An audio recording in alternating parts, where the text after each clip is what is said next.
We do have sunshine in Dallas and Tarrant, Denton, and McKinney. It's going to be a beautiful Friday. So something that I did want to mention is that we do have highs that will be near 80 degrees today, tomorrow, into Sunday, Monday, Tuesday, Wednesday. We will stay close to 80 degrees for the highs until a front comes through, and that doesn't look to be until after Wednesday. So you have your forecast regarding the highs near 80. It could be 81, 82, 79, but we will be hovering around 80 degrees for the next several days. And then for the lows, we will be in the low to mid 60s every single day until this pattern kind of shakes up. And that won't be until next Wednesday. So you have your temperature forecast for the next few days. Now let's get back to the graphics here. 81 will be the high for today, as I mentioned, every day near 80. We'll have some humidity. You notice the icon shows a thunderstorm. They will be widely scattered. Most of us won't see one, but you could be dodging a couple of showers on your way home. So I just don't want you to be caught off guard during the peak heating of the day. So this would be before sunset and a little bit after the noon time, where we'll start to see some of those clouds bubble up and give us a couple of showers, maybe a thunderstorm. Definitely not a severe thunderstorm though. The trigger mechanism is way to our west, close to the panhandle over into western areas of Texas, and so we just don't have enough lift. And we'll have a cap tomorrow, Saturday as well, so we are not going to break that cap. We won't have enough lift, enough instability, but we could see some sub-severe isolated storms. Notice it's 30% today, 30% tomorrow, and Sunday will be about 79 degrees. So for Saturday, tomorrow, notice how west of us there is a level, threat 1, and on a scale from 1 to 5, 1 is the lowest that we could have. Later on during April or May, we could be in level 2, level 3. Certainly our ears and everything perks up thinking about when we get to a level 2 and 3, that's much more dangerous. We want to see, if at all, a level 1, and that is way to our west on Saturday. By Sunday, though, that spreads over towards the east, and not only are we at a level 1 in most of Dallas-Fort Worth, including Collin and Denton, but western areas of Denton County, western areas of Tarrant County go into that level 2. So we just have to be weather alert, cautious on Sunday. So notice how we have a level 2 that includes Wise and Palo Pinto and Jack County and Parker and Hood and Somerville, parts of Johnson as well, western areas of Johnson County. So the main threat with that would be the possibility of some very strong to potentially damaging winds, and there could be some rotation with these storms. So we're not completely out of the woods with the possibility of an isolated tornado on Sunday. Once again, it's still a few days away, but we know that the second round of storms is dependent on the first round of storms. But it will be a wet day. Doesn't mean it's going to be raining all day, and I'll show you hour by hour what I mean. It just means that depending on how much sunshine we get after the first round of storms on Sunday is how strong the second one will be. But definitely strong damaging winds are a possibility. There could be some rotation with some of these storms as well. So that's why we have this first alert weather day. Now let's talk about Monday. Monday looks a lot more quiet. We actually only have about a 20% chance of some shower activity. And so I do believe that we will see very, very few storms on Monday. But obviously the SPC has us on the slight area watching that possibility. And then on Tuesday and Wednesday, the threat moves over to the east. It's still slight, but notice it does encompass most of North Texas, including Dallas-Fort Worth and Denton and Collin, and it just doesn't have Henderson or Anderson as part of that. So we're watching Tuesday, and we're definitely also watching Wednesday. Wednesday looks to be the last day before a front comes in during the late afternoon into the evening hours. So that will drop temperatures finally for Thursday, or it could push back until next Friday as well. So let's take it hour by hour. Today, as of right now, we are quiet. We don't have any rain on the radar, but notice by 1 o'clock, that little bit of green that is showing the possibility of some bubbling showers coming up. 3 o'clock, notice we have a little more green, but it's still very widely scattered, very isolated, not severe, not super strong. Notice by 5 o'clock, it's showing a little bit of that green in the Metroplex, and that's important because it is Friday. There is traffic anyway. Everybody's trying to get home between 3 to 5, a little bit earlier than usual. So you could be dodging some of these showers, and that would be the only inconvenience. I'm not looking at any major impacts because of this. And by sunset, those die down and we're quiet. Saturday, unfortunately, it is looking mostly cloudy starting from the morning hours. There could be some breaks of sunshine. And I see more activity tomorrow afternoon than today, so we might bump that up. We might put 20% today and bump it up to 40% if the rest of the models agree with this.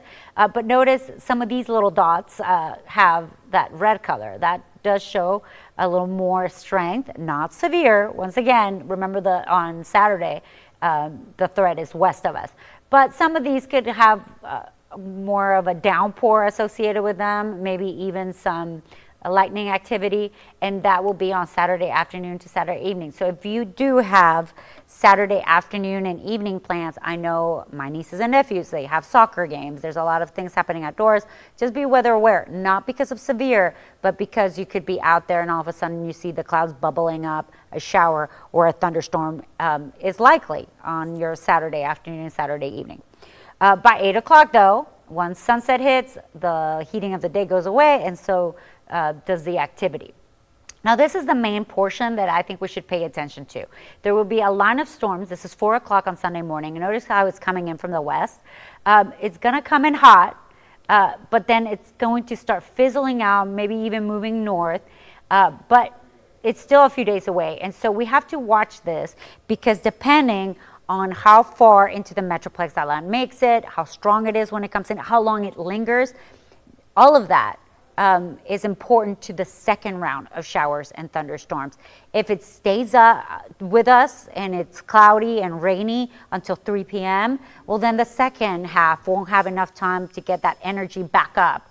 But if this fizzles out and we have tons of sunshine during the afternoon, then that's not good because then that second round is going to get energized and we will see a stronger second round of storms on Sunday. So that's something to watch definitely, but we will have those 2 rounds to take a look at. So you notice here Sunday 4, 5 o'clock, that red indicates some very heavy downpours with this. And so flooding will be a concern in the area, especially if a couple of the same storms track through the same areas. Flash flooding could be a possibility, something that we're watching. But these storms could have hail. They could have some rotation, and that's something that we will continue to watch. Remember, they're going to come in hot from the west and then start to weaken some, and that's why western areas are in that level 2, and the Metroplex is a level 1. But that could also change. That could go up for the Dallas-Fort Worth area in the next couple of days. By Monday, though, it's much more quiet. As I mentioned, the possibility of rain on Monday is down to 20%. And we need to enjoy that because by Tuesday and Wednesday, that second half of the system will come through, and we're watching it for the possibility of 2 additional first alert weather days, which would be Tuesday and Wednesday. You notice why. The front is going to get closer to us, the cold front. Remember, until then, it's 80, 80, 80 for the highs, maybe a couple of degrees warmer, maybe 79, 80, 81. But that's not going to change until the front that you see in your screen finally moves through. So how much rain are we going to see, and why does it matter? Well, we got the latest drought monitor, and there are still some areas like Sulphur Springs and Paris that really need the rain. And this will have enough moisture to bring us anywhere between half an inch to 1.5 inches of rain. But notice the purple area. This particular model is showing the possibility of some isolated 3-inch amounts of rain, and those are the areas that we're going to watch for the possibility of flooding. But this is a drought monitor, the newest information that we got yesterday. We get it every Thursday. And notice how it looks much better in Dallas-Fort Worth. We don't even have dry conditions. But once we get into places like Hood and Erath, Ellis, Johnson, you have a moderate drought. You need some rain. It's not terrible, but you need some rain. And then Corsicana, Navarro, Henderson, Anderson, over into Sulphur Springs and Paris. That red color is something we don't want to see. So hopefully by next Wednesday, this will definitely look different. And the drought monitor comes out on Thursday, but it cuts off on Tuesday. So the next drought monitor will take into account the rain we get on Sunday, and that's important too. And also if we get anything on Monday. So the 6-day rain chances, it could be that we drop that Friday today to a 20% and up Saturday a little bit. The new models are coming in with a little more activity on Saturday, nothing severe, but a little juicier. And then on Sunday, we have our first alert weather day. Monday, down to 20%. Enjoy that because Tuesday and Wednesday are looking active, especially in the afternoon and evening. And we could have a little rotation with some of these storms that we see on Sunday and also on Tuesday and Wednesday. Not guaranteed that we will see that, but we have to keep in mind that the average tornadoes in April, 25 for Texas. Obviously, Texas is a huge place, and that's why the number is higher for us. But the point here is that April is one of our more active months when it comes to tornadoes. 605. These are by month from 1880 till earlier this year. It's newly updated data, and you notice in May 558, and so we really can't relax until later in June, the second part of June. So let's go ahead and take a look at that 7-day forecast. We talked about today, 80 degrees. Every day will be 80 until we get a front in here and we start to cool down. And the lows will be in the 60s. Tomorrow, some activity, nothing severe, but if you definitely have outdoor plans during the afternoon and evening, you need to keep an eye out for a couple of showers, maybe even a thunderstorm. And then on Sunday, those 2 rounds of storm, depending how much sunshine we get after the first round in the morning. If the first round lingers and we get the cloud cover, that would be excellent because that'll steal some energy from the second round. And then on Monday, a little bit more quiet, 20%. Tuesday, 82.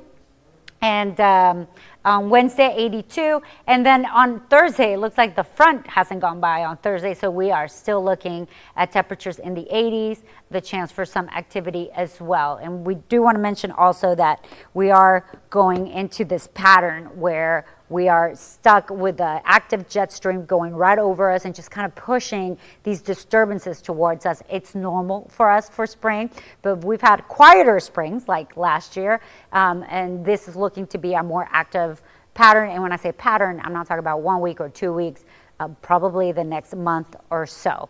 So we will have more information for you, obviously, coming up here live at 11, at 4 o'clock, at 5 o'clock. And just make sure that you stay weather aware, especially on Sunday, because we have a first alert weather day on Sunday due to the possibility of some severe storms.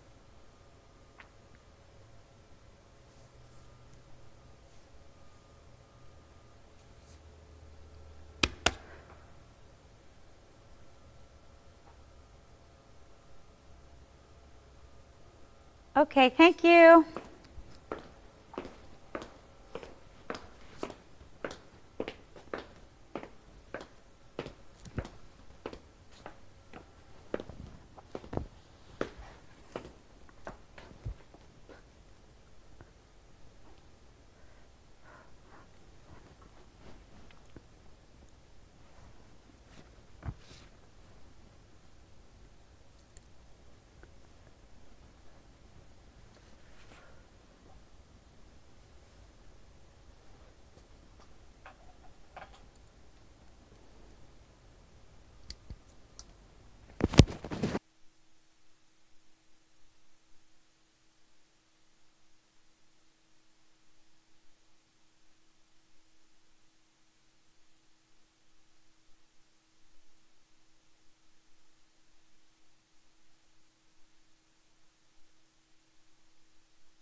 more relevant as the command post situation started to unfold.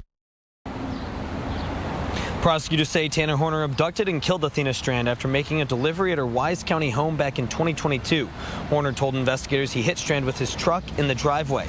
Police say he told them she wasn't seriously injured, but he panicked and took her.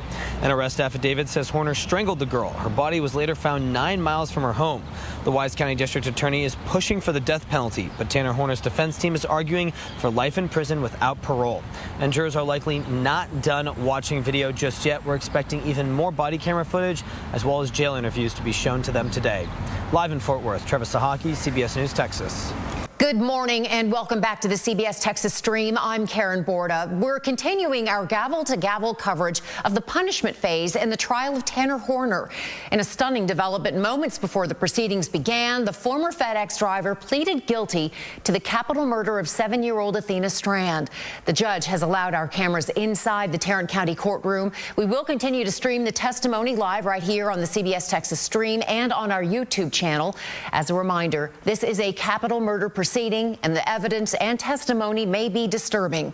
The court appears ready to resume. Let's go live to Tarrant County.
Everyone may be seated.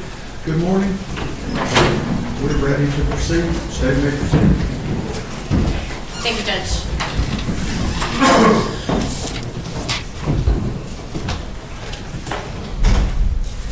Good morning, Special Agent Ross. Good morning. Going to kind of bring us back to kind of where we finished off yesterday. I believe you finished, you had just got done going over the evidence that was collected and seized at Tanner Horner's residence. Is that correct? Correct. Yes, ma'am. Okay. At that point, we were on December 2nd of 2022. Is that right? Yes. I'm going to bring us ahead to December 5th of 2022. Did you and your team do any additional crime scene searches or evidence collection on that day? Yes, we did. We were called back out to the to Wise County to assist with searching 2 FedEx vans that they had seized as part of the investigation. And you say 2 FedEx vans. Why were there 2 vans? One of them was the van that he was arrested in, that he had been driving after the abduction, and then the other van was believed to be the van that he abducted Athena in. If in my question, if I refer to one van as the arrest van and one van as the abduction van, would that make sense to you for Yes, evidence ma'am. purposes? Yes. Okay. All right. I believe that you guys did the arrest van first. Can you tell me what you and your team did with regards to the arrest van? Sure. So from the information that we had, the arrest van was not, we didn't believe that it was part of the actual abduction and murder, so we didn't feel it needed a forensic search from the standpoint of hairs and fibers and DNA. So that van had some other items in it that we were interested in, one being the SD card to see the movements of the van and the cameras on the van. So we removed the SD card. And then we also,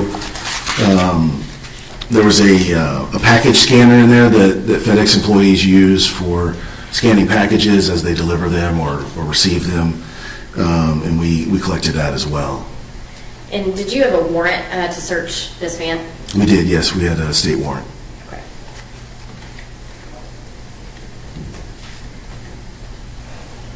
Your Honor, may I approach? Yes, ma'am.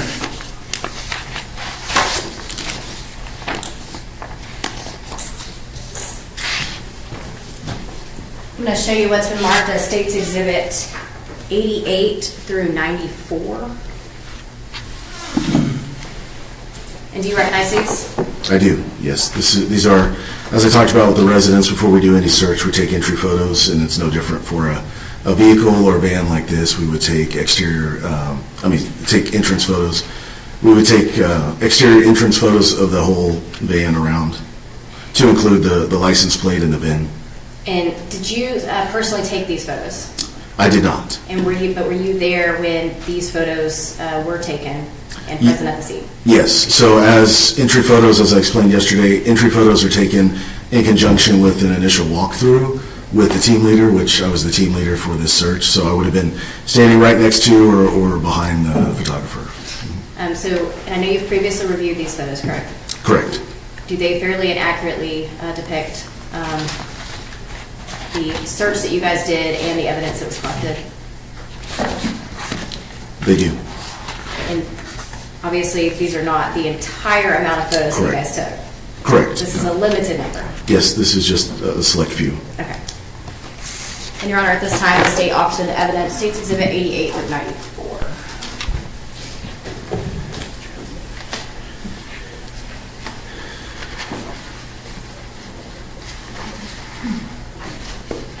No objection, sir. State's Exhibits 88 through 94 are admitted.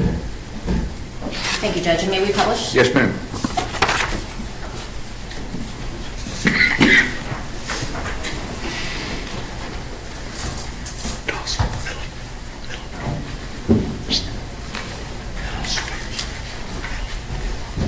We are showing you what has been admitted as State's Exhibit 88. Can you tell me what we're looking at here? So this would have been one of the, what we call the entry photos for prior to searching the van. As with the residents, we would have wanted to capture some identifying information, excuse me, with that separates this van from any other van. So in this picture, you can see the license plate clearly displayed. In the license plate, can you read that license plate number? I can. G is in Golf, C is in Charlie, P is in Papa, 0468. And is that license plate, I think we refer usually to the last four, that 0468, is that associated with the arrest van? Yes, it is. Can you publish State's Exhibit 92?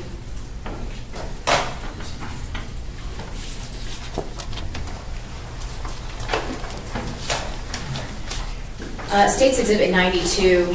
What are we looking at here? So this would be the van's, I believe, surveillance system that kind of I'm not a computer person, but kind of the brains of the surveillance system. And is this where an SD and a SIM card would be for that camera system? Yes. We published States Exhibit 93. And what are we looking at here? So this is the SD card that was collected from that arrest van. And if you zoom in a little bit, is there a specific number listed on that SD card? There's the size, the 128 gigabyte, and there's also what appears to be their serial number, or I think we called it a serial number. And I'm going to go ahead and show you what has been admitted as States Exhibit 94.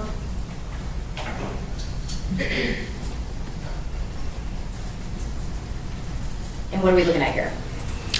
So this would be the back side, the opposite side of both of those objects. We always take a front and a back if it's a kind of a two-sided object.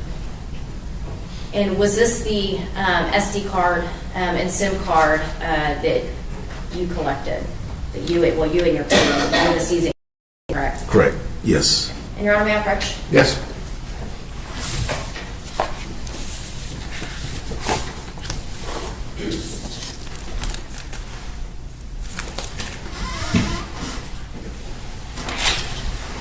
I'm showing you what has been marked as States Exhibit 95. Have you seen this item before? Yes. Can you tell me what that is? So this is the SD card that's photographed. Just make sure. It's photographed in Exhibit 93. Is there a license plate number listed on that item at any point? No, there's not. Actually, up here in the corner, I'm sorry. Normally it's down there. But yes, it is up there in the upper right corner. And what does that say? It identifies it to that vehicle that we also have the photograph of, as well as the date. And is that 0468? It is, yes. And can you publish States Exhibit 93? Can you zoom in on that? Does that number on that SD card match the SD card that is in that piece of evidence?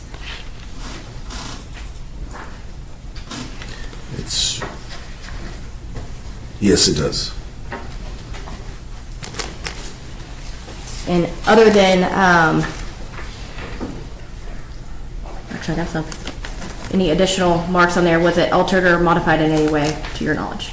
No, it looks to be in the same description as the picture from that day. And Your Honor, at this time, the state offers to admit States Exhibit 95, the SD and SIM card.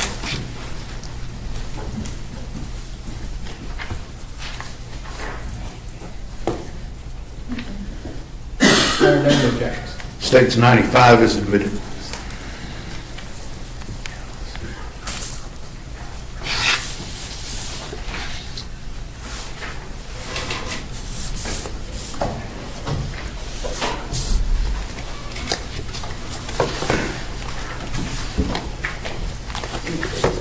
You may have taken a few more pictures and collected a few more items from that arrest van, but was that the main item that was collected from that 0468 arrest van? Yes, like I said, the other one was the scanner, and that was the package scanner, and that was it.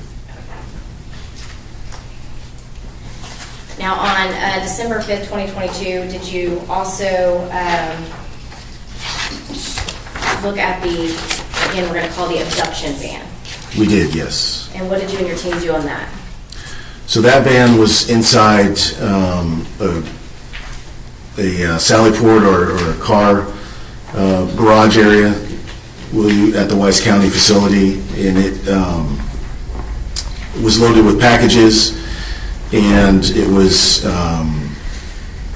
definitely the van that he was driving on the day of the abduction. So we wanted to process it for forensics, meaning hairs or fibers, blood, DNA, whether that's semen, vaginal fluids, saliva, So in order to do that, we would, as I talked about yesterday, we would go ahead and suit up in our Tyvek with our booties, take our entry photos, and start unloading the van so that we could get to the back of the van and do our forensic search. And as the team lead, were you there when the complete search was done and when these photos were taken? Yes. And Your Honor, may I approach? Yes, ma'am.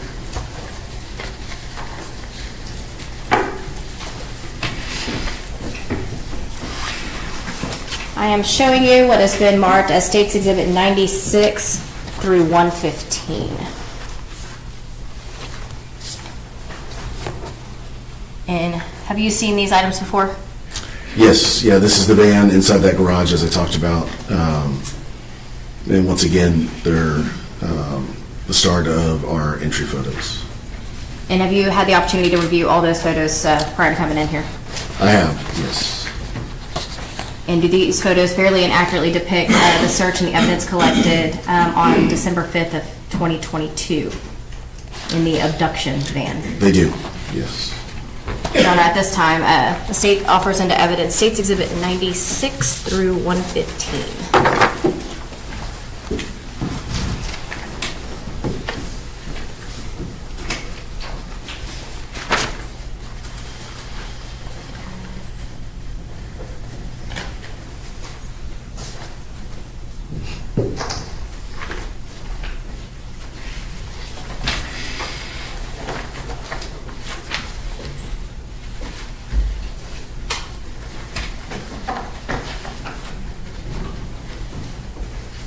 And no objection, sir. States Exhibits 96 through 115 are admitted. Thank you, Judge.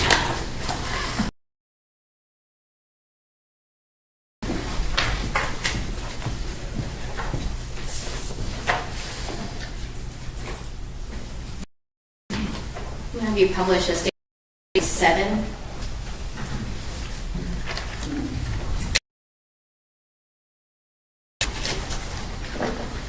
What are we looking at here in States Exhibit 97?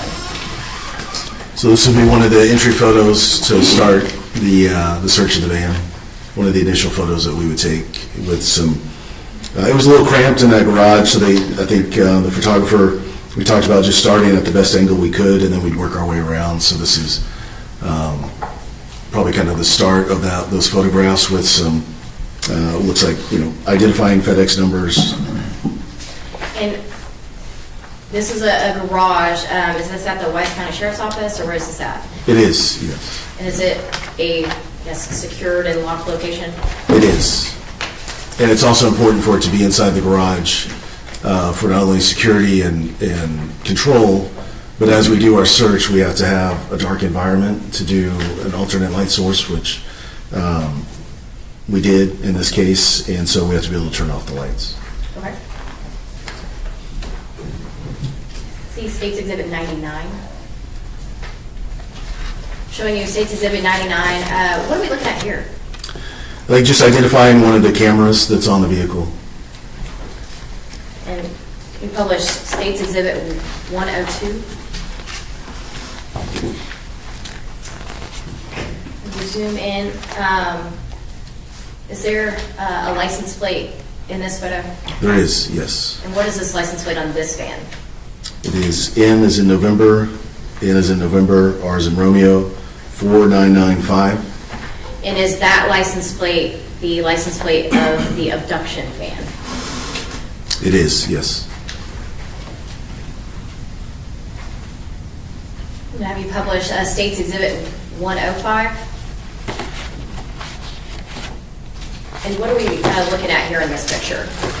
So this is the back of the van as we found it that day when we responded to process it. It was still loaded with packages that hadn't been delivered yet or had just been picked up. Have you published States Exhibit 106? And what are we seeing in this photo? So this is the same van, same back of the van after we've removed all of the packages that were back there. And what did you do with the packages that were in this van? We removed them out of the van and we put them in another container, and I can't remember if it was a van or a temporary storage area. I guess you don't know, but if they got picked up to be delivered to the rightful people? Right, yes. Yeah, I think FedEx came and got them eventually. Okay. I wasn't in charge of that part once we Okay. unloaded them. You published States Exhibit 108. And what do we see here in this photo? So this looks like the front passenger side, and it's a backpack and appears to be a hoodie. Now, this backpack and hoodie, we're talking about the abduction van. Whose backpack and hoodie is that? Is that Tanner Horner's or someone else's? Section leading. Sustained, don't lead your witness. Whose backpack is that?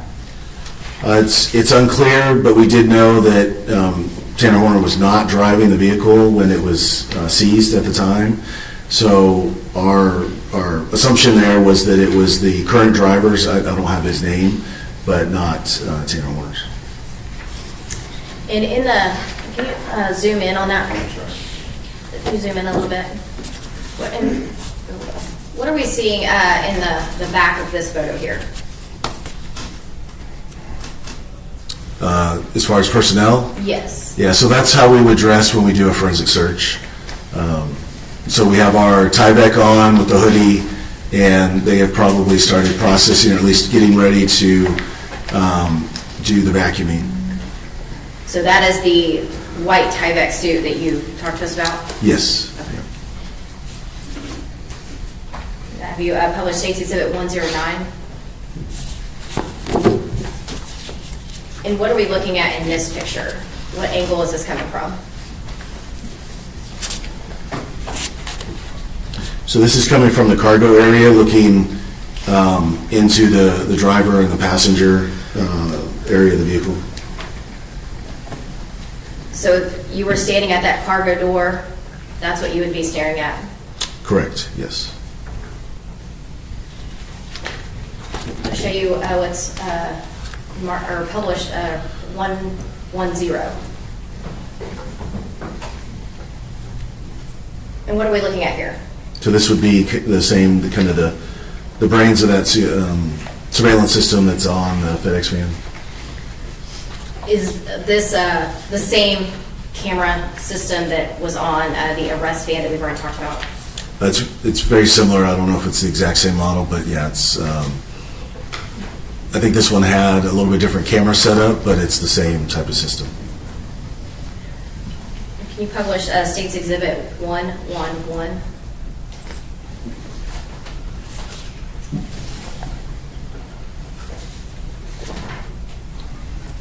And what are we looking at here? So that would be the SD card that was in the system itself from the other picture. The front portion of that SD card? Correct, yes. And I'm going to show 112. And what are we looking at here? The back side of the SD card, and the white thing is the SIM card, but the SD card is the black one that we took the front and back photos of. And Your Honor, may I approach? Yes. Mr. Berry, if you can go ahead and put it on. Yeah, thank you. I already have it.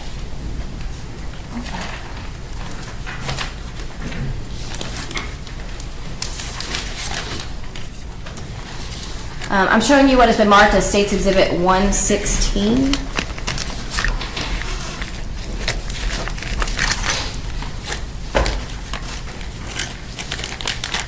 And do you recognize this item?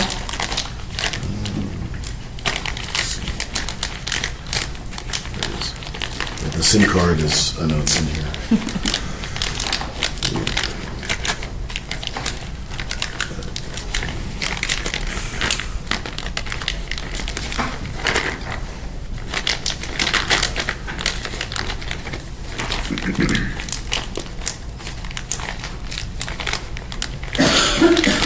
There it is, yes. Yeah. It is in here, but there are also some thumb drives, but the SD card is in here. And I'm going to have you read the front of the package first. What is the license plate number on this package? It is November Romeo 4995. And is that the license plate that is associated with the abduction van? Yes, it is. And is that where that SD and SIM card were seized? Correct, yes. December 5th of 22. Yes, And I believe you're looking at the SD card in there. I am. Can you see that? it's very small, but yes, I can see it. And we can open it if you need to, but if you can see those numbers, do the numbers match the photographs that were taken on?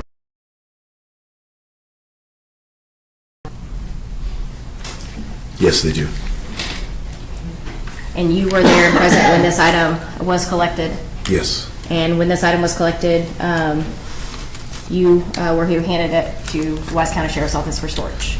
yes. After we collected it, it was handed over to Wise County. Okay.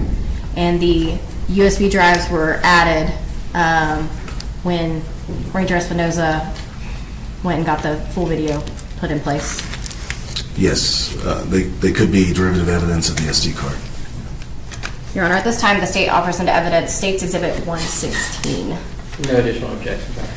Those objections remain overruled, and State's Exhibit 116 is admitted.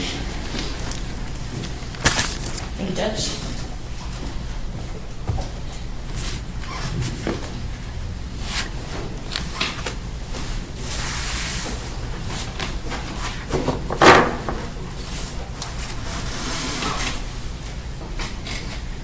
In finalizing this search on the abduction van on December 5th of 2022, was there any additional evidence that you guys collected at that time? For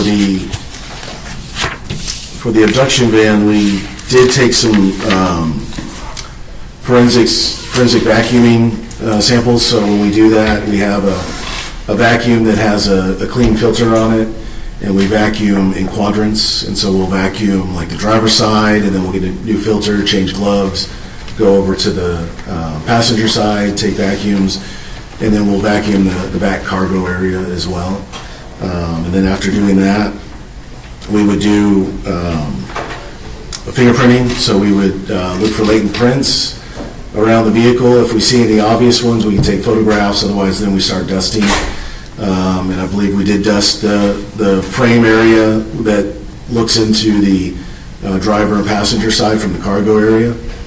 So we lifted some prints there. And then there was a couple of areas where we took some swabs as well. So we do swabs for DNA, and we can do whether it's touch DNA or whether it's actual bodily fluids. It's the same swab that we would use to collect that. And to your knowledge, was there any real evidentiary value of any of those items? On that day, I don't believe so. Not that I'm aware of. Right. Yeah. To kind of move you ahead. So after December 5th of 2022, was your FBI ERT team asked to do anything additional with regards to this investigation for Athena Strand? Yes, we were asked to come back out and reprocess the abduction van. And do you recall when that was?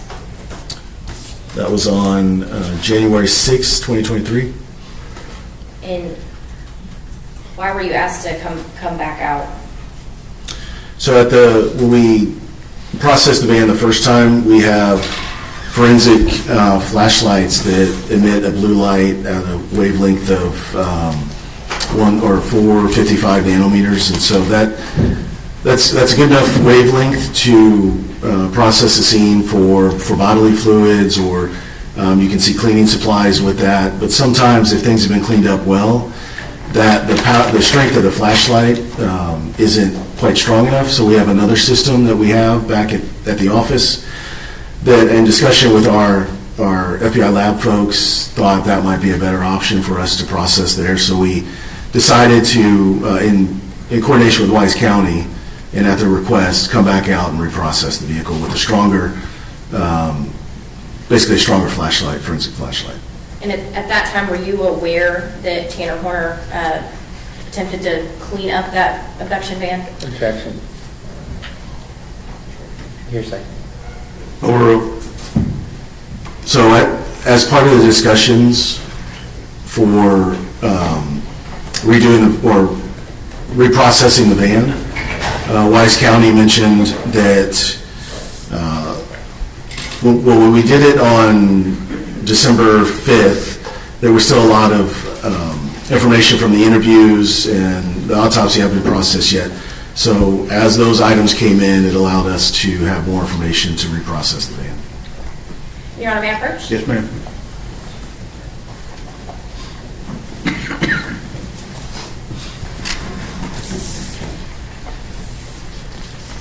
Show you what has been marked as States Exhibit 117 through 139.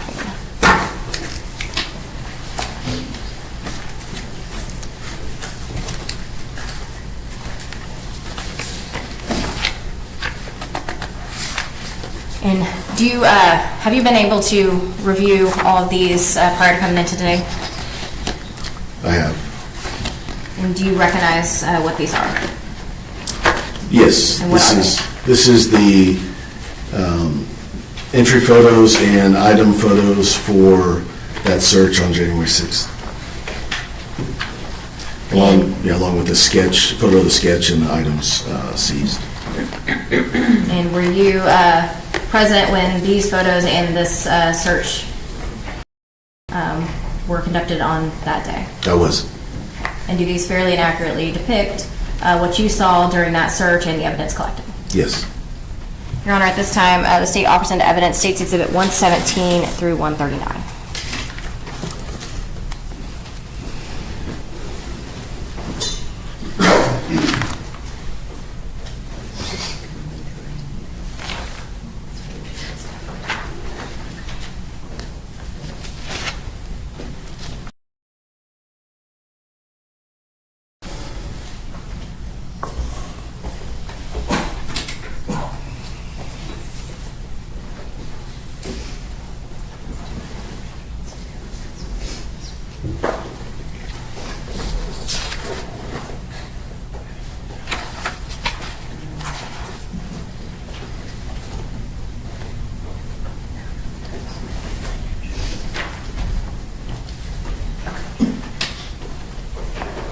Judge, we have no objections to the majority of the photos. However, we do have objections to 126, 127, and 128.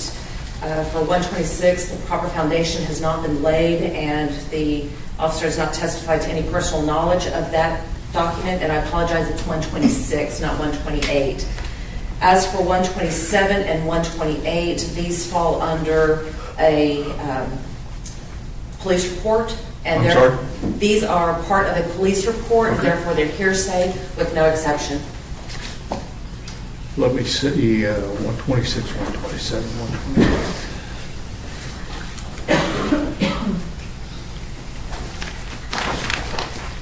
128. Your Honor, they are just the diagram of where the actual 10 swabs were taken and the swab. Objection, oh, sorry. That was one objection. I'm going to hold in abeyance 126. Your objections to 127 and 128 are sustained. Then I'm going to hold 126 Thank you, Judge. at this time.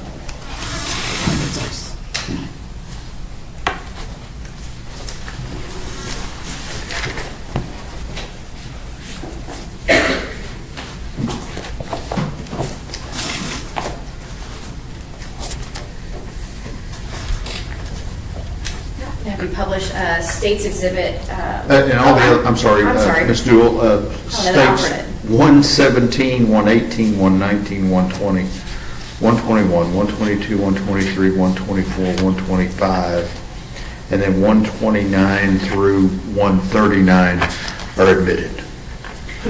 Thank you, Judge. Yes, ma'am. Now I'm going to publish States Exhibit 118.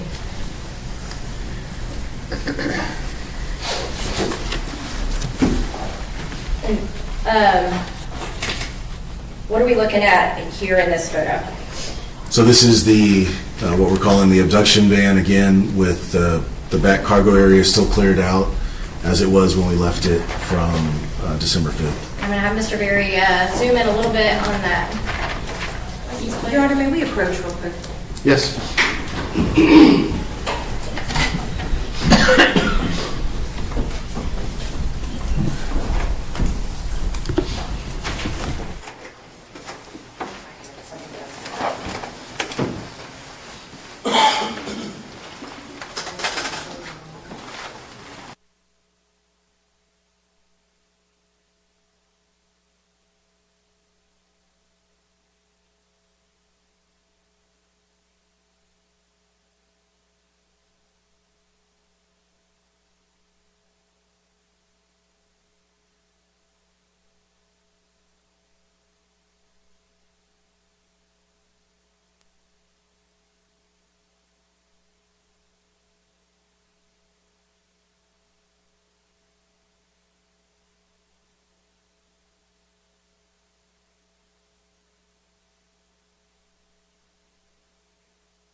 Okay, we are still looking at what has been admitted as State's Exhibit 118.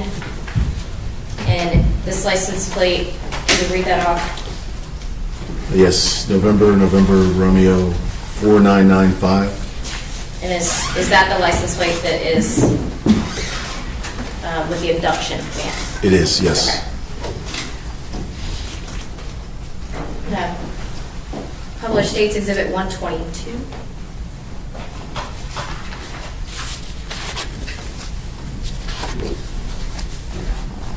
And what are we looking at here? So these are tie-down straps that we found in the back of the van, and they were laid like this for purposes of photograph.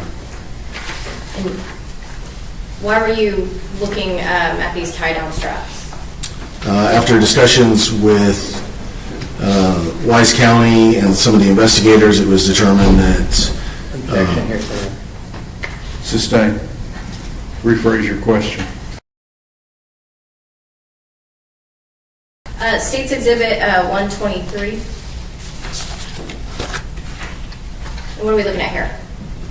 so these are green bungee cords that were found in the van. And did you have any additional information that would make you want to look for any of these tax items? Yeah, as we started processing this van, we were told. Objection, hearsay. Officer, don't testify as to what other people told you. The objection sustained. And did you process these green bungees and collect these? Yes, we did. Show you what states, or actually, just want to hold on that, Mr. Berry. Your Honor, may I approach witness? Yes.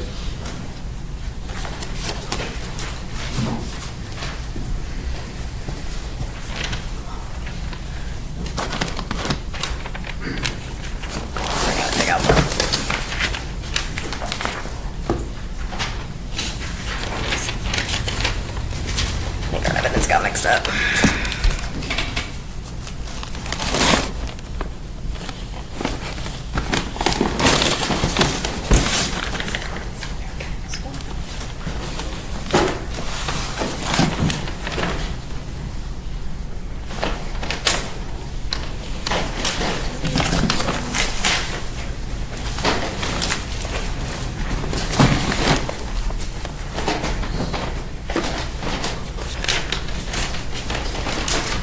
I'm showing you what has been marked as State's Exhibit 142.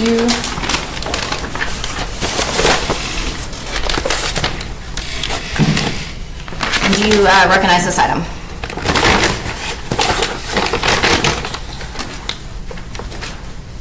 I do, yes. And how do you recognize it? So it has item number 2, which matches our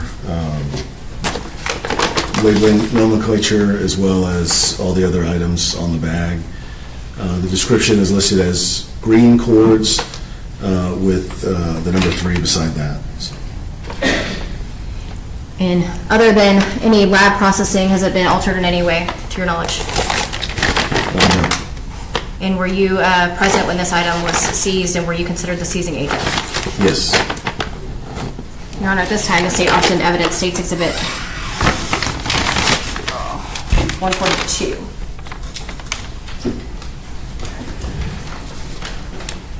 May we approach?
Good morning. I'm First Alert meteorologist Michael Ottavino. Happy Friday. As we close off the work week for today, we have a chance to see a few isolated storms. The same is true for your Saturday. I think after about 3, 4, 5 o'clock, our rain chances go up for tomorrow afternoon into tomorrow evening. And then Sunday's a First Alert weather day due to the threat of strong to severe storms and heavy rain as well. Looking ahead to the next 7 days, we're going to be very active across the Metroplex and pretty much across North Texas. Take a look at our rainfall amounts. We could pick up about 1 to 3 inches of rain with the greatest chances of flooding occurring north and west of the Metroplex. So we have to keep in mind any areas that see the heavier thunderstorms, those will be the ones that will pick up more rainfall totals and higher rainfall totals, I should say, area-wide. First Alert weather day will be in place for your Sunday due to heavy rain and the potential for some severe storms, especially later on in the afternoon and into the evening. Here's the deal with Sunday. If we see heavy rain and widespread storms to start our day, there will be lesser of a chance to see strong to severe storms by the afternoon. If we see lesser amounts of rainfall amounts in the morning and less severe storms and just generally some light rain, that will give the atmosphere more fuel and it will allow it time to recover to have the potential to pack a punch with some of those storms later on in the day. Take a look at the rainfall projections over the next 6 days in terms of our rainfall chances. 30% for Friday and Saturday. That goes up to 70% by Sunday. It's a First Alert weather day. Monday will be one of the quieter days, although there is still a severe weather risk for your Monday. And then we're watching next Tuesday and Wednesday very closely for the potential for more severe weather to develop area-wide. Let's take a look at the futurecast throughout the day for today. Here's 2 o'clock. We see partly cloudy skies, a few showers and storms possible. For your Saturday, we'll start off the day cloudy and mild and also muggy. And then we see the potential for some storms to develop with the peak daytime heating after about 4 o'clock or so. So keep this in mind for your Saturday, that it may get quite active during the second half of the day into the evening, just in terms of a few shower and storm chances. So if you're going to be outdoors on Saturday, just remember that. Here's Sunday morning at 3 o'clock in the morning. We're going to see a line of showers and storms out to the west that make their way east. They weaken as they move closer to the Metroplex. This is what I'm watching, but watch what happens. They kind of fizzle out as they make their way to the Metroplex. So there's a chance Sunday morning we just wake up to a few light showers. If this is the case and we do see a few peaks of sunshine during the day, these storms by 5 o'clock on Sunday could be strong to severe. So we have to keep that in mind, that we have that severe weather risk by the second half of your Sunday. Monday, we start to see quieter conditions. It'll be a quieter day, but there's still a chance for a few strong to severe storms north and east of the Metroplex. Here is Tuesday at 4 o'clock. We're watching the potential for more severe storms, and that'll be the case once again for your Wednesday as well. First Alert 7-day forecast, we do see showers and storm chances linger for the next 7 days.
Ms. Dooley, you may continue. Thank you, Judge.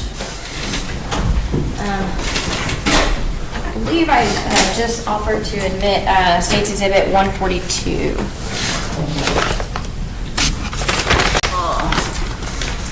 Any objections other than those previously mentioned to me, Mr. Goble?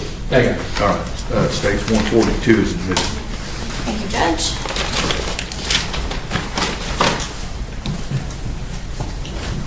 Published State's Exhibit 124. And what are we looking at here? So these are what we call black bungee cords or black, yeah.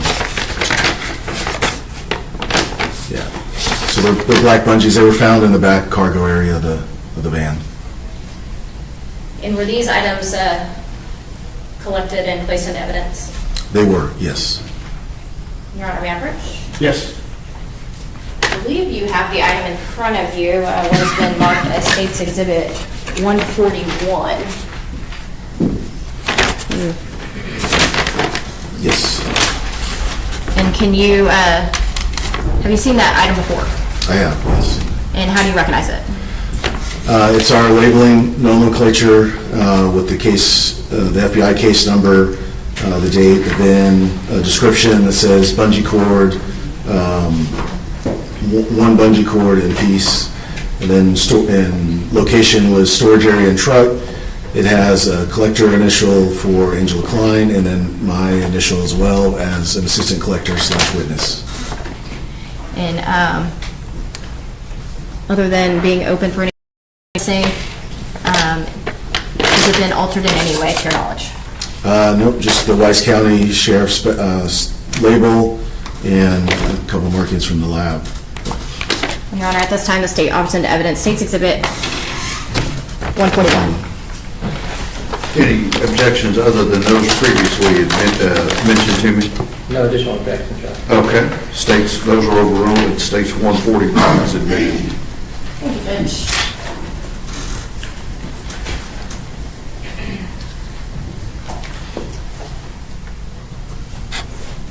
You could publish 129.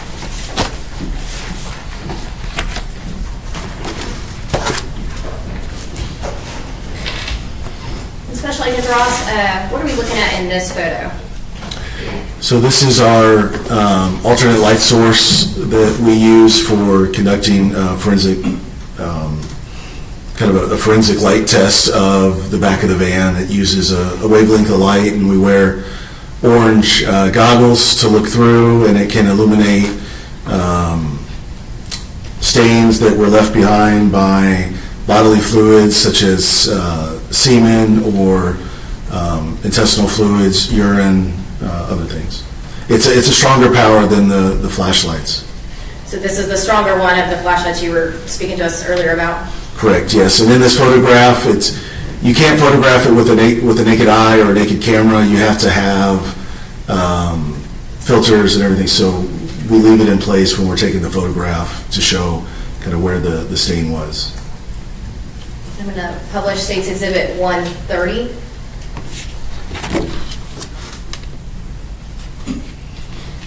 And what are we looking at here? This photograph is the same setup where we're trying to show where the stain is using that alternate light source. This is, I believe, the step going into the cargo van, and this is the swab technique that we use to take a swab for DNA. And the light source, is that what is, I guess, shining on Illuminating. this object? Yes. And I believe a minute ago you talked about a special camera to take this photo? So yeah, it's the same camera, just has a special filter on it. The same where we wear orange goggles or orange glasses, you can put that same filter on the camera lens. And were you present when these DNA swabs were taken? Yes. And Your Honor, may I approach? Yes. I believe you have in front of you what has been marked as State's Exhibit 140. Yes, Do you recognize this item? I do. And what is it?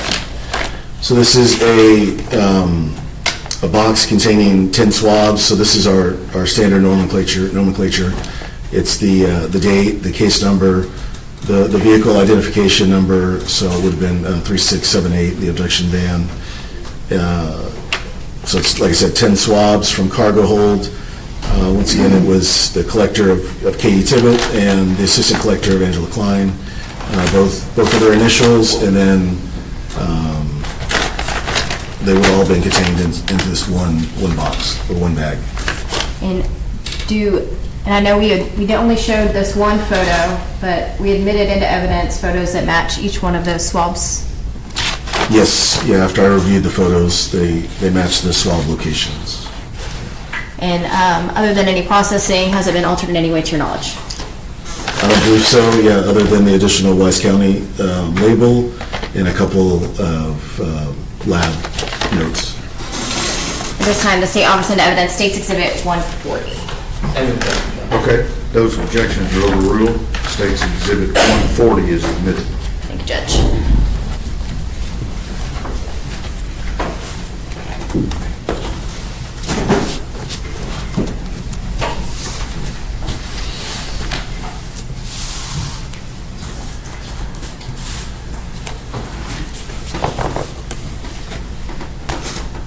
After the search on January 6th, did you with the FBI or ERT team, did you do any additional searches at that time, or did that conclude? After this search of the van and the swabs and the items collected on January 6th, I myself and the blue team, who I'm the TL for, did not do any more searches. Okay. Thank you. And last witness, Judge. Cross-examination. Yes, sir. Good morning, Agent Drought. Good morning. A couple of quick questions. Actually, can I approach on? Yes, sir.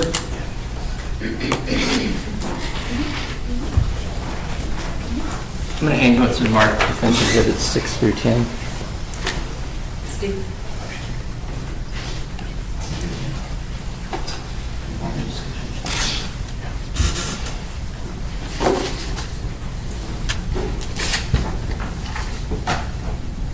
I believe you had a chance to look at those before the court. I did, yes, sir. Can you identify those for me, please?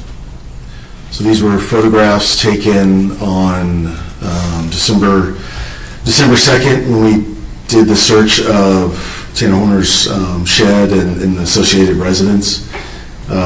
These pictures appear to be pictures of the main residence for that address. And they are true and accurate representations of what you observed that night? Yes, these would have been entry photos that we would take before, or as we're entering the house before we've done any kind of searching. Your Honor, I move to have exhibits 6 through 10, defense exhibits admitted. Show it to the state. Absolutely, Your Honor, no objection. Okay, defense exhibits 6 through 10 are admitted. Your Honor, I move to publish these to the jury. Yes. May I do it? Yeah, absolutely, yeah. Anything else?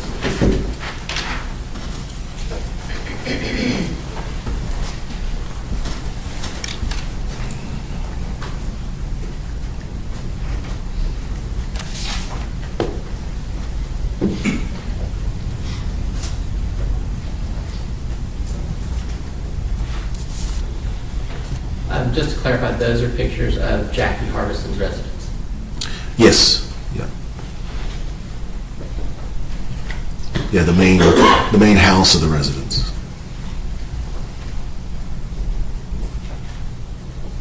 Do you know her relationship to Mr. Horner?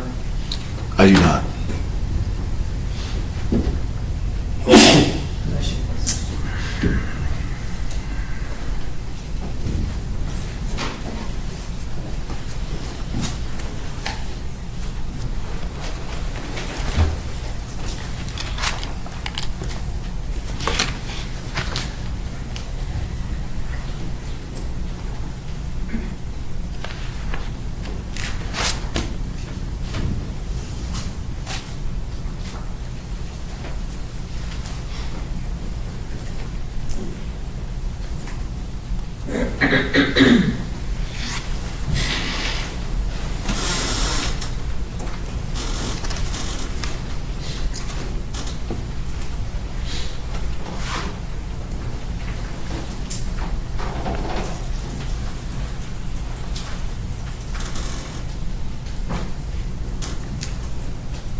Ross, you testified earlier about using brown butcher paper.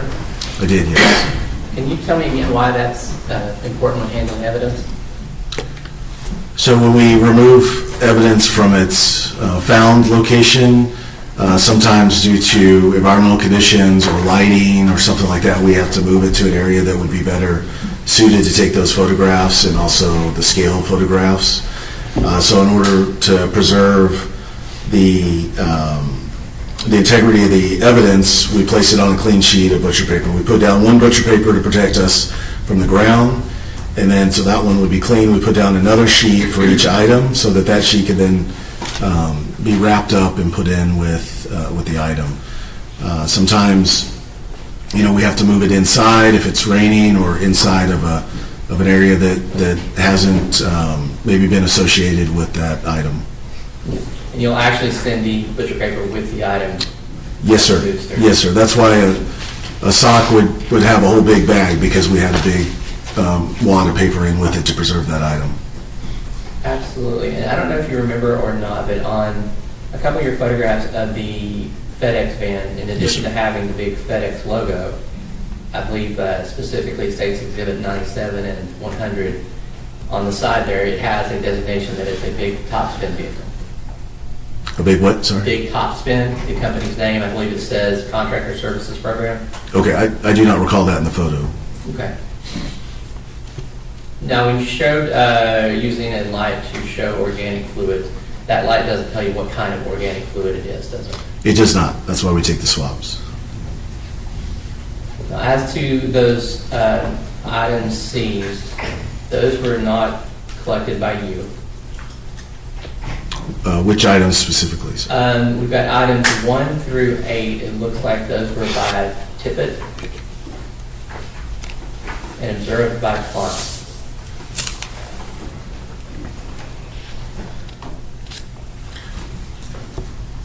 Which day were you talking about for the van? This would be the January date. January 6th. Okay. And are you referring to the swabs specifically, or?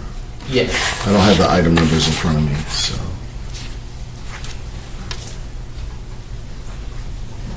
Okay. Yeah. So you don't know?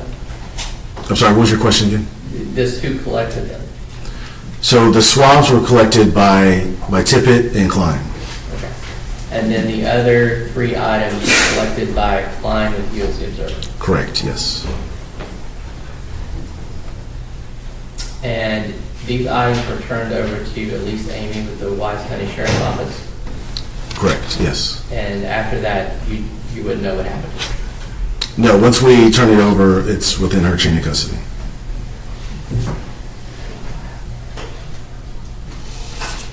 I'll pass it to John. Where you at? Nothing further, Your Honor. May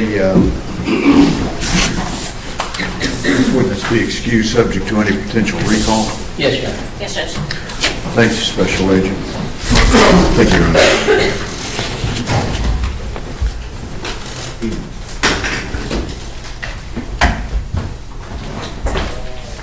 For purposes of the record, the defense exhibit to State's Exhibit 126 is sustained.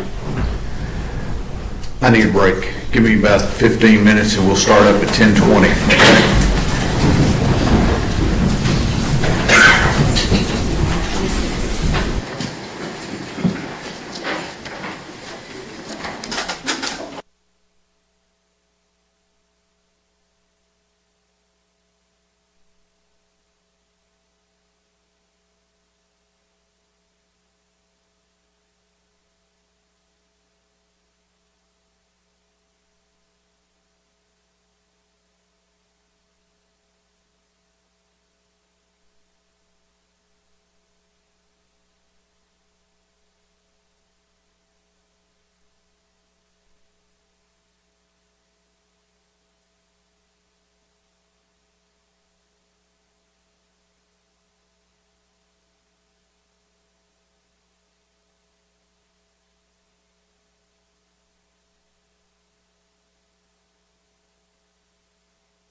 This is CBS News, Texas. So let's get over to assignment editor Danica Hill in our newsroom right now.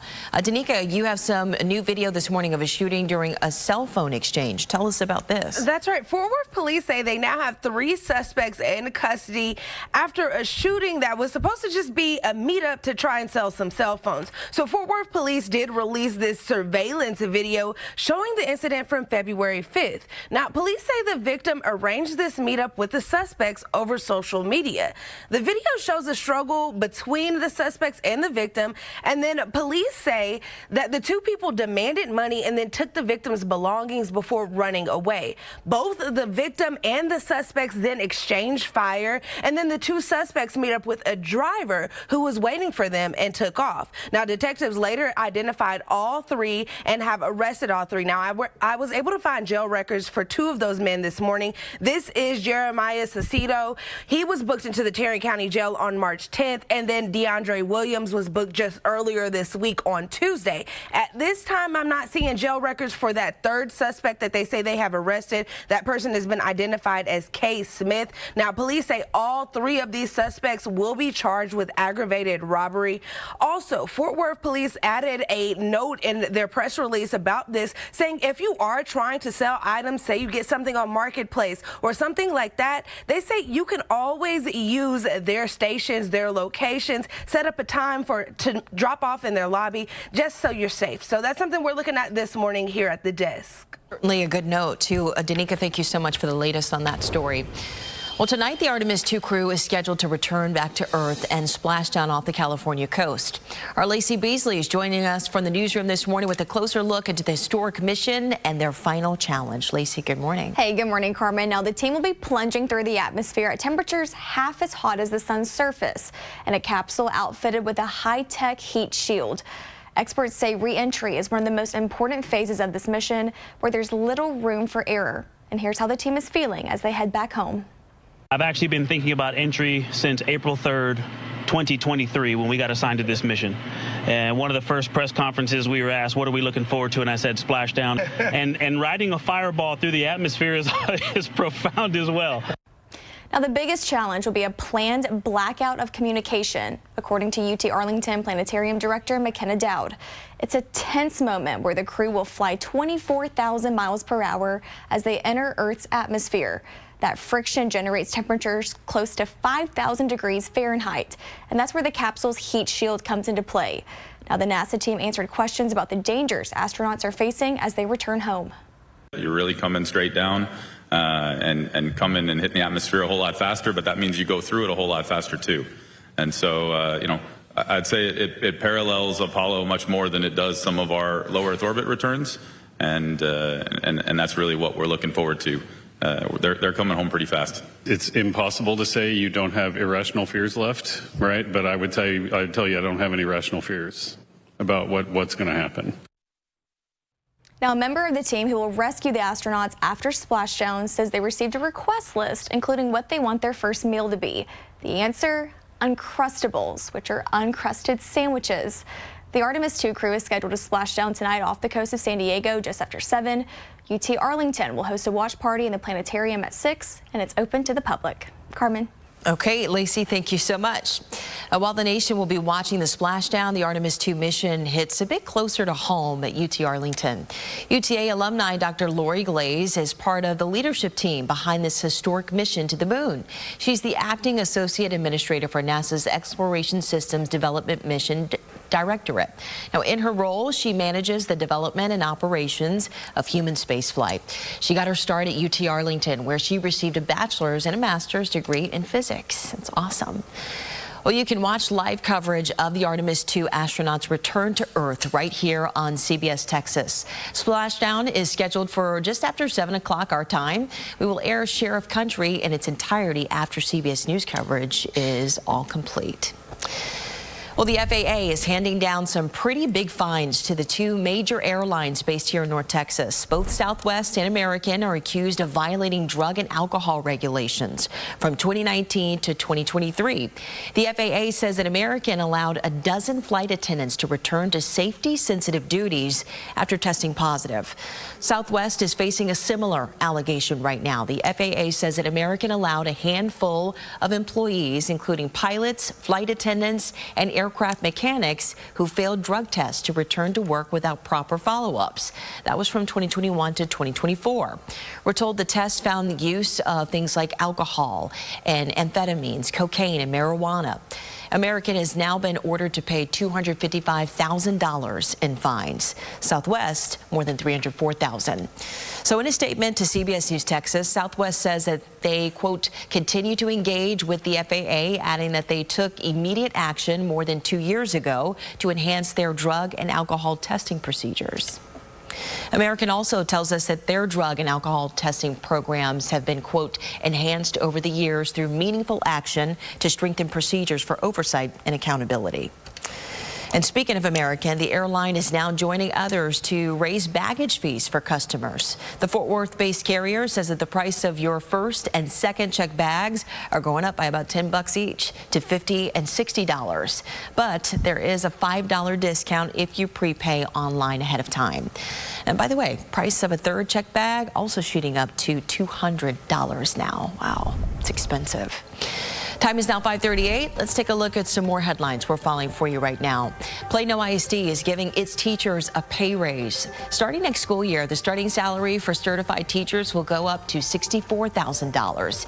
$66,000 to start for teachers with a master's degree. And eligible employees will also receive a minimum 2% pay raise.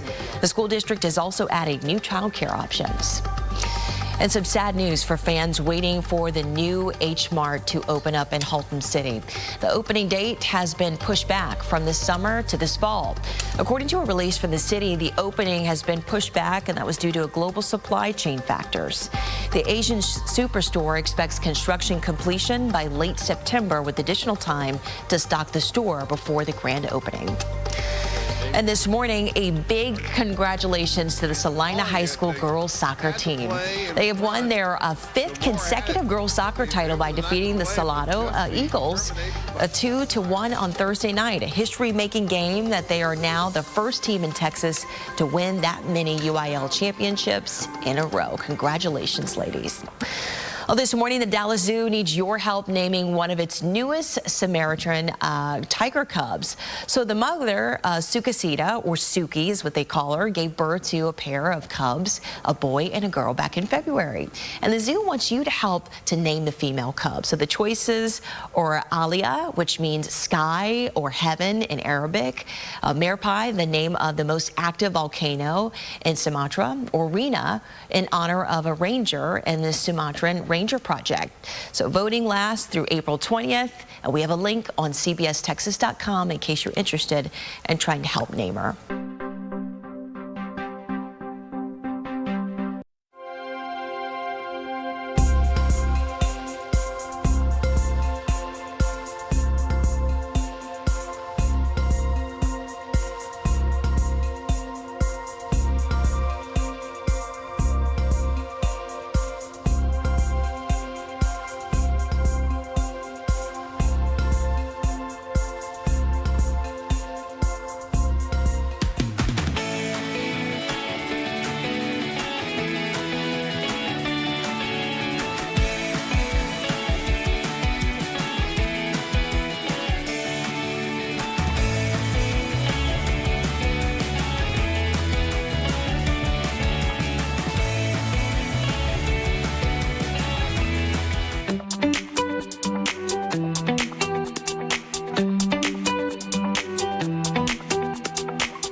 Good morning. I'm First Alert meteorologist Michael Ottavino. Happy Friday, TGIF. We made it to the weekend. As we move throughout the weekend, though, we're going to be navigating some showers and storms area-wide. Let's talk about your weekend forecast. If you have Friday night plans for tonight, I think you're in the clear. We're mainly dry. We could see a passing shower linger early. Here we go by Saturday. We start to see some isolated showers and thunderstorms develop area-wide. I think after about 3 o'clock or so, you want to make sure you pay attention to the sky. Maybe you're outside, you're at the park, running some errands. Pay close attention. If you see the skies turning a couple different colors, you start to hear those rumbles of thunder. That's when you want to head indoors. By Sunday, we see showers and thunderstorms early, and then we'll see another round of showers and storms as we move ahead towards the second half of your Sunday, some of which may be on the strong to severe side. That's why we have a First Alert weather day in place for your Sunday due to heavy rain and severe storms. Now, on Sunday, if we see more active showers and storms early, that would mean there's a lesser of a chance to see stronger storms later in the day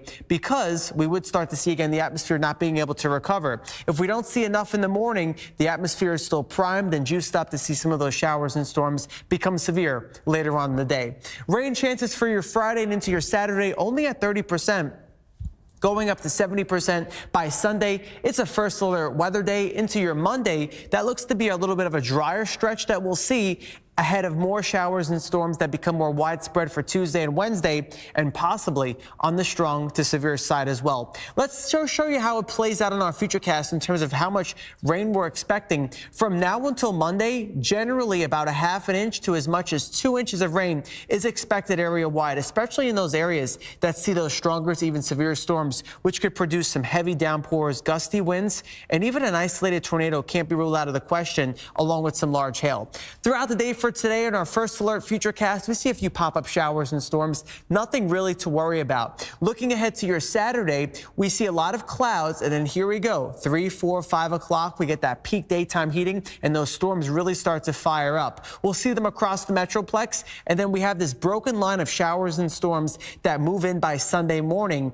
And again, once these pass into the Metroplex, they do start to weaken. We could see some clearing. If we see this sunshine by Sunday, that's when I'm concerned for the threat for some severe weather that develops by Sunday afternoon, Sunday evening, and we'll see heavy rain for sure into the first half of Sunday night. Looking ahead into Monday, things will be on the relatively quieter side, but we do have the threat to see a few showers and storms fire up by the afternoon.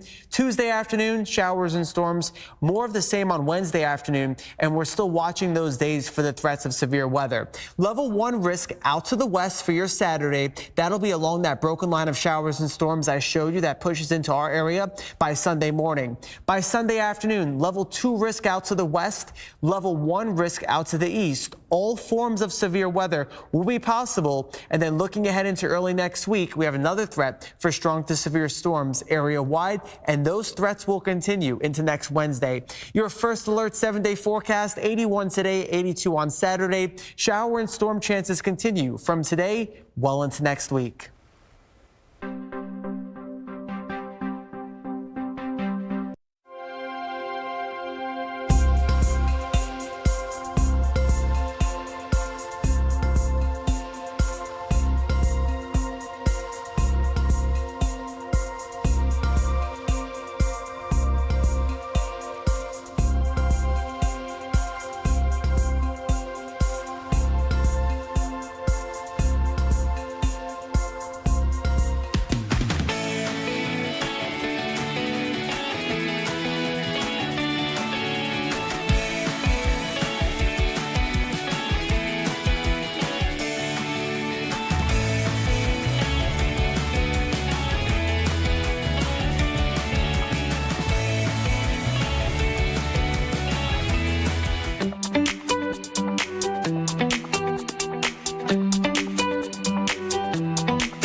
You already know NFL talent training in the Metroplex. Sanders Fit is the locations. That's Brendan Ram showing love. Today is his birthday. Your favorite trainer's favorite trainer. For years, he's got civilians like myself and Mark Cuban Wright. He also does the same for other pro athletes. That includes DeSoto football's own. Oh, yeah, we get jiggy with it, too. We dance a little bit. That's Von Miller and Xavier Newman-Johnson, who's been balling for the New York Jets.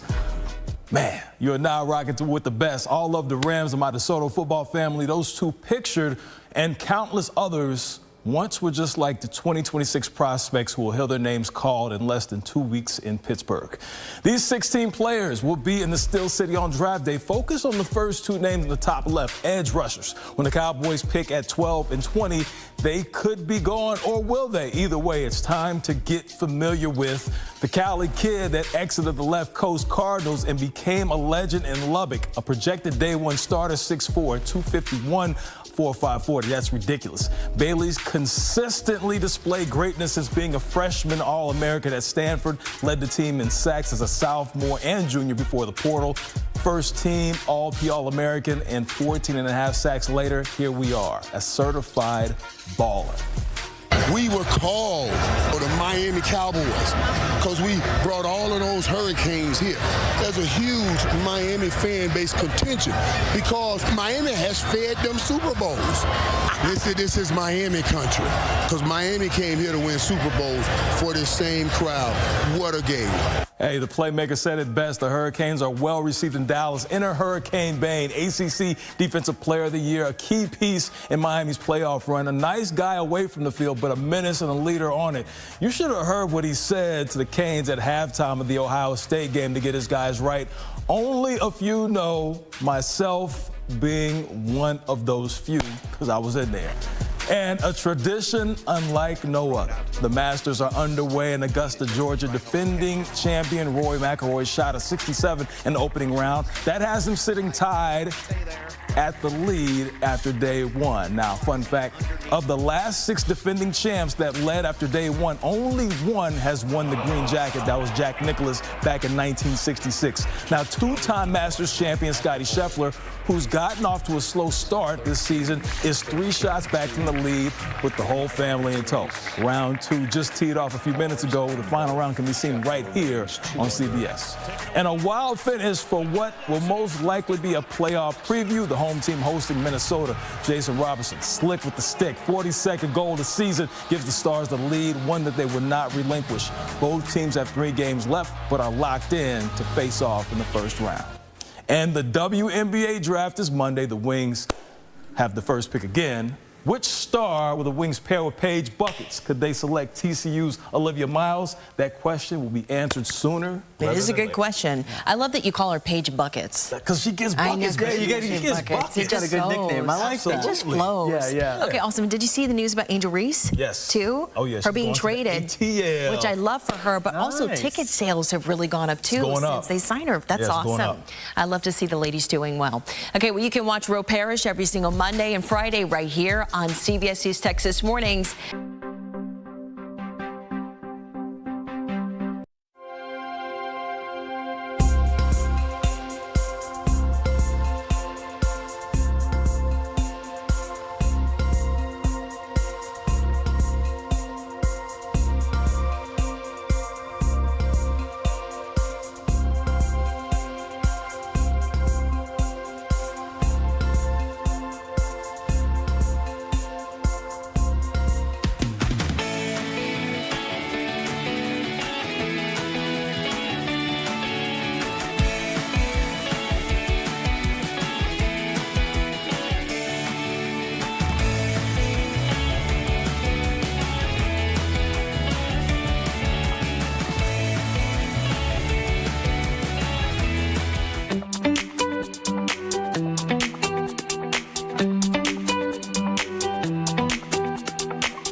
Gentlemen, this witness has been previously sworn to testify truthfully. Mr. Staten. Thank you, Your Honor. Ms. Amy, would you state your name and spell it for the court reporter, please? First name's Elise, A-L-I-S-E. My last name is Amy, A-M-E-Y. And Ms. Amy, let me ask you a couple of questions. Back in November of 2022, where were you employed? Wise County Sheriff's Office. Okay. And back in November of 2022, what were you doing for the Wise County Sheriff's Office? I was a crime scene investigator. Now let me back you up just a little bit. In order to be a crime scene investigator, do you have to be a certified and licensed peace officer? That's correct. Okay. So let's give just a little bit of your education in order for you to be a licensed peace officer, and then we'll talk about your CSI stuff. I'm sorry, repeat your question. Yeah, just tell the jury a little bit about where you went and got licensed to be a peace officer, and then we'll talk about your CSI stuff. So I went to Vernon College, Wichita Falls, and got my basic peace officer's license. And then I went through FTO training at the Sheriff's Office. And then once I got done with my FTO training, I spent probably 8 months total in patrol. And then I went and applied for the crime scene investigator sergeant's position, where I was granted that sergeant's position. And then through there, I became a advanced latent fingerprint investigator, and also a forensic investigator as well. All right. So let's talk about CSI. When did you get promoted to CSI sergeant? About 8 months after being on patrol. Okay. And did you have to have any particular additional training and other things to be a CSI sergeant?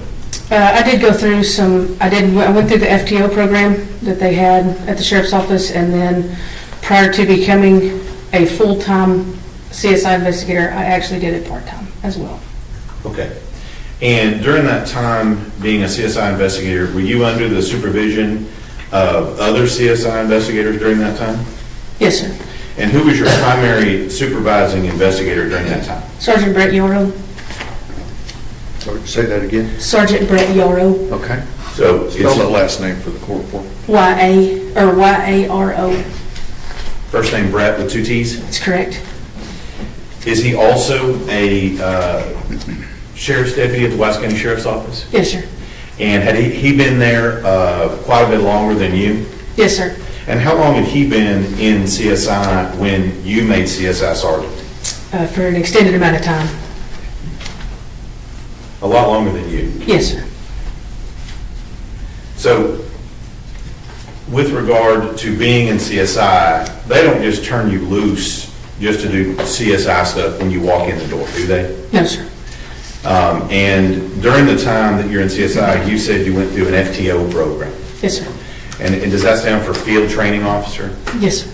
And is that kind of like what you do when you're being a deputy and on patrol? Do you do a similar course of training?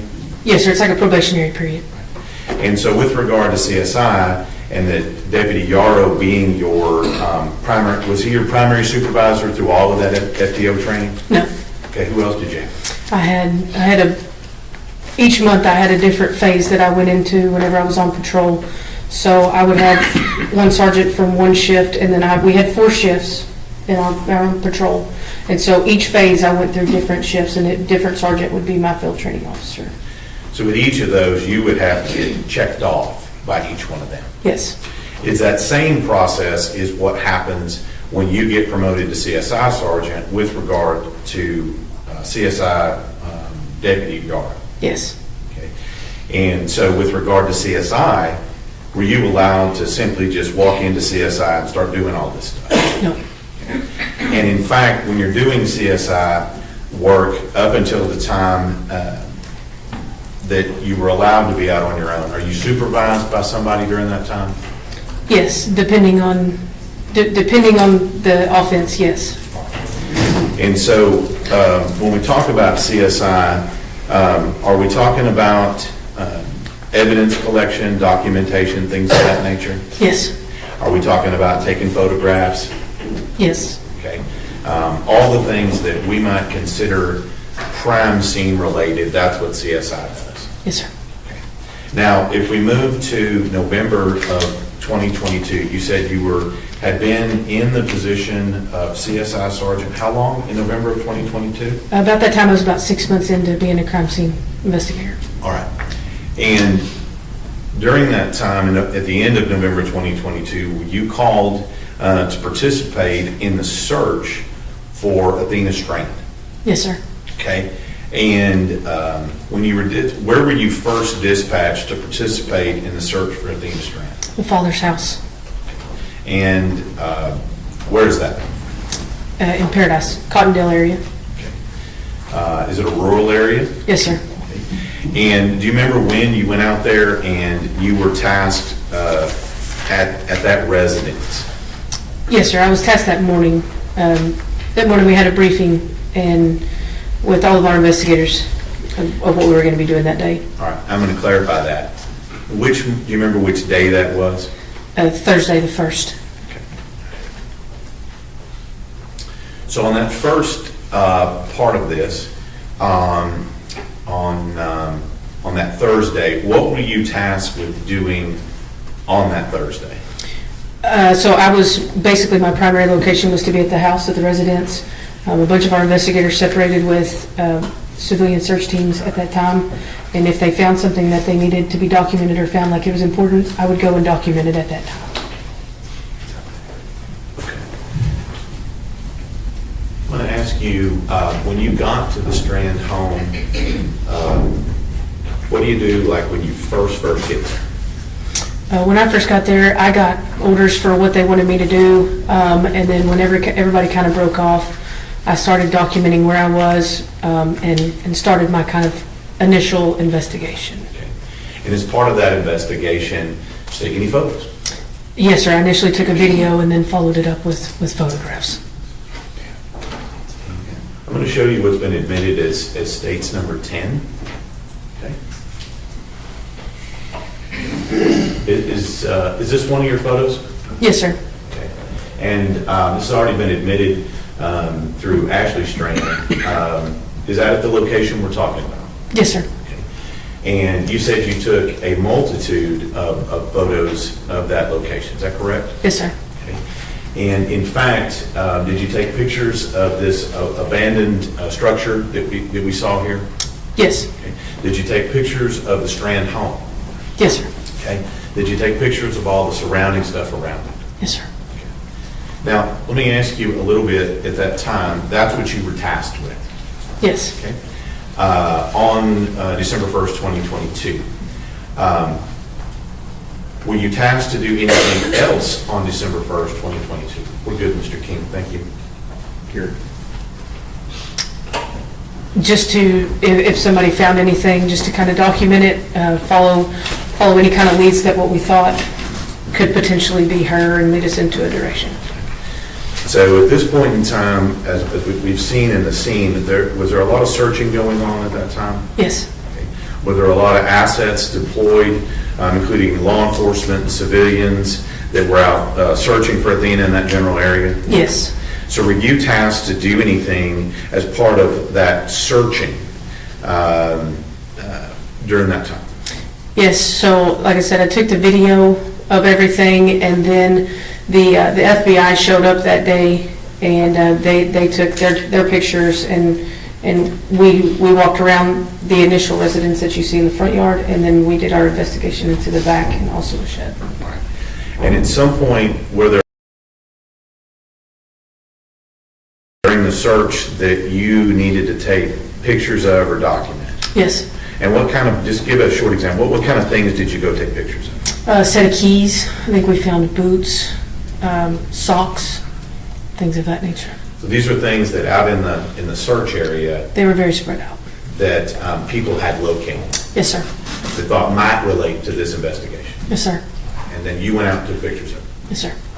Now, at some point, was that the total of what you did on December 1st? Yes, sir. Okay. Now let's move to December 2nd. What are you doing on December 2nd in the first part of that day? We meet at the father's residence again, and that's whenever everybody got together and we had a meeting of law enforcement searches. Okay. And so would I be correct when you said searches that law enforcement's continuing to search? Is that right? Yes, no civilians at that time. Now, at some point, did you become aware that Athena Strand's body had been located? In the morning? No, in the afternoon, at any point, actually. Oh, just in the evening time, yes. So, did you also become aware that FedEx vehicle had also been acquired by law enforcement? Yes. Okay. And I just want to get this right on the time periods. Did you participate in the actual search of the van that Tanner Horner was arrested in? I assisted the FBI. Okay. And when you say assisted, were you actually actively participating in the actual collection of evidence and that kind of thing, or were you doing something else? No, so they had distinguished people who took pictures and collected evidence, and then I received the evidence. Okay. And so let me get this right in time. You said that they found her body in the evening. When was the search of the arrest van performed? Was it before or after they found her body? Before.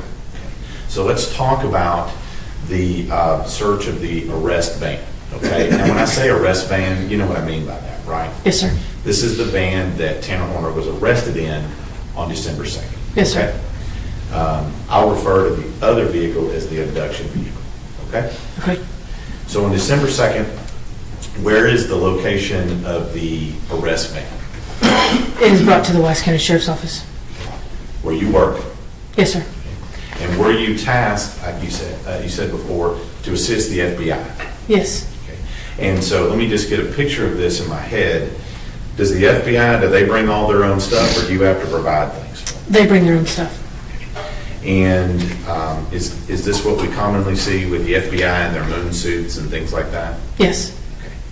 And so with regard to the FBI, are you watching them, what they're doing in searching this vehicle? Yes. Okay.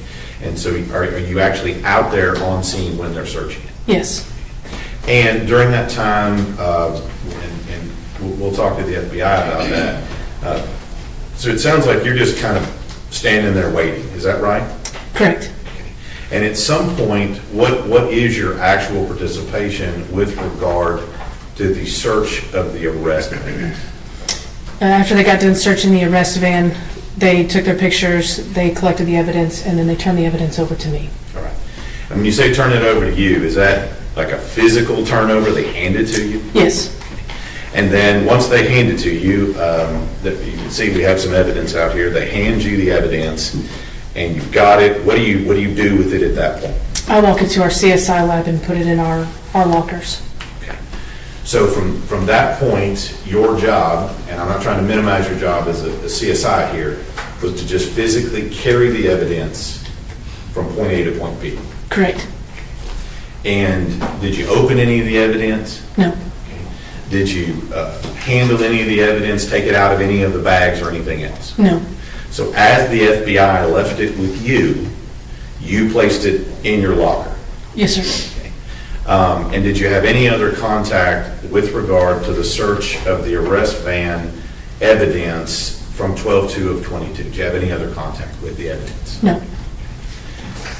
Now, also, you mentioned that you were there at the recovery of Athena Strand's body. Is that correct? Yes. Now, it seems to me that somebody who had, I would say, fairly limited 6 months CSI experience. Objection, Your Honor. Counsel is testifying. Sustained. Rephrase your question. How long had you been in CSI when you attended the body recovery of Athena Strand? 6 months. Okay. And at that time, where was your field training officer or your let me just ask you, where was CSI Sergeant Yarrow? He was out. He was out. Okay. Did he have COVID? Yes. Objection. Leading. Overruled. She's answering. And at this point, you get tasked to do body recovery. Okay. So let me just ask you, is it just you, CSI Amy, out there recovering this body, or are there other people? Oh, so there was other people. Okay. And who were those other people? 3 other FBI agents. Okay. And was it just those 3 FBI agents, or were there other people on scene as well? There was law enforcement up on the bridge and in the road, everybody who had been there with the search, and then there was 2 investigators, 2 FBI special agents taking pictures, and then there was the 3 FBI agents, and including myself for the body. And when you say, and I'm not going to go in depth into the body recovery, this is where is this where we physically remove her body from the water? Yes, sir. And is there a process by which we tape to remove her body from the water? Yes, sir. Okay. And I don't need every detail, but just give us the short version of what it takes to recover a body from the water. So how we walked the scene. We got a good idea of where we needed to go, and because of the grass being grass and dirt and a mixture of certain things, the FBI did what they are trained to do, and so I worked the top. So I worked the ledge where we placed her. We laid out, moved her from the water, and I laid her on the sheet. Then that is where we documented any kind of physical evidence. So with regard to removing her body from the water, who performed that physical task? The 2 FBI agents in the water. And then you said once they get her out of the water, you prepared an area? Is that what I'm hearing? Yes, sir. So I prepared an area because it was dirt and gravel and rocks. So I prepared an area to where as soon as she came out, any kind of evidence would be preserved on that. At that time, Now, are you taking any pictures of all of this happening? No. And so why?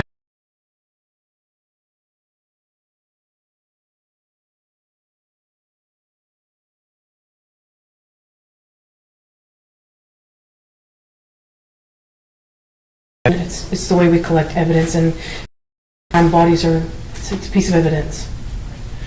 And so at this time, does that occur? Does the FBI remove the body and then place it on your area where you have it set up? Yes. And at this particular time, you said there's a sheet? Yes. Okay. And what else is around the sheet or covering? Is there anything else around besides the sheet? Just the body bag. Okay. And so with regard to that, the FBI then removes Athena from the water.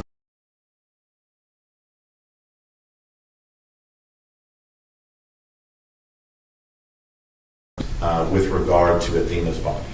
I asked the FBI to document Athena the way that I am trained, because that is how I do ours. We talked it out. They took the pictures, we scaled everything. I bagged her hands for any kind of evidence preservation and signed it, and then put her in the bag, and we carried her upstairs. So let me ask, you said something about bagging her hands. I'm going to ask some questions about that. What does that mean when you bag someone's hands? So we have brown bags. When you collect evidence, we put them in brown bags. Anytime there's a body involved, any type of DNA or anything that could be possibly on the hands, you put them in brown bags and then you tape them, and then that's kind of like you sealing your evidence for preservation. So that's what that means. Now, if you know, do you know where the Athena's body ended up from where you took it to where it ended up? Do you know where it ended up? Medical examiner's office. Okay. And when you have a body bag like that, is there a process by which you go about securing the body bag such that it's not tampered with or opened or anything else? Yes. So the last pictures of any crime scene, I asked the feds to take the last picture as well. Once a body is placed in a bag, we zip it up, and then we have body bag tags that follow that body. And so at our last pictures that we took were of the tag front and back. And you said pictures we took, not any pictures that you took. So that's correct. So we're on that scene. Do you do that? Do you tag the hands? Do you bag the hands? Do you then seal up the body bag at that time? Yes. And at that point, and I'm just asking you physically, how does Athena's body in the bag go from where you have it on the creek side, if you will? How does it get to its next location? The 4 of us carried her up to the van. So when you say the 4 of you, I'm just going to clarify here, that's you and who else? 3 FBI agents. And then she went into some form of vehicle? Yes, the funeral home. All right. And from that point in time, did you have any more contact with her body or anything to do with that? No.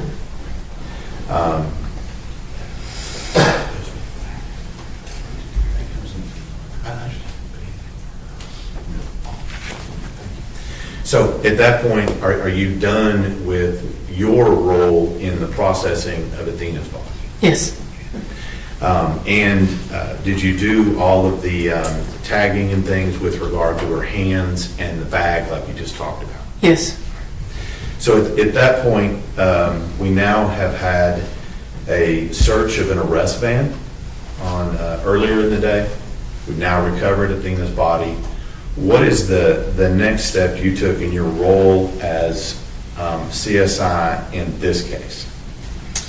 So following that, I was contacted by an investigator to process Mr. Horner.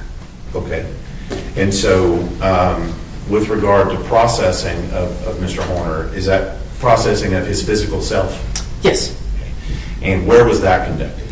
At the Wise County Jail. All right. And was that just you in the Wise County Jail? Was there anybody else there? Sergeant Oliver was there. You say Sergeant Oliver. Who's Sergeant Oliver? He was a CID investigator. And was he also participating in this case with Ranger Espinosa? Yes. And so who all else is there to process Tanner Horner? Just the 2 of us. Okay. And when you say process Tanner Horner, what types of things generally did you do to process his person? So I would take pictures, all 4 sides, and then document any injuries he may have on his body. And did you do that in this case? Yes. And was Sergeant Oliver there the entire time as well? Yes. Was that the extent of your role in the processing of Tanner Horner? Yes. And when was that done? Tell me that again. That was done just after we recovered Athena. Okay, so in the evening of the 2nd? Yes. All right. So now we've gotten to the evening of the 2nd. Do you do anything else on the 2nd? No. All right. When is your next time to participate in any capacity in your employment as a CSI in this case? May I look at my reports real quick? Sure.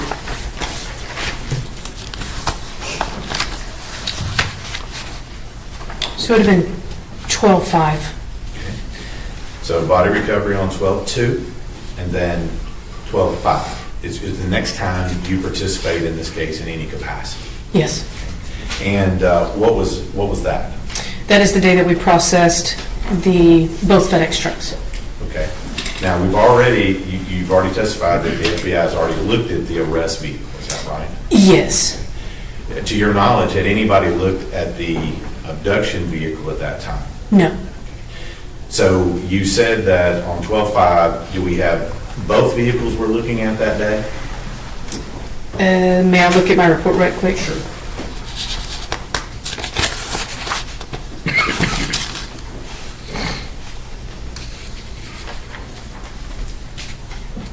So we just did the van number 1, which you're calling the abduction van. Okay. And I was going to ask you that if you had a particular deal for it. So in your report, that's referred to as van number 1. That's correct. So this abduction vehicle, AKA van number 1, who is participating in the processing of that vehicle? The FBI ERT and myself. Okay. And let me just ask you, was this the same process that y'all took when you did the search of the arrest van? I'm assuming that'd be van number 2? That's correct. Is it the same process you testified that happened in the search of the first van? Yes. So did you participate in any of the evidence collection or anything else, or was that the FBI? That was the FBI. Okay. So anything with regard to collection of evidence, we would need to ask the FBI. Yes. Right? And your role, was it again what you testified before, essentially as a carrier of evidence from point A to point B? Yes. And any evidence that was collected in the van number 1, the abduction vehicle, did you do the same thing with it? Yes. And all of that evidence, did you open any of it or mess with any of it at that time? No. No. So at that point in time, so what do you do next? That's 12/5. What happens next? So on 12/15, I was contacted by our property manager, Paige Dobines, to meet her in her property room. Sorry, Judge, that was me.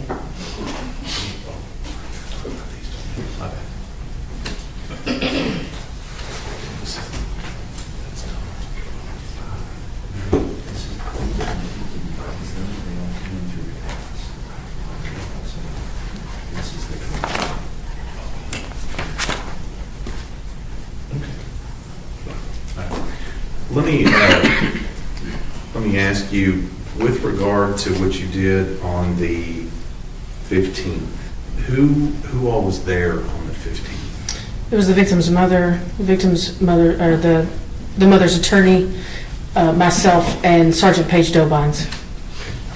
And so, let me show you, Judge Mann? Yes.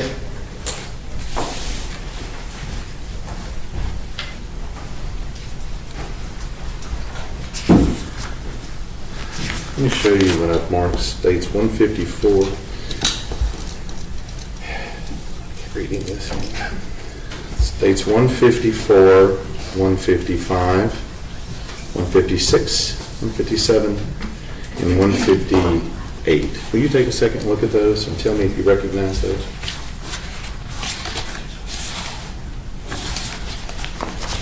Yes. Okay. And who took those pictures? I did. And was that on the 15th like you just talked about? Yes. Okay. And those pictures depict exactly what you saw on that particular day? Yes. Okay. Judge would have to submit states 154 to 158. My numbers are correct.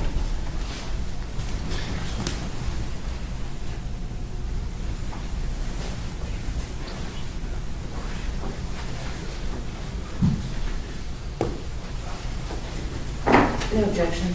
State's Exhibits 154 through 158 are admitted. And let me ask you, this particular time when they arrived, just give us a general description of what they brought you and what was in the box. So when I arrived into our conference room at the sheriff's office, I was met with them, and there was a Walmart package on the table. Okay, cool. And can we, yeah, there's just one. Oh, actually, no, pause right here. This particular box that we see in this exhibit that we already have up here, states number 10. Is that the same box that you have in those pictures in front of you? Yes. Okay. And so that box, I guess, went from that scene to you at this point on the 15th? Yes. Okay. Did the box appear to be in the same or similar condition as when you saw it here? Yes. And let me ask you,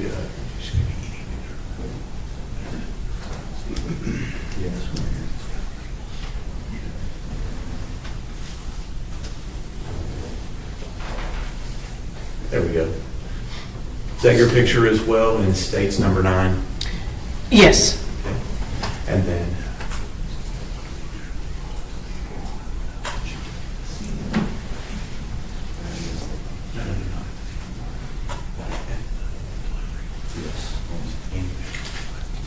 so when that gets there, is your only role with that box just to take some pictures of it?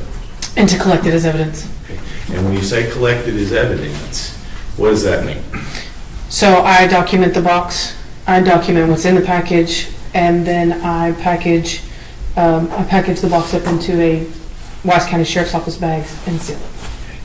And so is this your picture as well in states 155? Yes.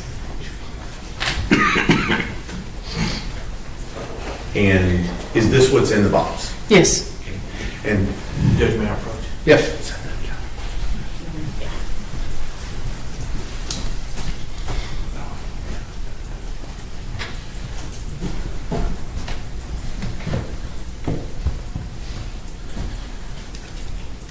Again with the glasses, sorry.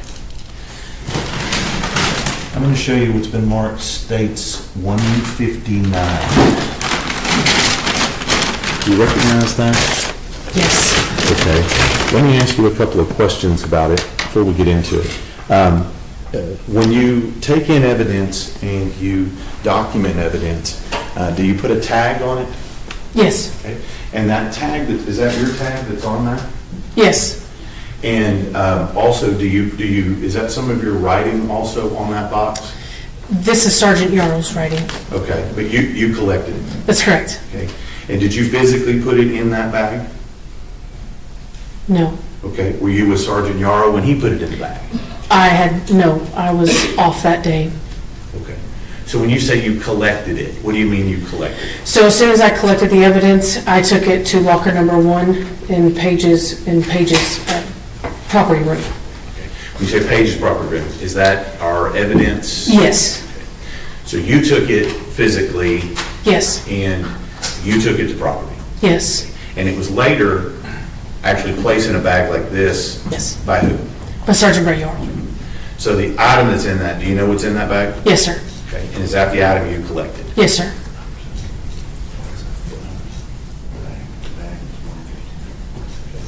Judge would offer states 159. Your Honor, I object as, may we approach? No, I'll. Okay. Your Honor, she didn't collect it. We don't have a chain of custody on this. She admitted that she didn't put it in the bag. So how does she know what is in the bag is what was taken to the locker? Right. The objection at this point is to stay.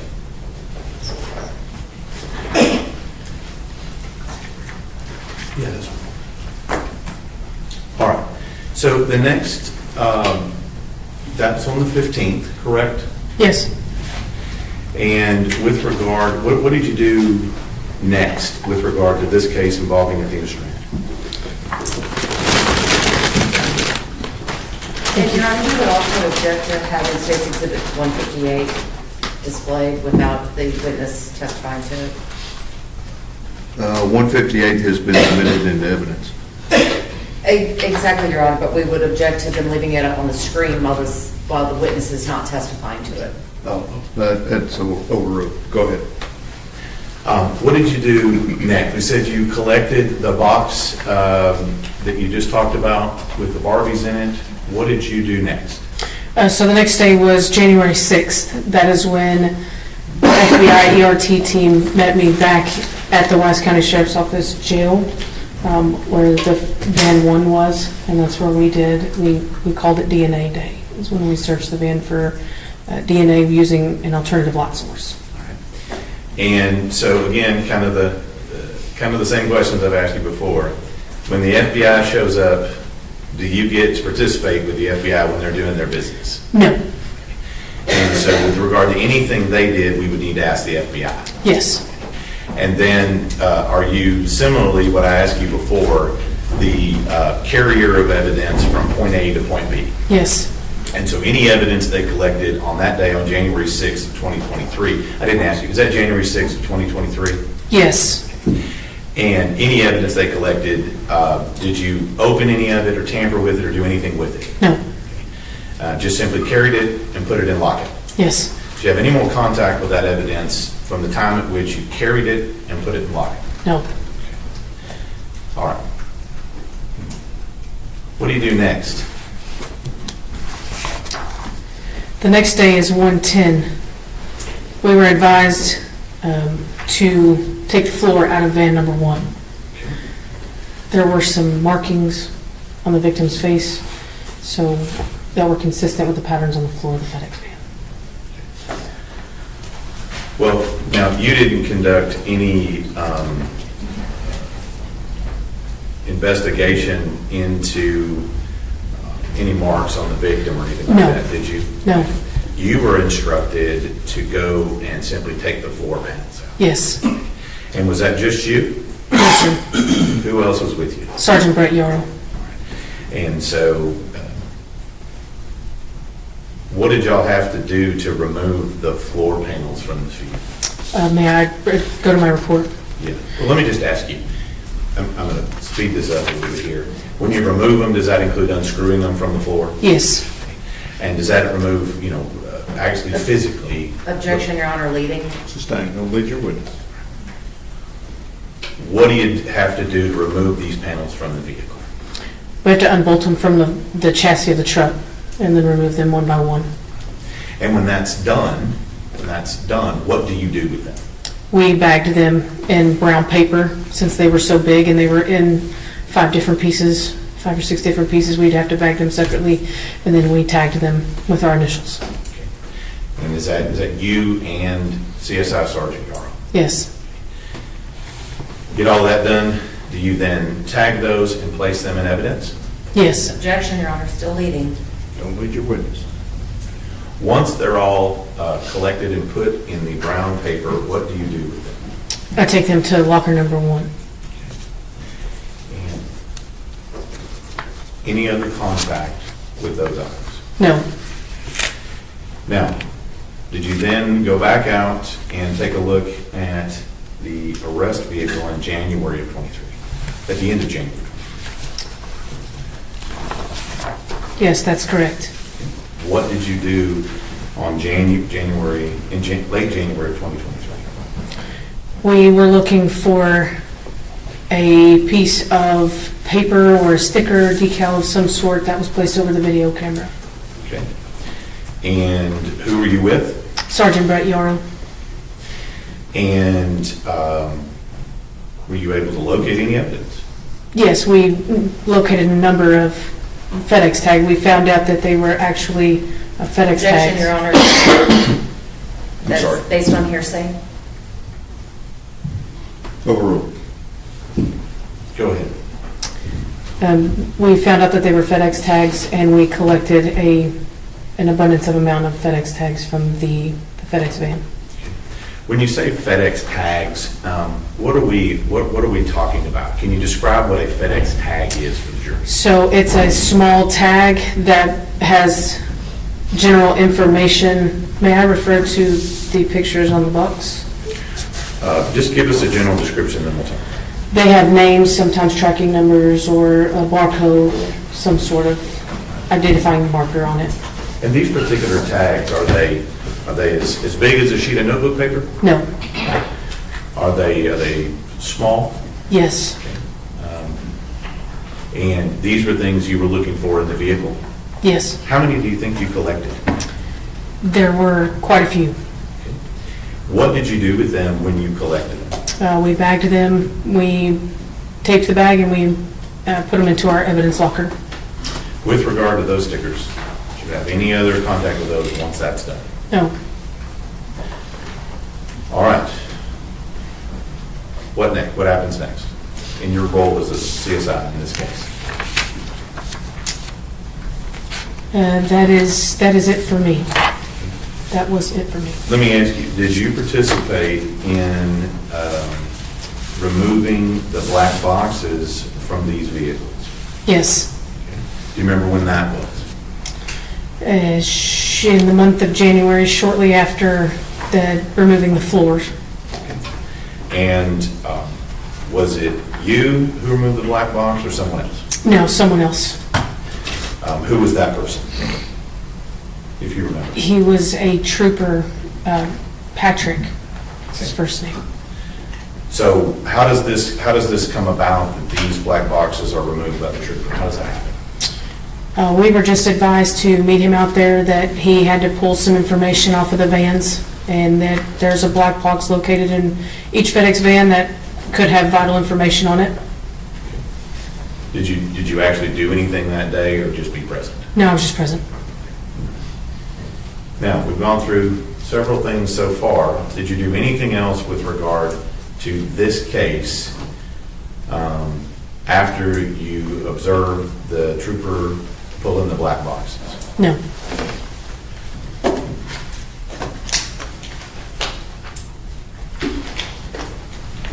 That was at the end of February of 23, is that right?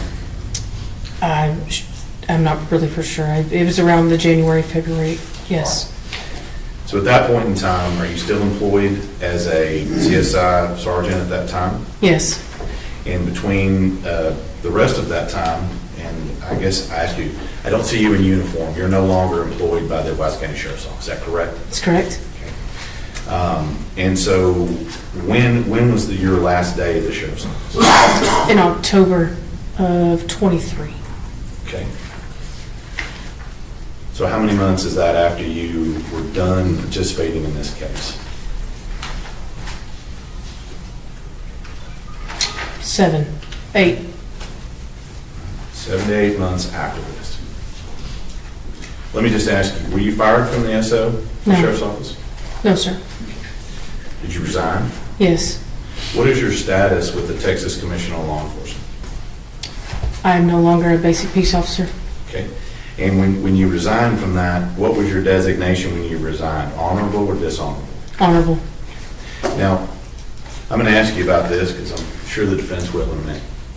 At some point after this, did you have a little bump in your CSI career? Yes. And let's talk about that. Were you participating in an investigation into another murder committed in Wise County? Yes. When this incident occurred? Yes. And was that also another murder that was charged as a capital murder? Yes. When did that murder occur, if you remember? In June 2023. So how many months after you were participating in this case here? A year and some days. You said how many? Oh, I'm sorry. It was in 22. It was, I don't know. I'm not counting. Several months. Several months. And so what we're talking about here, and I'm just going to get into it here with you, was there an incident involving photographs that were taken in that investigation? Yes. And is that incident related to who took those photographs? Yes. And as far as your being, were you disciplined with regard to these photographs? Yes. So let's talk about that. What was the standing order when you went out on that scene with regard to who was supposed to be taking photographs? I had an intern with me, and the intern was not supposed to take pictures. Okay. And at that point in time, did you allow the intern to take pictures? Yes. Okay. And do you know how many pictures it was? A handful. And at that time, was that the standing order by the patrol captain at that time? Yes. So you didn't do what the patrol captain told you to do? That's correct. That's not good, is it? No. Now, the problem came up, you were asked later on if you had let that particular intern take those handful of photos. Is that correct? Yes. And what'd you tell him?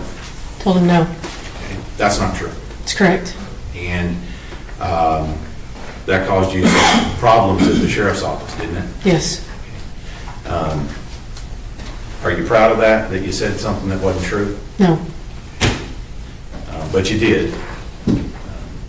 Did you eventually tell your superiors that what you told them wasn't true at that time? Yes.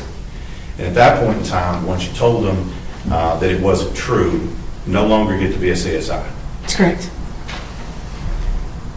But you weren't fired. No. What was your duties after that? I moved back down to patrol. And you did that until you resigned in October of 23. Yes. Now, that incident happened after the one we're talking about here, correct? Yes. And other than that incident, do you have any other issues with regard to you not being accurate and truthful with your superiors? I'm sorry, can you repeat that? Do you have any other incidents where you were not truthful with regard to your superiors? No.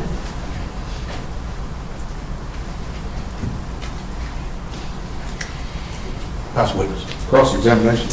Your Honor, may we approach?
Sammy, how you doing? Good. I want to ask you a little bit about your job as an evidence tech. So your job when you were with the Wise County Sheriff's Department was to collect evidence at scenes? Yes, ma'am. And it was to photograph evidence at scenes? Yes, ma'am. And you would agree with me that when you have a criminal offense, especially something like a capital murder, that collecting evidence is a must? Yes, ma'am. And when you go out and collect evidence, a lot of what you collect would be the physical evidence, is that correct? Yes, ma'am. And it's important to collect all the physical evidence. You would agree with me? Yes, ma'am. Because physical evidence are objects that might establish that a crime had been committed. Yes, ma'am. Could provide a link between the crime and the victim. Yes, ma'am. And it can also provide a link between the evidence and the suspect, right? Yes, ma'am. But would you agree with me that it could also exclude suspects? Sure. So when we're collecting evidence in a case, the priority is to do it properly. Yes, ma'am. And special care needs to be taken when collecting all evidence. Yes, ma'am. And again, with the capital murder case, we have to be, take it up that extra notch. Wouldn't you agree? Yes, ma'am. Because someone's life is on the line in that case. So we want to make sure that everything is done correctly. Yes, so ma'am. When you collect evidence, at the time that you collect the evidence, you don't know whether there's going to be a guilty or a not guilty plea, do you? No, ma'am. Because at the time you collect the evidence, 9 times out of 10, the case hadn't even been filed yet. That's correct. So would you agree with the proposition that you should treat every case when you go out into the field to collect evidence as if that case were going to go to trial? Yes. And so when you go out to collect evidence, it's important to do it properly because you don't want any contamination. That's correct. And explain to the jury what contamination is.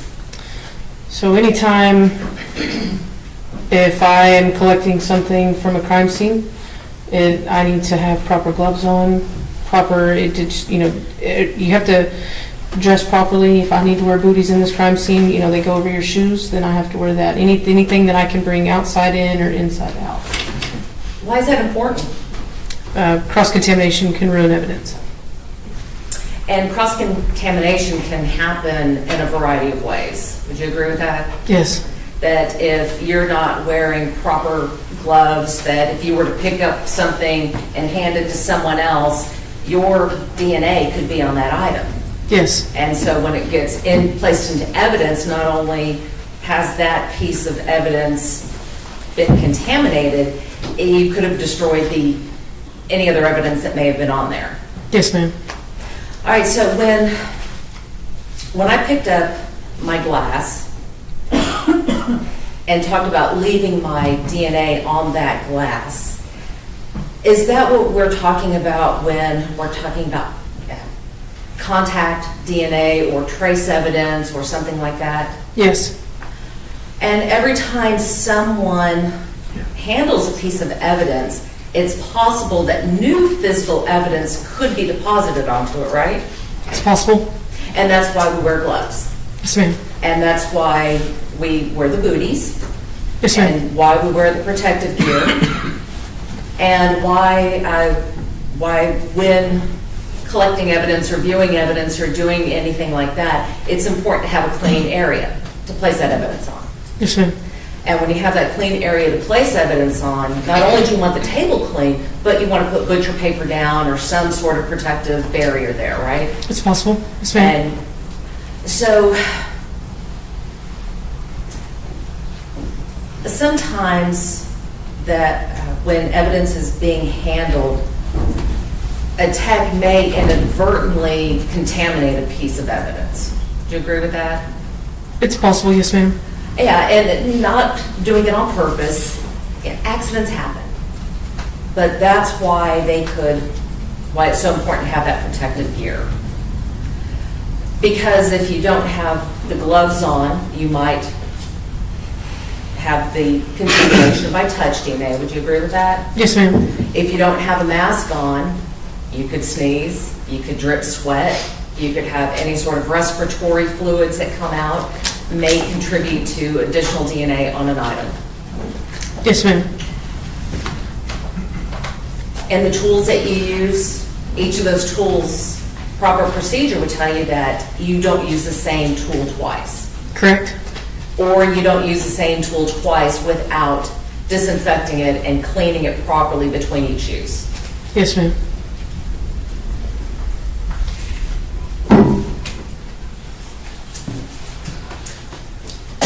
Let's talk about the packaging of evidence. Evidence has to be packaged in such a way, after it's collected, that basically just to prevent any contamination or destruction of the evidence, correct? Yes, ma'am. Because, well, let me back up, because contamination, again, could affect the outcome of the case. Yes, ma'am. And it doesn't take a lot to contaminate or cross-contaminate an item of evidence, does it? That's correct. Would you agree with me that when you put when you put evidence into a package, you also have to make sure that that evidence bag is not contaminated? That's correct. And a way to do that is to make sure that, again, everybody wears gloves, personal protective gear. Correct? Yes, ma'am. Okay. With regards to packaging evidence, to avoid contamination, isn't it important that it should be sealed as soon as possible? Yes, ma'am. And preferably to seal that evidence at the scene. It just depends on evidence collection and where it's coming from. But the main thing is you got to get it sealed quickly because you don't want any opportunity for evidence to become contaminated. Yes, ma'am. So let's talk about storing evidence. After evidence is collected, it's important to make sure that it's also stored properly. Would you agree with that? That's correct. And part of that proper storage is that items shouldn't be, well, let me back up to packaging. If you have several items, you put all those items in a separate package, right? Yes, ma'am. That you don't want to put a suspect's shoe in the same place with a victim's pair of pants, right? That's correct. You don't want to put more than one item in a bag because that too can cause contamination. That's correct. All right, so when we store the evidence, we want to make sure it's stored in a secure place, right? Yes, ma'am. And we also don't want to store evidence from a suspect and evidence from a victim in the same place either, do we? I don't understand your question. I'll try to ask a better one. Okay. All right, when we store evidence in the evidence locker, it would be the better practice not to have any evidence related to the suspect in close proximity to any evidence related to the decedent. No, ma'am. I mean, they're both everything is in its own bag. Everything is sealed before it ever goes into a locker. Okay. All right, so let's talk about the evidence collection in this case. You were asked to participate in the investigation of this case, right? Yes, ma'am. And so you went out to the scene and documented what was going on at the scene. Yes, ma'am. Now, I believe earlier you testified that there was an image of the box on the steps. Yes, ma'am. You photographed that at the scene? Yes, ma'am. And you took that into evidence? No, ma'am. I thought you testified earlier that you took that and handed it off to Paige Stobines. That was on the 15th of December. That was not on the day that picture was taken. Okay, so who actually collected that evidence? I'm not sure. And do you know how it got to Paige Dobines? The day that I met with the victim's mother and her attorney is the day that it got to Paige Dobines. So now it's your testimony that when this was, that evidence was not seized at the time? It was not seized the day that that picture was taken. No, ma'am, not by me. And to your knowledge, was that seized by any law enforcement officer on that day? I'm not sure. But you do know that you met with the sheriff, or in the sheriff's office with Paige Dobines, Athena's mother, Miss Gandy, and Miss Gandy's attorney, Mr. Varghese. Is that correct? That's correct. And it was Mr. Varghese who is the one who provided that package to the sheriff. That's correct. And on what date was that? So 12/15. So that was 13 or 15, 16 days after that photo was taken? Yes.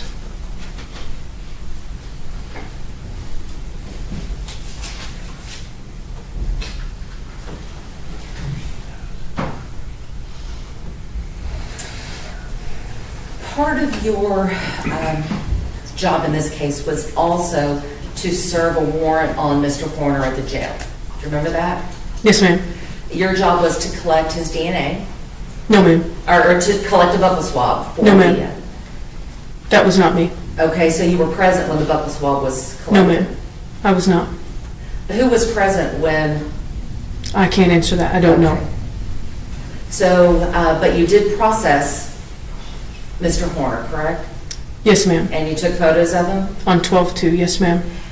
During the time that you took photos of him, he didn't try to fight you, did he? No.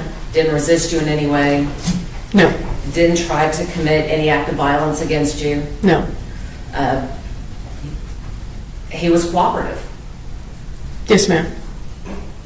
Again, didn't cuss or yell at you? No, ma'am. He just did everything that he asked, or that you asked him to do, correct? There was some resistance, but yes, ma'am, in the end, it was okay. Yes, ma'am.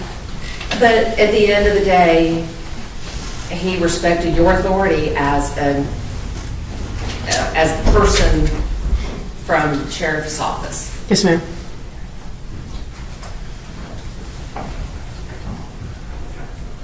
How long were you with the sheriff's department? At its entirety? Yes. A little over 2 years. During that time, were you ever involved in what we call an evidence view, where the defense attorneys come in and view the evidence that was collected in a case? No, ma'am. Are you aware that there are times when defense attorneys want to come in and collect evidence, view the evidence that was collected in a case? I've heard of such, but I don't know what they are. Yes, ma'am. Yeah, we might be able to break here, because I understand that lunch. They're not here yet, so let's. Oh, okay. May I approach the court reporter? Yes.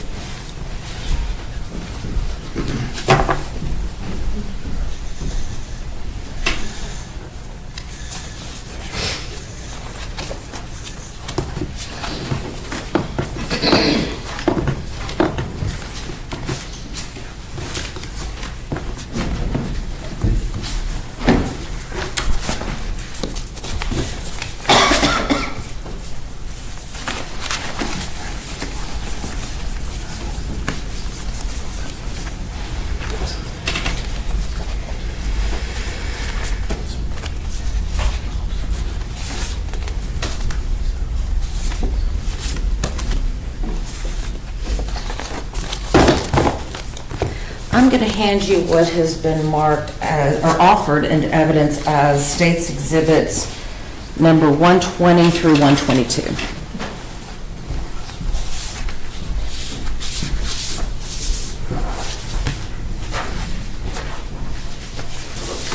Did you take these items, or did you process these items and collect them as evidence in this case?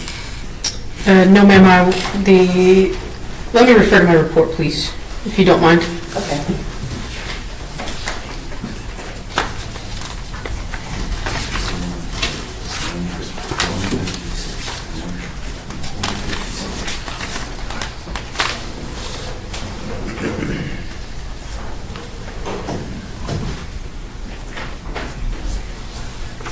That was collected by the FBI ERT team. All right, so I want to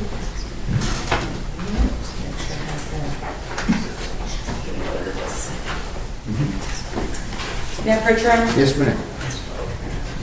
I'm going to hand you what has been marked as defendant's exhibits number 11 through 15, and I'd like you to take a look at this, please.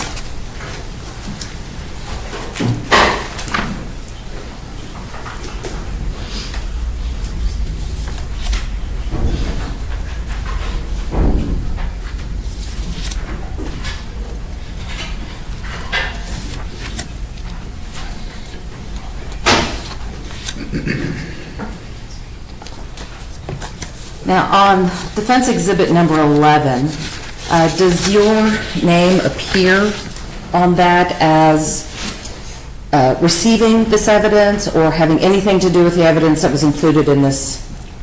Yes, so this tag states that I received it from the FBI and put it into our RMS system at the sheriff's office.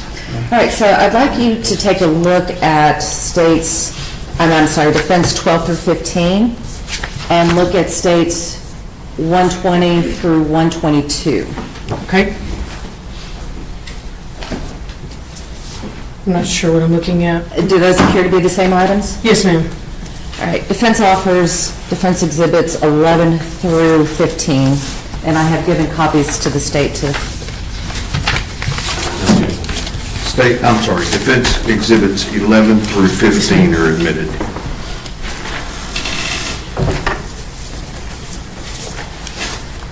May I publish your own? Yes.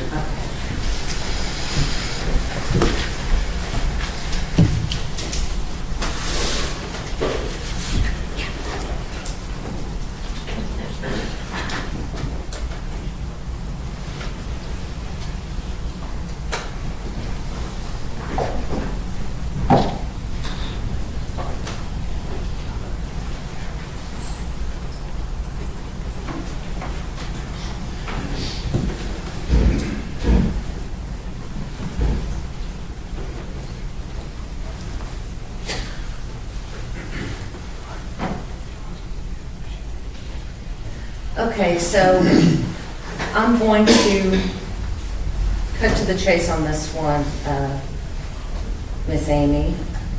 When we are looking at, oops, how it goes. All right. All right, so let's take a look at defense exhibit. Oh, there we go. Now it's working. I'm sorry, I'm not very technologically advanced. All right, so we're looking at the evidence bag, and this is the evidence bag that would have been given to you to place in the locker. Yes, ma'am. And it shows the handwriting and the chain of custody from whoever collected the evidence? Yes, ma'am. Okay. Now, we talked about the importance of using protective gear when looking at evidence. And you talked about the importance of having a clean surface and having butcher paper between the item and the surface. In states or defense exhibits number 13, 14, and 15, do you see any butcher paper on the table? No, ma'am. And it's important to have butcher paper on the table because that can reduce the possibility of cross-contamination, correct?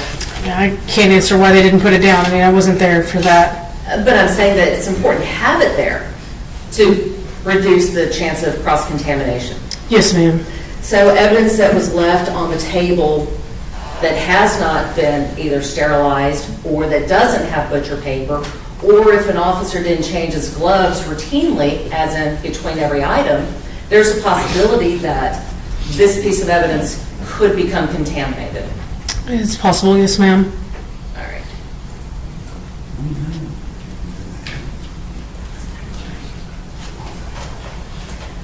I'm going to hand you what has been marked as defense exhibits 23 through 28. Got it, Richard? Yes.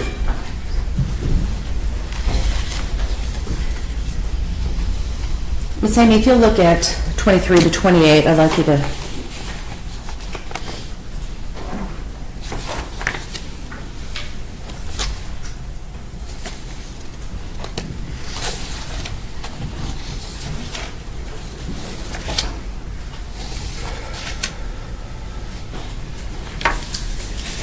Do you recognize 23 to 28? Yes, ma'am. We'll offer defense 23 to 28. I have given you copies of all of them that we were. Oh, I'm sorry.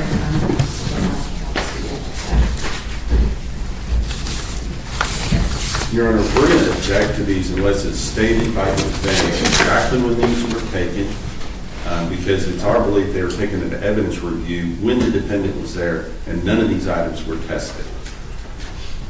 You need to lay the proper predicate. The objection's sustained. All right, so when, Judge, I'll hold this off and I'll talk to Mr. Yarrow about it. Okay. But I will talk to you about what happened with the paneling, because you were present with the paneling. And may I approach? Yes.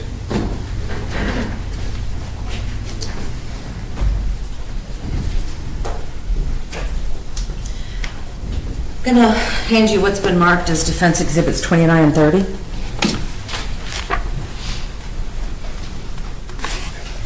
Is that your handwriting on the first one? Yes, ma'am. And so do you recognize your handwriting and the Yes, ma'am. description of the item? Yes, ma'am. When you package something and when you store evidence, you would agree with me that it's important to store it in such a way that it does not become destroyed or tampered with or any way changed. That's correct. And so when you store something, you want to make sure that it's not in any water, not in any other liquid, because that could cause contamination, correct? Sure. I want you to look at Defense Exhibit number 30.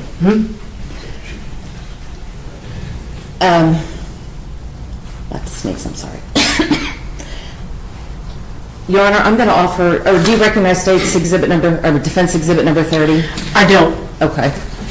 And I will, let me get another one for you. Okay. Oops.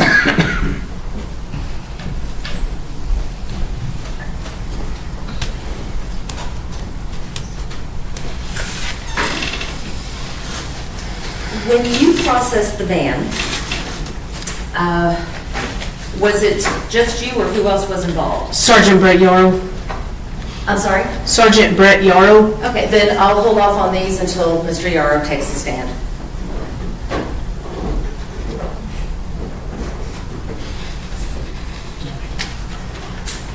Miss Amy, the last thing that I really want to talk to you about is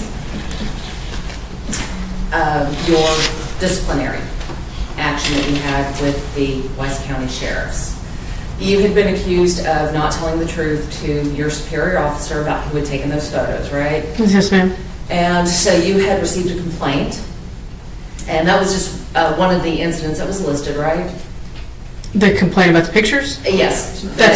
That was the only. If we're going to go outside the court's ruling on this. Well, let me see where we're going. Go ahead. So as a part of your complaint, you were accused of violating rule of conduct regarding truthfulness, correct? That's correct. You were given the opportunity to provide a response to that complaint, right? That's correct. After you provided the response, you had a chance to sit down with your captain at the time, is that right? Yeah, I believe so. Yes, ma'am. I'm not for sure. And then after you met with that captain, you were given the opportunity to revise your response regarding the truthfulness, correct? That's correct. You revised that response, right? Yes, ma'am. And you admitted during the revised response that you had, in fact, not been truthful. Yes, ma'am.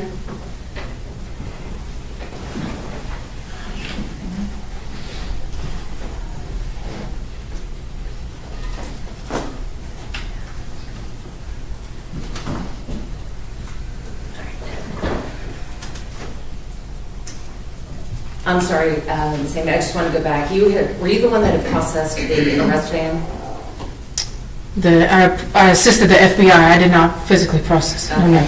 Did you take any items from the arrest van into custody? Whatever the FBI ERT team collected, they collected it, and I walked it to our CSI locker. Were you observing the collection of that evidence? Yes, ma'am. So when you were with the arrest van, one of the items that they collected was a backpack, correct? Yes, ma'am. And that was a Dragon Ball Z backpack? Yes, ma'am.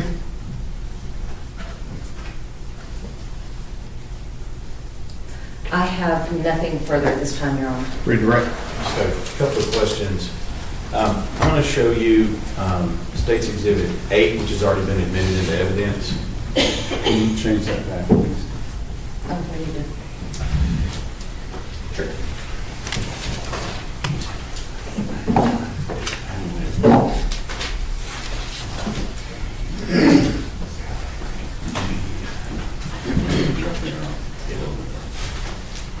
This picture that you took on scene of this box, Deputy Amy, I'm gonna have you read that middle number on the box. What's that middle number on the box right there under TRK number? What's that number? 6184-8685-6845. Let me show you States 156. Is that the same number? Yes, sir. Same box? Yes, sir. Same box as you took a picture of? It was provided to you later on by an attorney and Mrs. Gandy, mother of Athena Strand? Yes. No further, Your Honor. Ms. Anderson. When you took the photos at the scene, was the box open? At the house? At the house, yes. No, ma'am.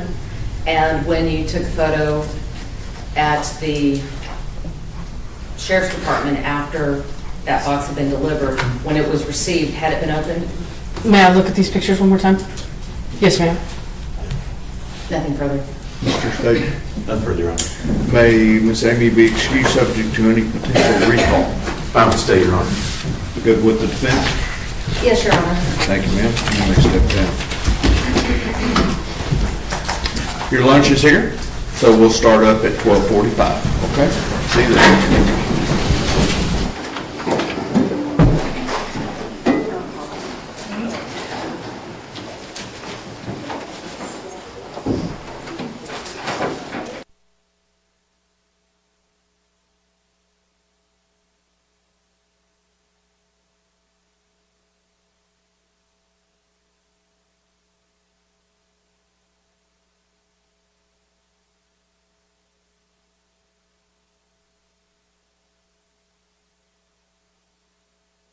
Reconvenes this afternoon.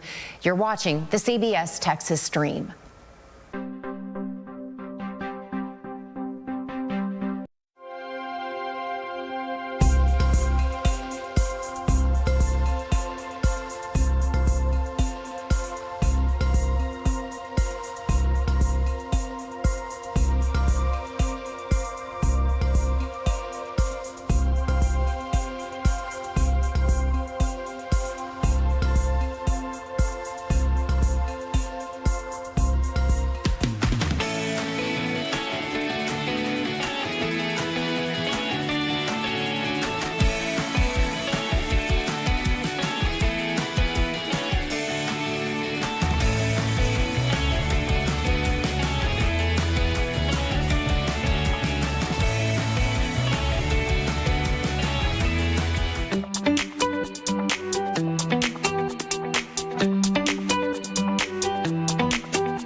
This is CBS News, Texas. Good morning. Thank you for joining us for CBS News Texas at 11. I'm Karen Borda here with First Alert meteorologist Nelly Carreño.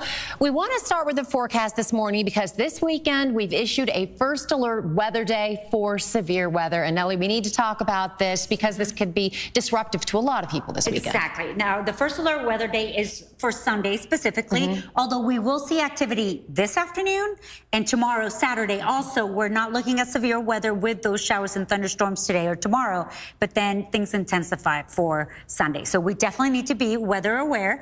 And the main concern for the Sunday will be the second round of storms that will be during the late afternoon into the evening hours. But today, no worries. If you have Friday plans, we could see a spotty shower on the way home. You could be dodging some of those, but that's about it. You can see here the most important points regarding the forecast. We will see multiple rounds of storms into next week. We are talking about Saturday, not severe. Sunday, possibly severe. Monday is drier, but then on Tuesday and Wednesday, once again, we are looking at that possibility. Severe weather will be possible on Sunday through midweek, and on Sunday specifically, the main concerns will be heavy rain, possibly just some hail, and even some rotation with some of the supercells. But right now, everything's quiet, no worries. 74 degrees. Now, something interesting here, the humidity. We're at 68. I'm sure you feel it. It's rather sticky. Now, the dry front that really is between the very dry air to the west and very humid air to the east, including us,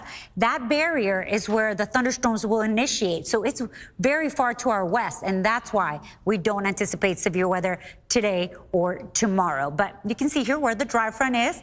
It's very quiet as of right now. Things will start to bubble up after about 1 o'clock to 3. We could see a couple of showers this afternoon, and temperature-wise, we will be in the low 80s. But you can see here around 1 o'clock, a little activity, 3 o'clock, a few showers, maybe even a thunderstorm, not severe, around 5 o'clock. But we have to talk more about this weekend coming up. All right, Nelly, thank you so much. The prosecution continues to lay out its case in the punishment phase of the Tanner Horner trial. He pleaded guilty earlier this week to killing 7-year-old Athena Strand. Our Trevor Sahaki has stepped out of the courtroom to tell us what jurors have seen and heard this morning. Trevor.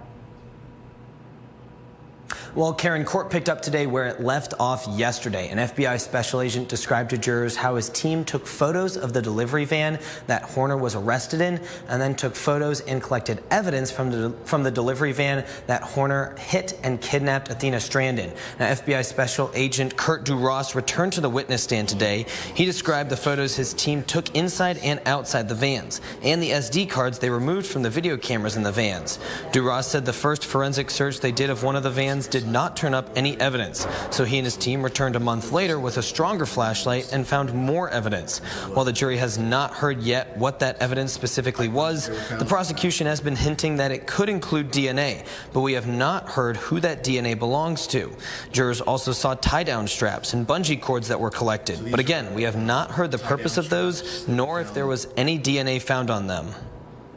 We're trying to show where the stain is using that alternate light source. This is, I believe, the step going into the cargo van, and this is the swab technique that we use to take a swab for DNA. Prosecutors say Tanner Horner abducted and killed Athena Strand after making a delivery at her Wise County home back in 2022. Horner told investigators he hit Strand with his truck in the driveway. Police say he told them she wasn't seriously injured, but he panicked and took her. An arrest affidavit says Horner strangled the girl. Her body was later found 9 miles from her home. The Wise County District Attorney is pushing for the death penalty, but Tanner Horner's defense team is arguing for life in prison without parole. And jurors are currently hearing from a Wise County Sheriff's Office crime scene investigator. They're continuing to hear from that person right now. Court is scheduled to wrap up today around 3 o'clock, but of course, everyone will be back on Monday. Live in Fort Worth, Trevor Sahaki, CBS News, Texas. Trevor, thank you very much. We are streaming every moment of the punishment phase of this trial live on CBSNewsTexas.com, on our YouTube page, and on the CBS News app. Just tap on the Texas section. This morning, we are working to learn more about what led to a shooting in Fannin County that sent one deputy to the hospital and left a suspect dead. It happened on a county road outside the small town of Leonard. That's just northeast of Dallas. Now, police say they were responding to a call, but it isn't clear yet what that call was for. The sheriff's office says as soon as the deputy got to the scene, he was met with gunfire. Chopper video shows from the scene. It shows what looks like multiple bullet holes in the deputy's windshield, and the rear window completely shot out. The deputy was taken to the hospital for medical treatment and is expected to make a full recovery. The suspect was killed at the scene. The Texas Rangers have now taken over this investigation. Well, we are just a few hours away now from the splashdown of the Orion spacecraft. The return of the Artemis II crew to Earth comes after their 10-day record-breaking space voyage and lunar flyby. Orion is expected to splash down in the Pacific Ocean off the coast of California at just after 7 o'clock our time today. But first, the crew must complete perhaps the most daunting milestone of this journey, re-entry, piercing the thick inner band of Earth's atmosphere at incredible speeds and temperatures. Inside the vehicle, the spacecraft systems, it's a nice 75 degrees. But during re-entry outside the spacecraft, it's much, much hotter, roughly 5,000 degrees Fahrenheit, which is about half as hot as the surface of the sun. The capsule is racing in at nearly 25,000 miles per hour, decelerating at a rate of nearly 4 times the force of gravity. It's not so much 13 minutes, it's more in my head about an hour and a half of things that have to go right. I have a whole checklist in my head. The drogues have to come out, the main chutes have to deploy, the reefing systems have to cut, separation between the service module and the crew module, the heat shield that has to work. Now, UTA has some local ties that bring this mission a little bit closer to home. Our Lacey Beasley joins us now from the newsroom with a closer look at the crew's final challenge. We all have a chance to watch history tonight. Experts say re-entry is one of the most important phases of this mission, and there's little room for error. To celebrate the event, the planetarium at UT Arlington is hosting a watch party. Come one, come all. This event is free and open to the public. It begins at 6 p.m. and goes to 7:30 at the planetarium. Organizers say the best parking is in the Maverick Garage. And an alumna of UTA is a part of the history-making effort. Dr. Lori Glaze manages the development and operations of human spaceflight. She got her start at UT Arlington, where she received a bachelor's and master's degree in physics. And here's how the crew is feeling as they head back home. I've actually been thinking about entry since April 3rd, 2023, when we got assigned to this mission. And one of the first press conferences we were asked, what are we looking forward to? And I said, splashdown. and riding a fireball through the atmosphere is profound as well. Now, the biggest challenge will be a planned blackout of communication. It's a tense moment where the crew will fly 24,000 miles per hour as they enter Earth's atmosphere. And here's an even more interesting tidbit. The biggest request from the crew for their first meal when they return, Uncrustables, which are those uncrusted sandwiches. Odd choice, if you ask me. Well, that splashdown is expected at 7 p.m. Central. I'm Lacey Beasley reporting. I actually kind of get it. I love Uncrustables, Lacey. Thank you so much. And you can watch live coverage of the return of the Artemis II crew right here on CBS Texas. Again, splashdown is scheduled for just after 7 o'clock our time. We will air Share of Country in its entirety after CBS News coverage is complete. Coming up on CBS News Texas, Vice President J.D. Vance is on his way to conduct negotiations crucial to ending the war in Iran. Will those talks be turbulent, I should say? Now, hear how he anticipates them going and the list of disagreements that are up for discussion. Your CBS Texas primetime lineup is sponsored by Health Spring Medicare Plans. Put a spring in your step.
Vice President J.D. Vance said as he left for Pakistan this morning that he thinks negotiations this weekend to end the war in Iran, quote, will be positive.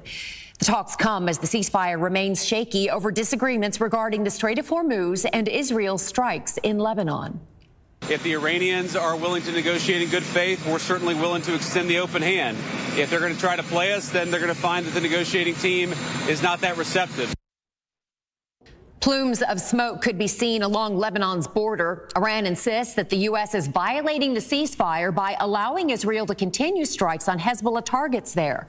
Israel says it will open negotiations with Lebanon as early as next week.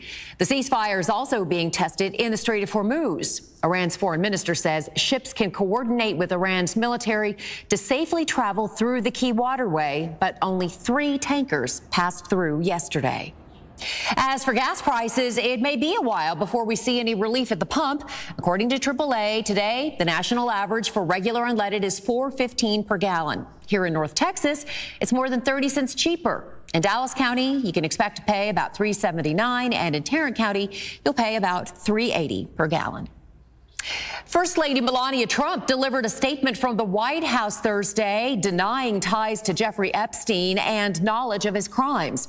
The First Lady asserted that she was not friends with the late convicted sex offender or his accomplice Ghislaine Maxwell, but acknowledged they were in overlapping social circles. Mrs. Trump is now calling on Congress to bring in Epstein survivors for a public hearing. Coming up, rain is on the way this week. When we return, meteorologist Nelly Carreño has the timing ahead of our First Alert Weather Day. And later, the WNBA draft is just days away. Why this draft will be pivotal for the future of the Dallas Wings. You're watching CBS News Texas, and we'll be right back.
The second round of the Masters is underway in Augusta, Georgia. Defending champ Rory McIlroy shot a 67 in the opening round yesterday. Many of the first round leaders tee off this afternoon. So the leaderboard doesn't look a lot different today right now than it did yesterday. Some of the local names we're watching, Scotty Scheffler, Jordan Spieth, and Bryson DeChambeau aren't on the first page of the leaderboard just yet, but it's early. We'll give them time. All right, let's send things over to our First Alert meteorologist, Nelly Carreño. Now we need to talk about, we've got a First Alert weather day on Sunday. Chances of rain really today, tomorrow, but Sunday's really the big day. Sunday's the big day due to the possibility of some severe storms. Then we get a break on Monday, but we're watching Tuesday and Wednesday too. It's spring, April, May. We know what we can expect. So we just have to plan ahead, and that's it. So let's talk first about what's happening. First, we mentioned the First Alert weather day, very important. And today will be relatively quiet. You don't have to worry about the possibility of severe weather or anything like that. We're watching Sunday for that. You notice the clouds are starting to build. We could see a few showers, especially during your commute home, maybe even a thunderstorm, but not a severe thunderstorm. We don't have enough instability. Now, over to our north, you can see there, even clipping parts of northern Oklahoma, we have that front, that boundary that's both colors. That means it's stuck there. It's a stationary front. That won't impact us. What will impact us is the swirling over to our west in the Pacific. That is what will keep pushing disturbances towards us. And now, the dry front is also important. We have a humid air mass over us. West of that, it's very dry. And wherever that sets up is where we'll see the storms initiate. And that's important because by Sunday, that dry line will be very close to us. So you can see here we have the clouds coming in from the south. So clouds will build in the next couple of hours. Don't be surprised if you get a little drizzle on your windshield on the way home or even a downpour. But yet again, I don't expect big hail or anything that could break your windows or anything like that. So no worries about that. 73 is the temperature right now. You notice the winds coming in from the south. It's a little bit breezy. We have winds from 5 to 10 miles per hour. The gusts are up to 20 miles per hour, and that will continue through tonight and tomorrow. And the highs almost every day will be near 80 until next week. So if you're wondering, what is the high today? What did Nelly say? Well, we're going to be near 80 every single day. Today, tomorrow, Monday, Tuesday, Wednesday, until a front finally comes through and breaks apart this pattern that we have. So let's go ahead and take it hour by hour. This is around 1 o'clock this afternoon. Notice those little spots of green. Those are the little showers, widely scattered. Most of us will not see any activity today. Tomorrow, it's a little bit higher, 40% chance of a shower or a thunderstorm, especially during the afternoon and evening. Not severe. The severe threat for Saturday is over to our west. But you can see here quite a bit of green on our radar for Saturday afternoon and evening. And we can't tell you exactly. It will rain over Haslett or it will rain over Southlake. These will be scattered. Not everybody will see rain tomorrow, but all of us will stay away from severe weather until the possibility comes in on Sunday. Now, on Sunday, we will have 2 rounds. This is 4 o'clock in the morning. Notice how we have a line setting up to our west. Everything shows that it will start to dissipate as it moves towards us. Hopefully it doesn't, because if it rains during the morning on Sunday and we don't see a lot of sunshine during the afternoon, then the evening storms won't be as strong. But if we have that first line fizzle out quickly and we get quite a bit of sunshine during the afternoon, then these are the storms between 4, 5, 6, 7 o'clock in the afternoon and evening on Sunday that we have to watch out for. All modes of severe weather are possible: hail, strong winds, the possibility even of some rotation. Then on Monday, it's a little more quiet. So towards the west on Saturday, that's the level 1 chance of severe weather. For Sunday, we are in it for Dallas and Fort Worth. And over in parts of western Tarrant and western Denton, we do have the possibility also of some heavy thunderstorms. Then on Monday, only a 20% chance of a thunderstorm.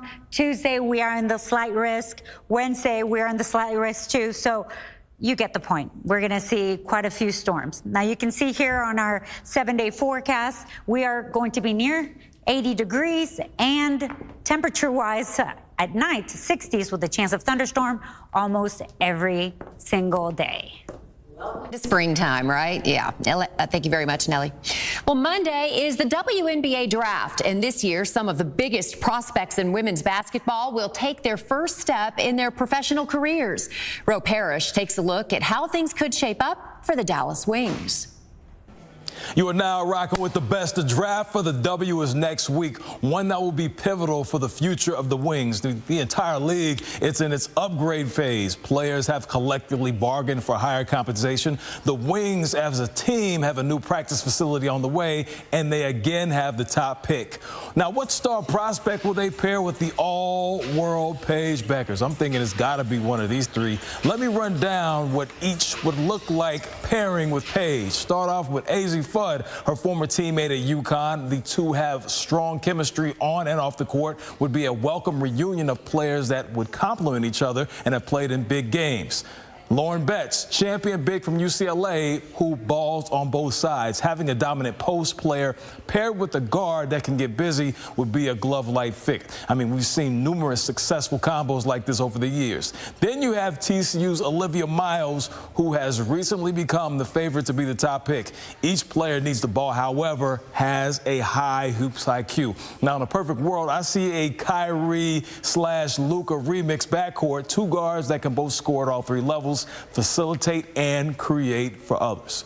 Now, for those that forgot, Paige gets buckets, just under 20 points per game and 5 dimes in year one.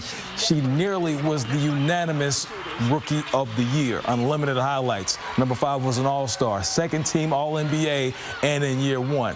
One of the 10 best players in the W. Quick question. Now, where does Arike Agumbawale factor in all this? That remains to be seen. Could she be a part of the rebuild, or will the Wings move on from the 4-time All-Star?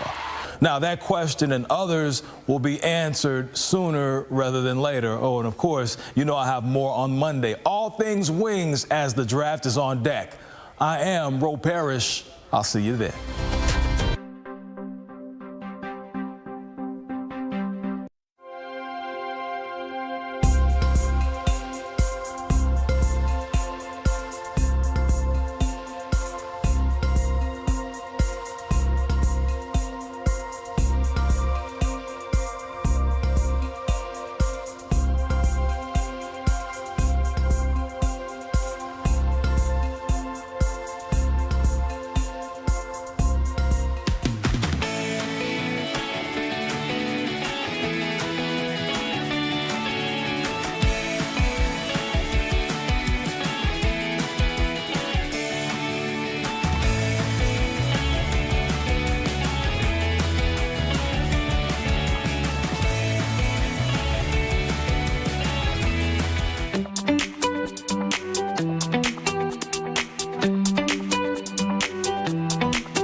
Tomorrow, you can join me for the 30th annual Breakthrough T1D Dallas Gala to help those living with type 1 diabetes. I'll be emceeing along with former Dallas Cowboys wide receiver Isaiah Stanback at the Omni Dallas. If you're interested in joining, you can find out more information at breakthrough-t1d.org. Thank you very much for watching. We'll see you again at 4, but our local news coverage is streaming all the time on CBS News Texas. Have a great weekend.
This is CBS News, Texas.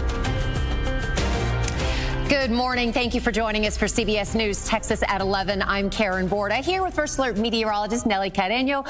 We want to start with the forecast this morning because this weekend we've issued a First Alert weather day for severe weather. And Nelly, we need to talk about this because this could be disruptive to a lot of people this weekend. Exactly. Now, the First Alert weather day is for Sunday specifically, although we will see activity this afternoon and tomorrow, Saturday. Also, we're not looking at severe weather with those showers and thunderstorms today or tomorrow, but then things intensify for Sunday. So we definitely need to be weather aware.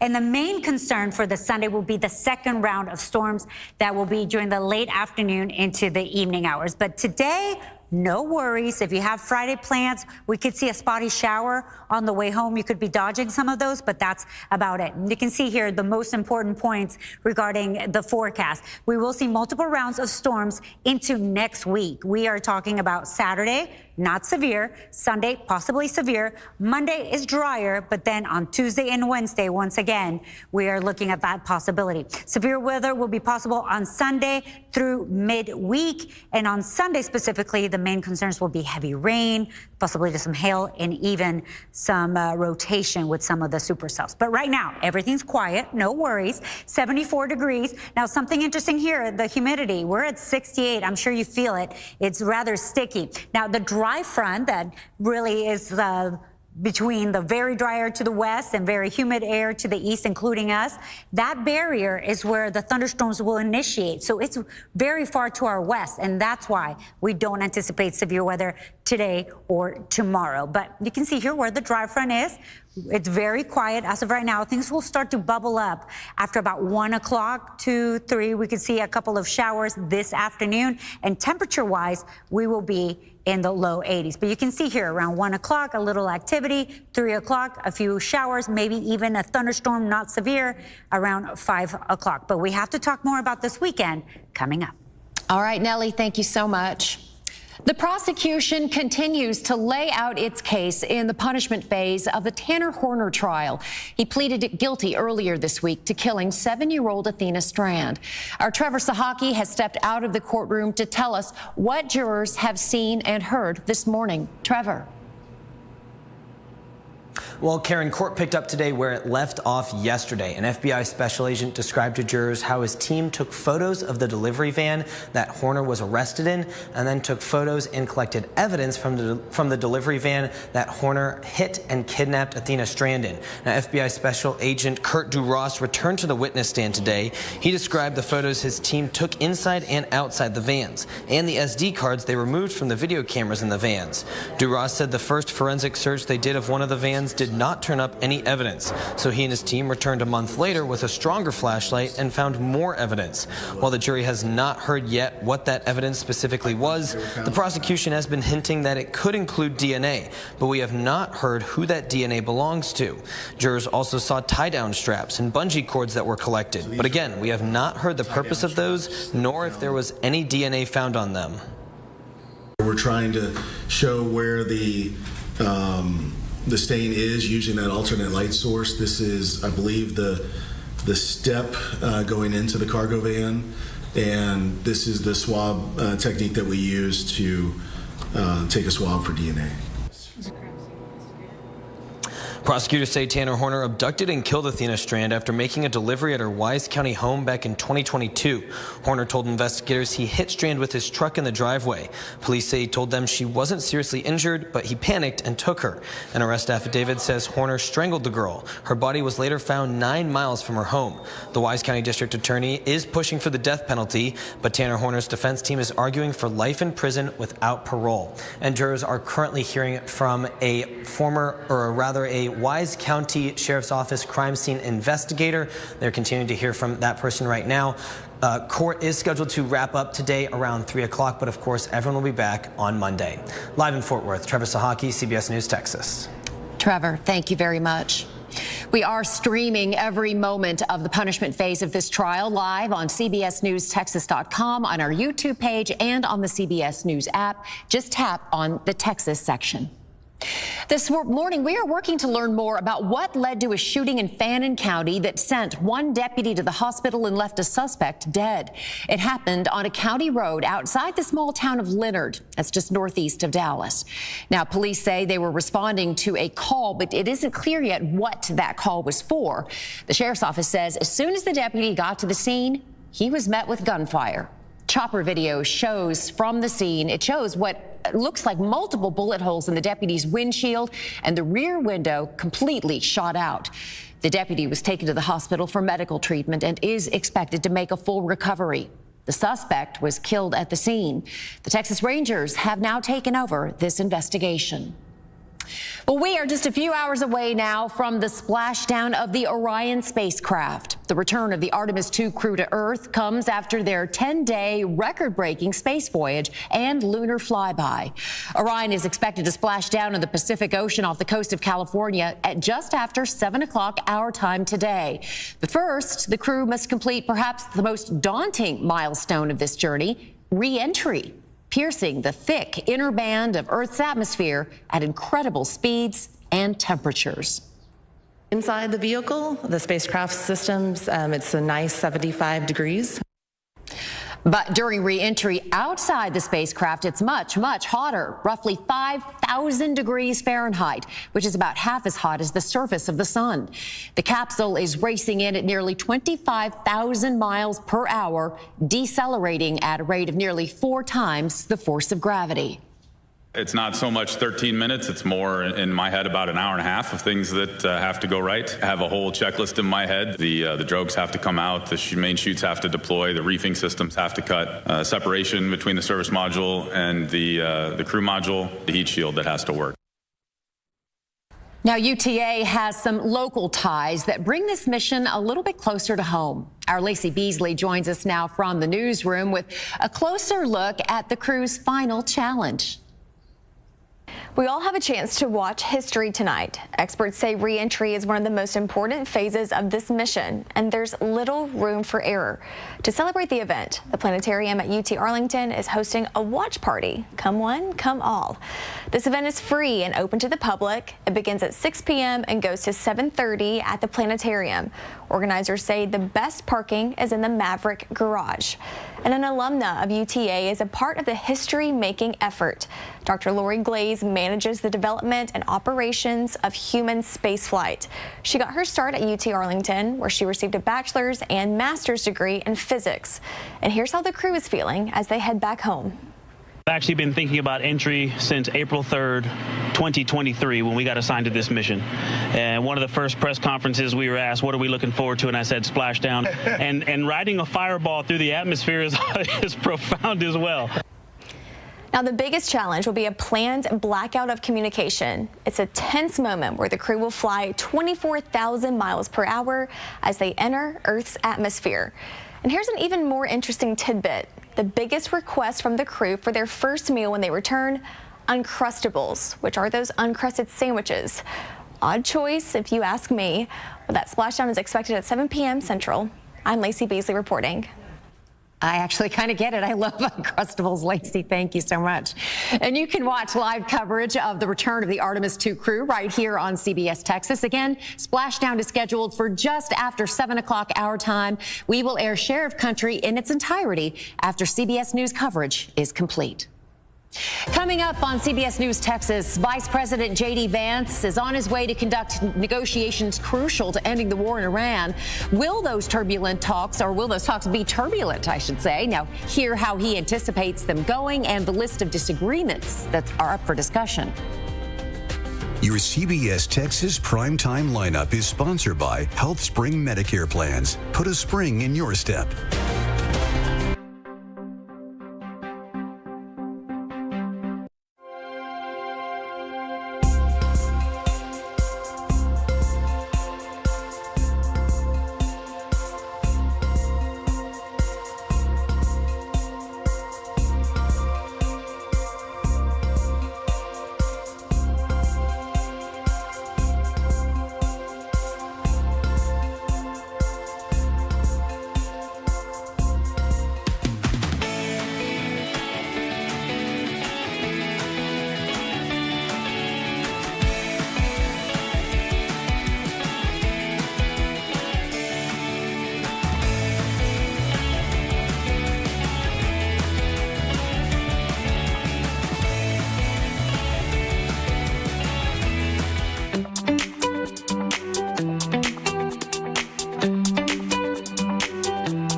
Vice President J.D. Vance said as he left for Pakistan this morning that he thinks negotiations this weekend to end the war in Iran, quote, will be positive. The talks come as the ceasefire remains shaky over disagreements regarding the Strait of Hormuz and Israel's strikes in Lebanon. If the Iranians are willing to negotiate in good faith, we're certainly willing to extend the open hand. If they're going to try to play us, then they're going to find that the negotiating team is not that receptive. Plumes of smoke could be seen along Lebanon's border. Iran insists that the U.S. is violating the ceasefire by allowing Israel to continue strikes on Hezbollah targets there. Israel says it will open negotiations with Lebanon as early as next week. The ceasefire is also being tested in the Strait of Hormuz. Iran's foreign minister says ships can coordinate with Iran's military to safely travel through the key waterway, but only 3 tankers passed through yesterday. As for gas prices, it may be a while before we see any relief at the pump. According to AAA, today, the national average for regular unleaded is $4.15 per gallon. Here in North Texas, it's more than 30 cents cheaper. In Dallas County, you can expect to pay about $3.79, and in Tarrant County, you'll pay about $3.80 per gallon. First Lady Melania Trump delivered a statement from the White House Thursday denying ties to Jeffrey Epstein and knowledge of his crimes. The First Lady asserted that she was not friends with the late convicted sex offender or his accomplice Ghislaine Maxwell, but acknowledged they were in overlapping social circles. Mrs. Trump is now calling on Congress to bring in Epstein survivors for a public hearing. Coming up, rain is on the way this week. When we return, meteorologist Nelly Carreño has the timing ahead of our first alert weather day. And later, the WNBA draft is just days away. Why this draft will be pivotal for the future of the Dallas Wings. You're watching CBS News Texas, and we'll be right back.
The second round of the Masters is underway in Augusta, Georgia. Defending champ Rory McIlroy shot a 67 in the opening round yesterday. Many of the first round leaders tee off this afternoon. So the leaderboard doesn't look a lot different today right now than it did yesterday. Some of the local names we're watching, Scottie Scheffler, Jordan Spieth, and Bryson DeChambeau aren't on the first page of the leaderboard just yet, but it's early. We'll give them time. All right, let's send things over to our First Alert meteorologist, Nelly Carreño. Now we need to talk about, we've got a First Alert weather day on Sunday. Chances of rain really today, tomorrow, but Sunday's really the big day. Sunday's the big day due to the possibility of some severe storms. Then we get a break on Monday, but we're watching Tuesday and Wednesday too. It's spring, April, May. We know what we can expect. So we just have to plan ahead, and that's it. So let's talk first about what's happening. First, we mentioned the First Alert weather day, very important. And today will be relatively quiet. You don't have to worry about the possibility of severe weather or anything like that. We're watching Sunday for that. You notice the clouds are starting to build. We could see a few showers, especially during your commute home, maybe even a thunderstorm, but not a severe thunderstorm. We don't have enough instability. Now, over to our north, you can see there, even clipping parts of northern Oklahoma, we have that front, that boundary that's both colors. That means it's stuck there. It's a stationary front. That won't impact us. What will impact us is the swirling over to our west in the Pacific. That is what will keep pushing disturbances towards us. And now, the dry front is also important. We have a humid air mass over us. West of that, it's very dry. And wherever that sets up is where we'll see the storms initiate. And that's important because by Sunday, that dry line will be very close to us. So you can see here we have the clouds coming in from the south. So clouds will build in the next couple of hours. Don't be surprised if you get a little drizzle on your windshield on the way home or even a downpour. But yet again, I don't expect big hail or anything that could break your windows or anything like that. So no worries about that. 73 is the temperature right now. You notice the winds coming in from the south. It's a little bit breezy. We have winds from 5 to 10 miles per hour. The gusts are up to 20 miles per hour, and that will continue through tonight and tomorrow. And the highs almost every day will be near 80 until next week. So if you're wondering, what is the high today? What did Nelly say? Well, we're going to be near 80 every single day. Today, tomorrow, Monday, Tuesday, Wednesday, until a front finally comes through and breaks apart this pattern that we have. So let's go ahead and take it hour by hour. This is around 1 o'clock this afternoon. Notice those little spots of green. Those are the little showers, widely scattered. Most of us will not see any activity today. Tomorrow, it's a little bit higher, 40% chance of a shower or a thunderstorm, especially during the afternoon and evening, not severe. The severe threat for Saturday is over to our west, but you can see here quite a bit of green on our radar for Saturday afternoon and evening, and we can't tell you exactly. It will rain over Haslett or it will rain over Southlake. These will be scattered. Not everybody will see rain tomorrow, but all of us will stay away from severe weather until the possibility comes in on Sunday. Now, on Sunday, we will have 2 rounds. This is 4 o'clock in the morning. Notice how we have a line setting up to our west. Everything shows that it will start to dissipate as it moves towards us. Hopefully it doesn't, because if it rains during the morning on Sunday and we don't see a lot of sunshine during the afternoon, then the evening storms won't be as strong. But if we have that first line fizzle out quickly and we get quite a bit of sunshine during the afternoon, then these are the storms between 4, 5, 6, 7 o'clock in the afternoon and evening on Sunday that we have to watch out for. All modes of severe weather are possible: hail, strong winds, the possibility even of some rotation. Then on Monday, it's a little more quiet. So towards the west on Saturday, that's the level 1 chance of severe weather. For Sunday, we are in it for Dallas and Fort Worth. And over in parts of western Tarrant and western Denton, we do have the possibility also of some heavy thunderstorms. Then on Monday, only a 20% chance of a thunderstorm. Tuesday, we are in the slight risk. Wednesday, we are in the slight risk too. So you get the point. We're going to see quite a few storms. Now, you can see here on our 7-day forecast, we are going to be near 80 degrees and temperature-wise at night, 60s with a chance of thunderstorm almost every single day. The springtime, right? Yeah. Thank you very much, Nelly. Well, Monday is the WNBA draft, and this year, some of the biggest prospects in women's basketball will take their first step in their professional careers. Ro Parrish takes a look at how things could shape up for the Dallas Wings. You are now rocking with the best. The draft for the W is next week, one that will be pivotal for the future of the Wings. The entire league, it's in its upgrade phase. Players have collectively bargained for higher compensation. The Wings, as a team, have a new practice facility on the way, and they again have the top pick.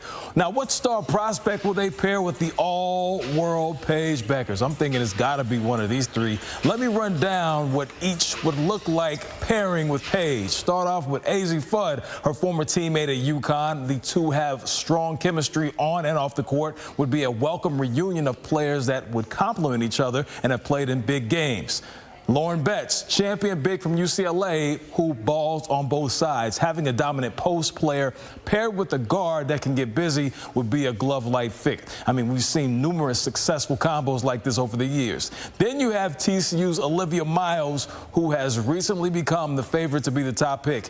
Each player needs the ball, however, has a high hoops IQ. Now, in a perfect world, I see a Kyrie/Luka remix backcourt, two guards that can both score at all three levels, facilitate and create for others. Now, for those that forgot, Paige gets buckets, just under 20 points per game and 5 dimes in year one. She nearly was the unanimous Rookie of the Year. Unlimited highlights. Number 5 was an All-Star, second team All-NBA, and in year one. One of the 10 best players in the W. Quick question. Now, where does Arike Agumbawale factor in all this? That remains to be seen. Could she be a part of the rebuild, or will the Wings move on from the 4-time All-Star? Now, that question and others will be answered sooner rather than later. Oh, and of course, you know I have more on Monday. All things Wings as the draft is on deck. I am Ro Parrish. I'll see you there.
you can join me for the 30th annual Breakthrough T1D Dallas Gala to help those living with type 1 diabetes. I'll be emceeing along with former Dallas Cowboys wide receiver Isaiah Stanback at the Omni Dallas. If you're interested in joining, you can find out more information at breakthrough-t1d.org.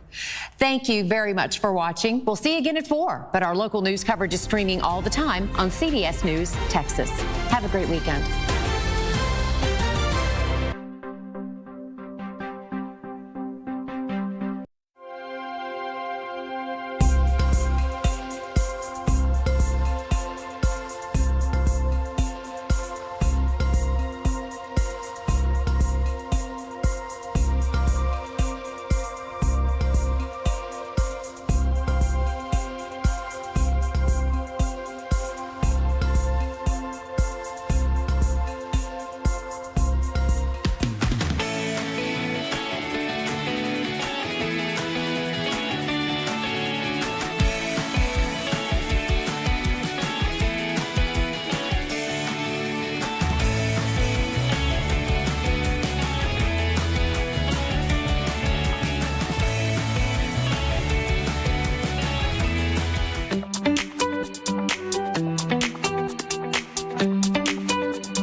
This is CBS News, Texas.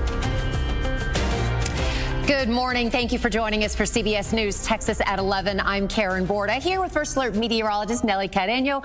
We want to start with the forecast this morning because this weekend we've issued a First Alert weather day for severe weather. And Nelly, we need to talk about this because this could be disruptive to a lot of people this weekend. Exactly. Now, the First Alert weather day is for Sunday specifically, although we will see activity this afternoon and tomorrow, Saturday. Also, we're not looking at severe weather with those showers and thunderstorms today or tomorrow, but then things intensify for Sunday. So we definitely need to be weather aware.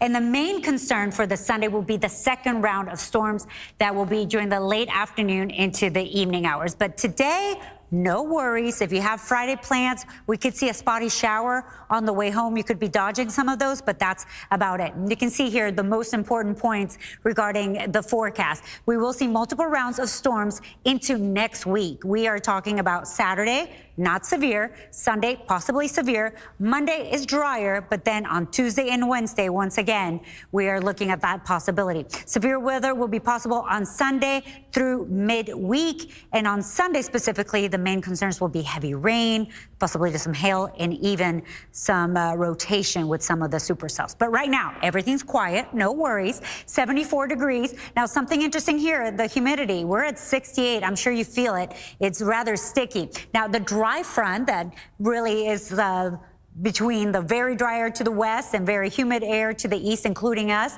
that barrier is where the thunderstorms will initiate. So it's very far to our west, and that's why we don't anticipate severe weather today or tomorrow. But you can see here where the dry front is. It's very quiet as of right now. Things will start to bubble up after about 1 o'clock to 3. We could see a couple of showers this afternoon, and temperature-wise, we will be in the low 80s. But you can see here around 1 o'clock, a little activity, 3 o'clock, a few showers, maybe even a thunderstorm, not severe, around 5 o'clock. But we have to talk more about this weekend coming up. All right, Nellie, thank you so much. The prosecution continues to lay out its case in the punishment phase of the Tanner Horner trial. He pleaded guilty earlier this week to killing 7-year-old Athena Strand. Our Trevor Sahaki has stepped out of the courtroom to tell us what jurors have seen and heard this morning. Trevor. Well, Karen, court picked up today where it left off yesterday. An FBI special agent described to jurors how his team took photos of the delivery van that Horner was arrested in, and then took photos and collected evidence from the delivery van that Horner hit and kidnapped Athena Strand in. Now, FBI special agent Kurt Duras returned to the witness stand today. He described the photos his team took inside and outside the vans, and the SD cards they removed from the video cameras in the vans. Duras said the first forensic search they did of one of the vans did not turn up any evidence, so he and his team returned a month later with a stronger flashlight and found more evidence. While the jury has not heard yet what that evidence specifically was, the prosecution has been hinting that it could include DNA, but we have not heard who that DNA belongs to. Jurors also saw tie-down straps and bungee cords that were collected, but again, we have not heard the purpose of those, nor if there was any DNA found on them. We're trying to show where the stain is using that alternate light source. This is, I believe, the step going into the cargo van, and this is the swab technique that we use to take a swab for DNA.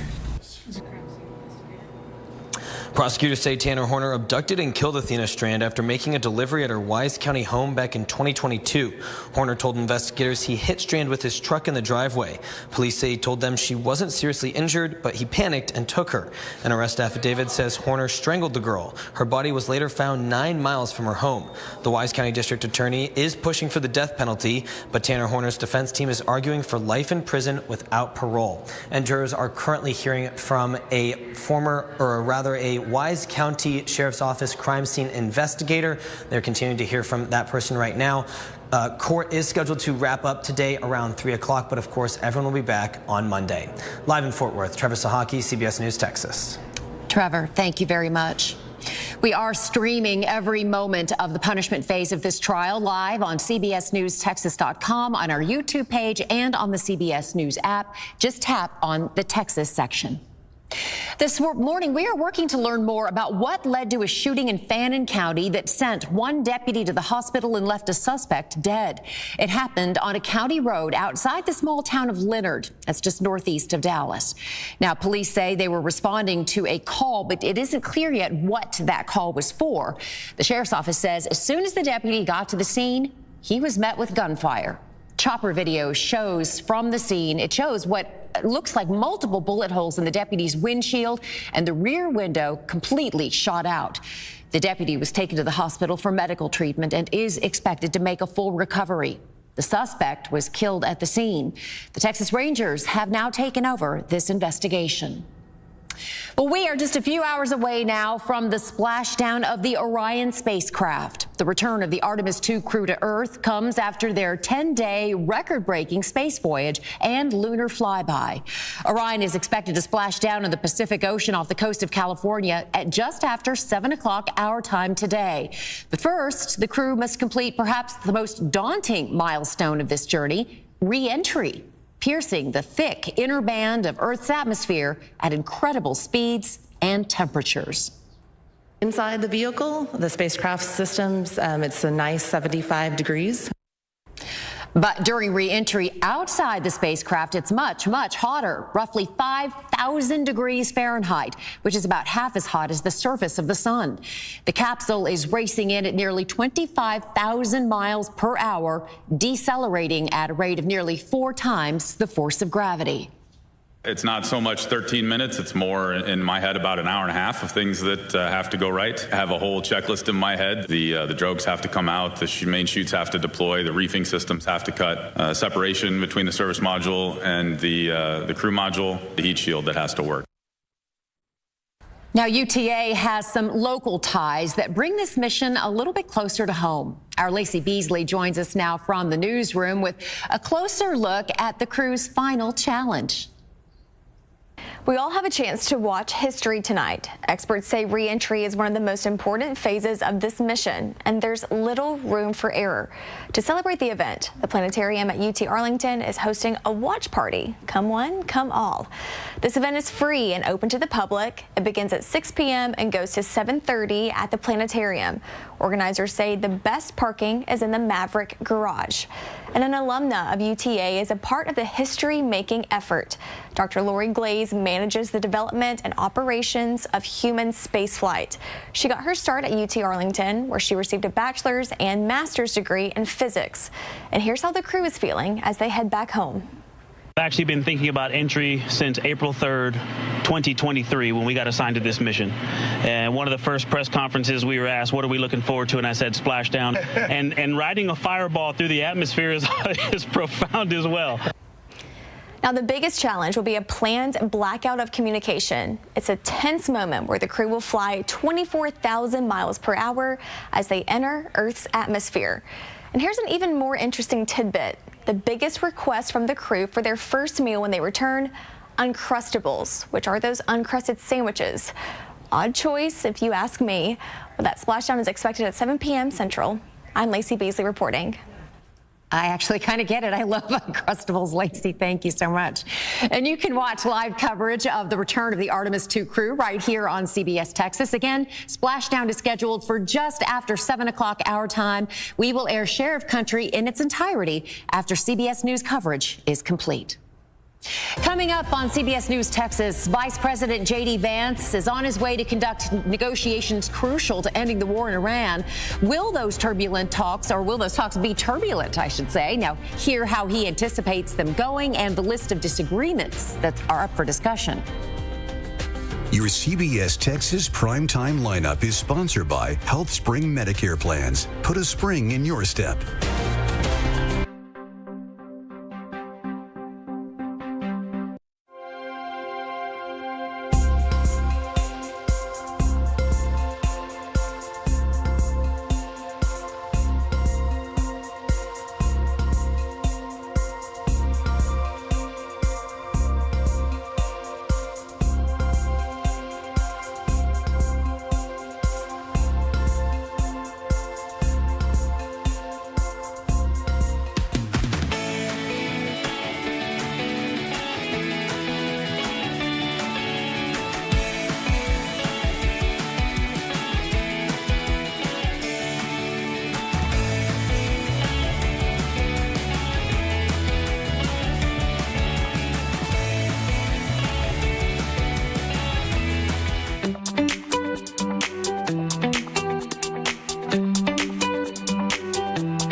to head over our crime lab there at the county, and also a fingerprint expert in the state of Texas.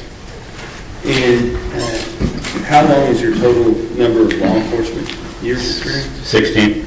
And before becoming a law enforcement officer, did you work in any other fields? Did I work in a law enforcement related job, or? No. Did you become a law enforcement officer later in life? I had a first career, sir. I was a motorcycle racer. Gotcha. And since you've been on the force at Wise County, you described a number of different jobs that you've held, but with it for, I believe you said the last 8 years, what have you been primarily doing? Working in crime scene, sir. Okay. And when you say you're working in crime scene, can you kind of describe for the jury what you mean by that? Yeah, so in our county, we have a little bit of a smaller county. So what that means for us is the jobs are more specialized and we do more jobs within that job. So I work on fingerprints for the county. I collect fingerprints, I process fingerprints, I put fingerprints in the computer, do comparisons. Along with the fingerprinting, we do pattern analysis on the fingerprints and other things like that. So we deal with patterns, we deal with friction rated detail as far as the fingerprints go. Investigator, I'm going to slow you down just a little bit, okay? Because the court reporter's got to take down everything you're saying. So you just slow down a little bit, but keep going. And then as far as crime scene goes, I have a number of certs from the state, from Texas A&M. So I have a forensic cert, I have a crime scene investigator cert, photography certs, blood pattern analysis. I run our AFIX fingerprint computer, which is attached to AFIS, our state system. I also am the head over our lab, and what that basically means is I do a lot of house cleaning over there. We're constantly keeping the place clean. We're working on all the different types of equipment that we have in there and working with them. So if a scene comes available, which is very broad for us, what that means is I will work anything from a sexual assault to a large-scale robbery to suicide and homicide. So we wear a lot of hats, under the same umbrella. And since the time you've been in crime scene work, you and I have done a number of cases together. Would you agree? Yes, sir. Okay. Including a number of homicide cases. Objection, Your Honor, relevance? Yes, sir. Let's move on.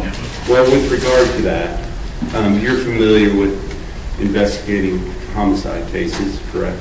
Yes, sir. And as part of that, your training, have you been called upon to take what is known as buccal swabs from potential suspects? Yes, sir. And can you explain for the jury what you mean by that? A collection of a buccal swab is we're basically taking a DNA swab. It's going to be from inside the cheek area of the mouth. 2 swabs normally. They're rotated up and down between the top of the gum and the bottom of the gum line. On the cheek on the outside, the swabs are being rotated. You actually rub vigorously while you're doing that. And then they're contained in a special sealable swab that is aerated so that it won't mold or anything like that once it's put into evidence, and then they're sealed in evidence envelopes. And so, let me go back to November 30th of 2022. And then I guess leading up through December 2nd of 2022, were you somewhat incapacitated during that period of time? Yes, sir. And can you explain to the jury what was going on? Yes, I was out with COVID. Okay.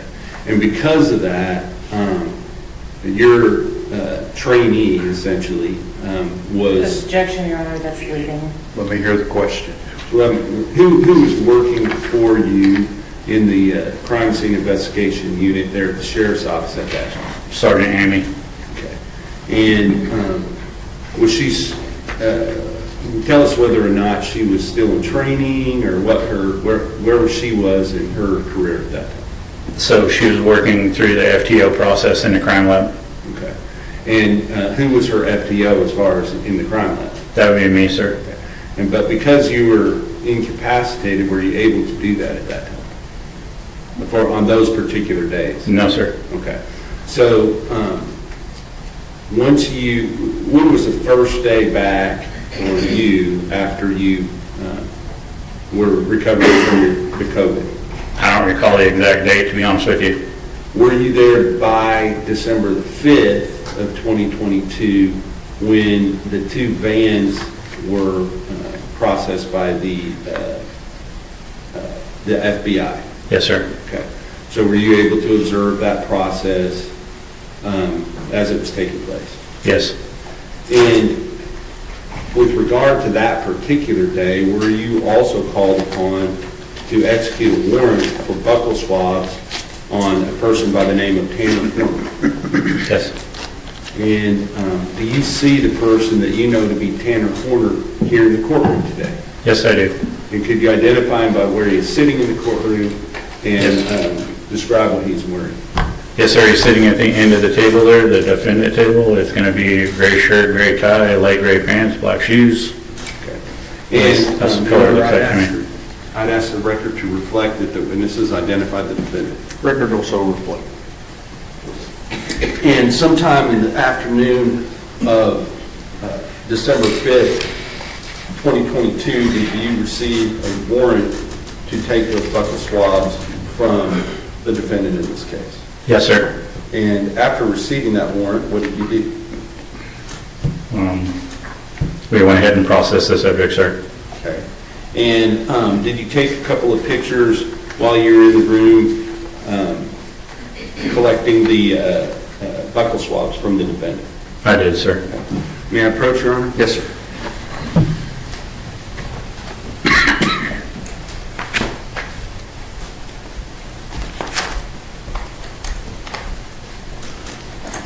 Let me show you what's been marked as State's Exhibit number 179, 180, 181, and 182.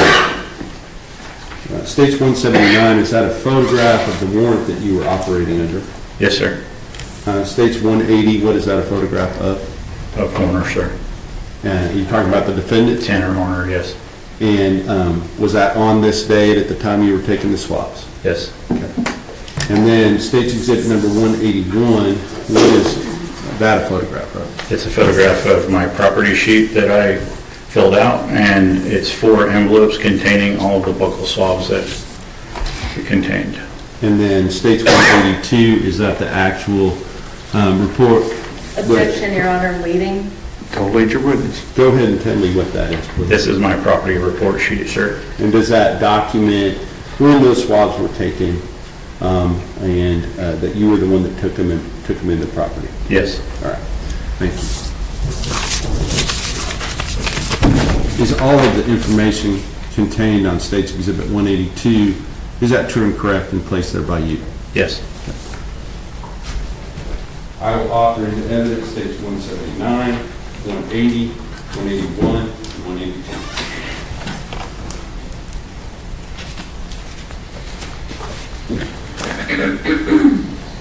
Your Honor, we object to 179 on 2 grounds. 1, it's hearsay, and 2, it is not the best evidence. No objection to 180. And States 181 and 182 we would object to as these are constitute a police report. They are hearsay. States 180 is admitted. Let me see 179, 181, and 182.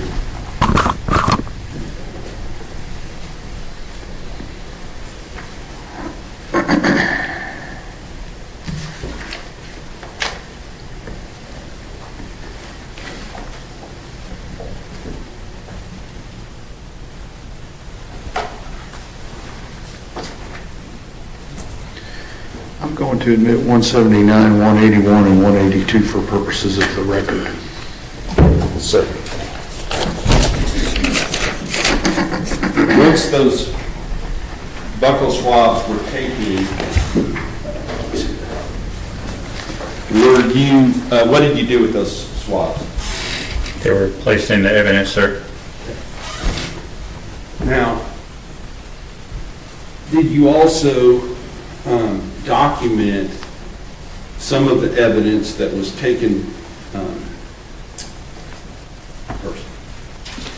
Did you document some of the evidence that was taken on the searches of the vans on December the 5th, specifically the van that what we call the arrest vehicle with Texas license plate GCP 0468. Yes, sir. And may I approach your Honor? Yes, sir.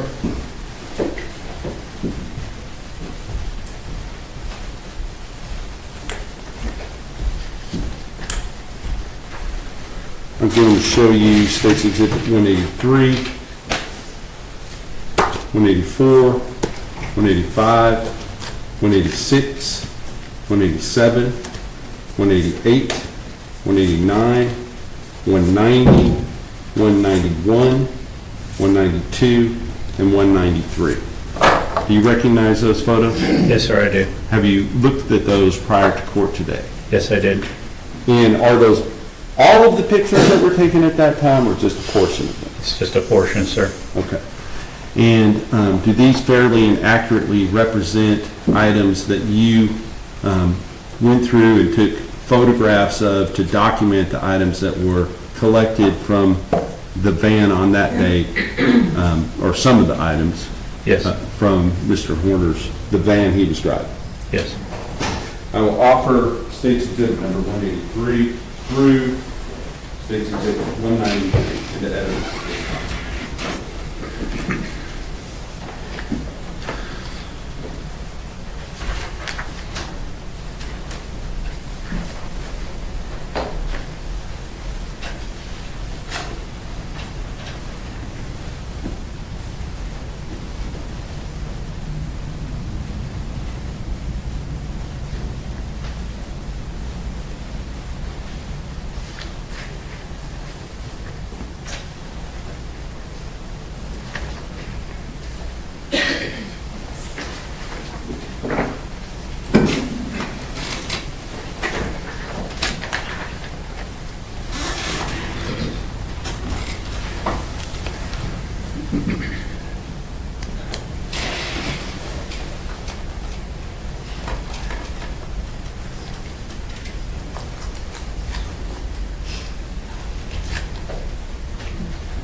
No objection, Your Honor. State's Exhibits 183 through 193 inclusive are admitted. And may I publish, Your Honor? Yes, sir. And also may I publish number 180? Yes. Thank you.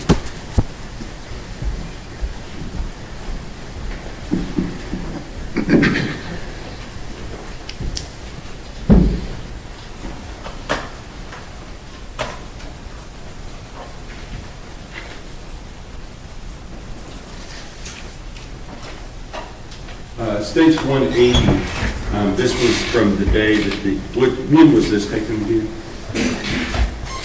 5th, sir. The 5th, when the buccal swabs were taken? That's correct. Okay. And with regard to starting at 183, this is what is this that we're looking at in State's 183? This is a evidence bag that was collected from within the van that he was arrested in, sir. And does it have the date that it was originally collected? Yes. Okay. And then put in this bag and marked number 2, is that right? Yes. Okay. Now, going on to 184, what are we looking at here?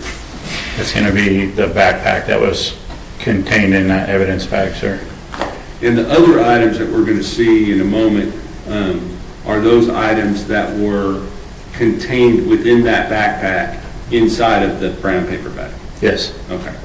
So does that have a distinctive design on it? It does, sir. And does it have an actual reference to, I think it's some type of a comic strip or something? Dragon Balls. Yes, sir. Dragon Ball Z, is that right? Yep. Okay. With regard to what was inside of it, I see some gloves here. Are these your gloves? No, sir, they're not. Okay. Where were these gloves contained? Inside the backpack. Okay. And can you describe these gloves for me as far as texture, that sort of thing? Yeah, so it looks like a cloth glove with a rubber texture on them and no slip texture. Okay. So cloth on the back, but rubber on the fingers and the palm? The palms, yes, sir. Okay. And are those now on top of the backpack as we're looking at State's Exhibit number 186? Yes. Okay. And I will represent to you, these may have been... Objection, Your Honor, that's leading. Let me hear what he's going to say. Go ahead, Mr. Gray. That these may not be in the exact same order that you took them in as they're being displayed, okay? Correct. So with regard to 186, we're looking at what here? That's when I first opened the backpack and I was starting to retrieve the objects from within the backpack. Okay. So then I'm going to go into 187. What are we looking at here? And up close of prescription meds that were located in the backpack so that we could see the information on the bottles. And I'm going to zoom in. What is the, can you just say what the name is on State's Exhibit 187 as far as the type of controlled substance that it is? I'm not a doctor, so my enunciation of this is probably going to be incorrect, but fluoxetine, I believe, sir. All right. 20 milligram. For purposes of the record, can you spell that, please? Yes, it'll be FLUOXETINE. And what was the prescription amount? 20 milligrams. Okay. Next, we have State's Exhibit 188, and is that a different bottle? Yes, sir.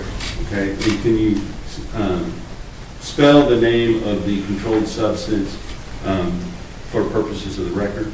Yes, sir. ATOMOXETINE HCl 25 milligrams. Okay, thank you. Now, are these the same two bottles that were in the previous pictures? Yes. Okay. And does it give the prescription instructions as far as when to take those? Yes. And what does it say for the bottle for the fluoxetine? To take one in the morning, sir. Okay. And what does it say with the atomoxetine, hydrochloride? Take one capsule in a mouth in the morning, sir. All right, thank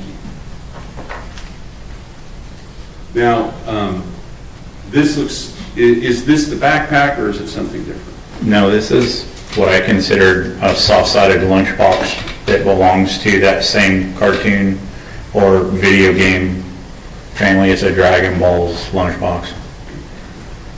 And then going on to State's Exhibit number 191, what are we looking at here? The cellophane wrapper containing marijuana. Objection, Your Honor, that calls for speculation that has not been tested. Sustained. Move to strike. Jury will disregard the last answer. Does it, can you tell me whether or not that is some type of plant substance? It's a green leafy substance, sir. All right, thank you.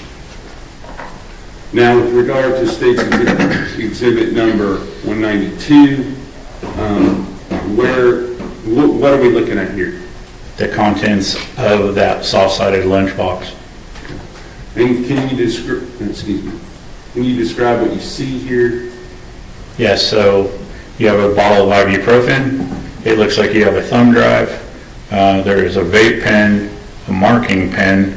There's a Coastal Cloud strawberry cream. I'm guessing some sort of something for the vape Objection, pen. Your Honor, And then that is speculation. Sustained. That's fine. We'll go on to State's 193, and this is, where were these items located? within the backpack. Okay. And with regard to, most of these things may be self-explanatory, but can you tell me what this is? It's a vape canister. Now, after you documented the items that were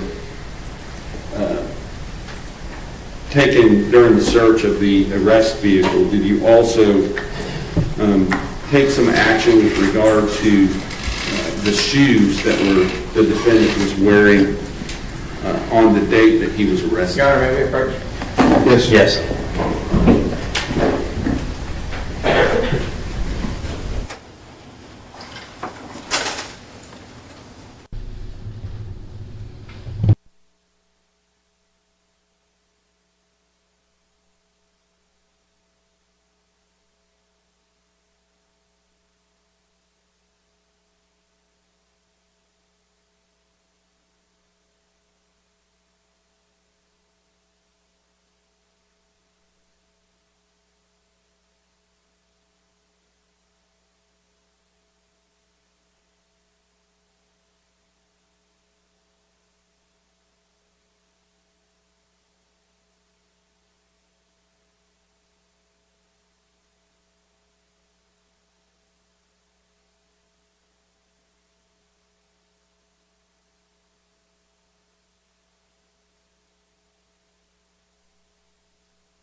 Your Honor, there are 2 shoes.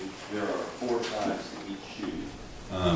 And I tried to represent the full spectrum of photographs were taken to be looked at by the people that were going to look at them into the future, including the tread at the bottom of the shoes, but also the sides in the front of each of the shoes and the back of each of the shoes. And that's what these shoes represent. It's as the court to review those with a applicable case law in Texas. That would be Young v. State. Relevant factors in determining whether appropriate value is outweighed by a danger of unfair prejudice include the detail of their size, whether they are colored black and white, whether they're close-up, as well as the availability of other means of proof and the unique circumstances of each case. Also, I think that's probably an applicable category, John.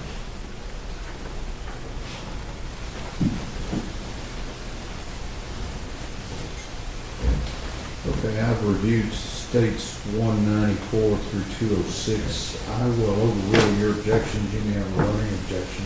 Yes, Your Honor, that will include the next witness that testified there. Okay, that's fine. Y'all ready for the jury? Yes, sir. Okay. Yes, Your Honor.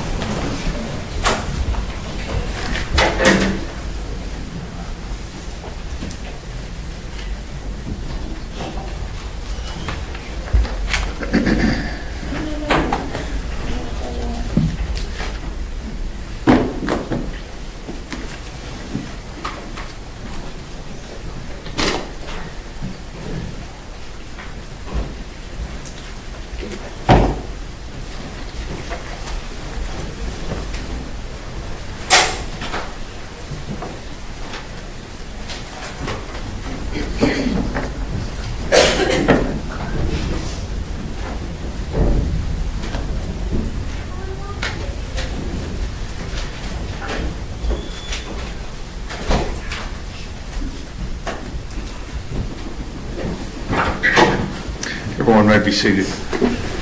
Mr. Berry. Before I approach, Sergeant Yarrow, kind of explain to the jury? I noticed when you put on your glasses, can you kind of tell the jury why you're wearing dark glasses in the courtroom? Yeah, so respectfully, they're not sunglasses. I had an eye injury on a motorcycle. I had a grasshopper too fast, and it detached my retina. When they repaired my eye, it causes sensitivity to light, and so my prescription glasses are darker than normal. They are regular prescription glasses that transition, but they're just pretty dark. So I get this a lot. That's why they're on. Okay. They're not ugly. I just didn't want, I wanted the jury to understand why you're wearing your glasses in court. So Yes, feel sir. free to do that. Thank you. Yes. Can I approach your own? Yes, sir. That's funny. I'm going to show you what has been marked as State's Exhibit number 194, 195, 196, 197, 198, 199, 200, 201, 202, 203, 204, 205, and 206. Do you recognize the items in those photographs? Yes, sir. Where did the items in those photographs come from? The arrest van, I believe, sir. Did they come from the defendant himself? Yes. He said? Yes. Okay. Yes. Okay. I will offer into evidence State's Exhibit number 194. Any additional objections? No further objections, Your Honor. Okay, those are, remain overruled and the exhibits are admitted 194 through 206. May I publish, Your Honor? Yes, sir. And members of the jury, I'm trying to find out why this is so loud. So if you can't hear, let me know, okay?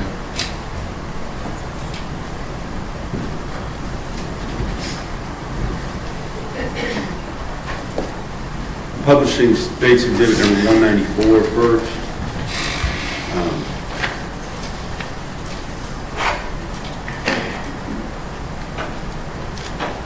What are we looking at here?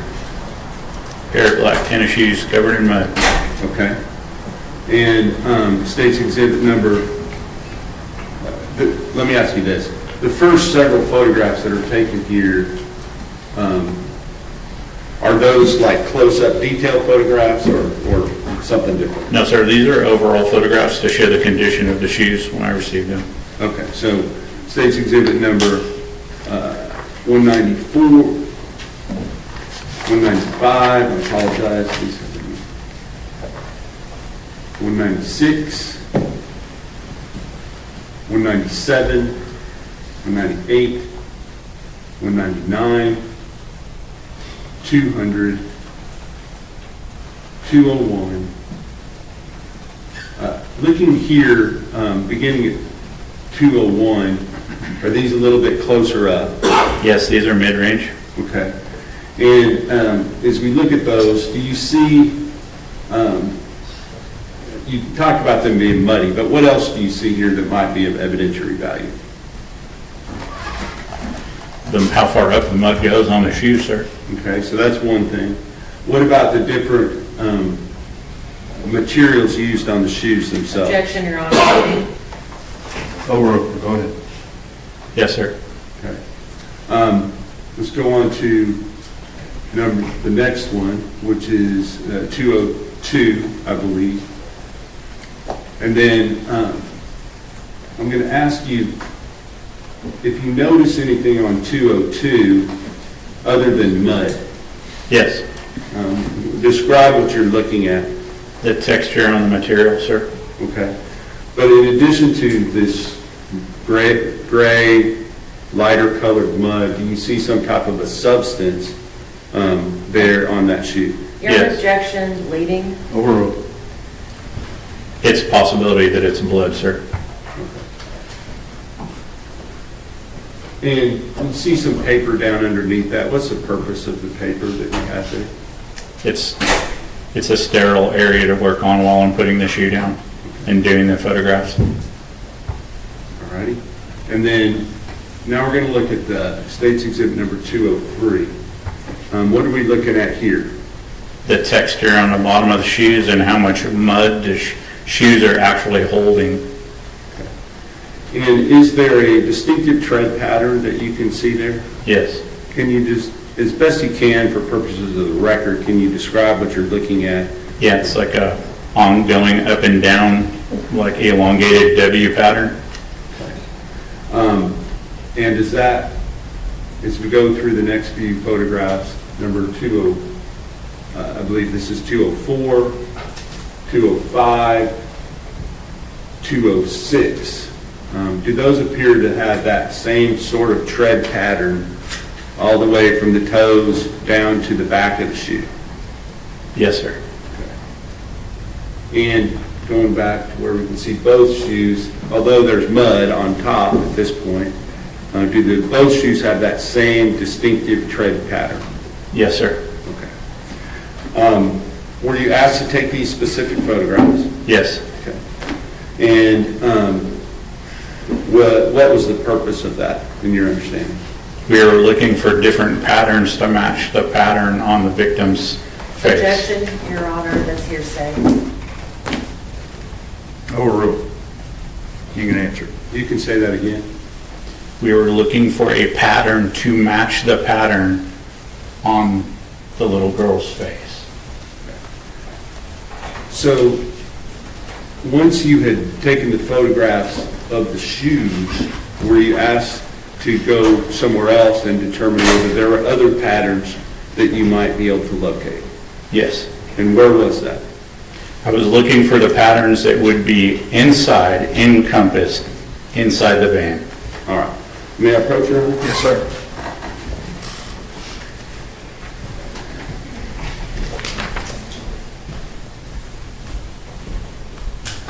Now I'm going to show you what has been marked as State's Exhibit number 207, 208, 209, 210, and 211. Do you recognize those? Yes, sir. Where did those photographs come from? Within the van, sir. And who took those photographs? I took those photographs. And do they fairly and accurately represent what we're seeing there? Yes. I will offer into evidence State's Exhibits number 207, 208, 209, 210, and 211.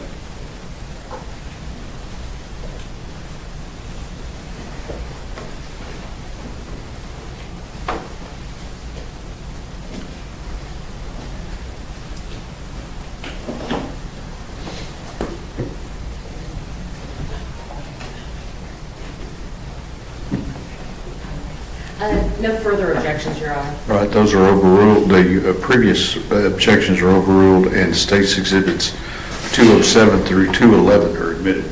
May I publish those, Your Honor? Yes, sir.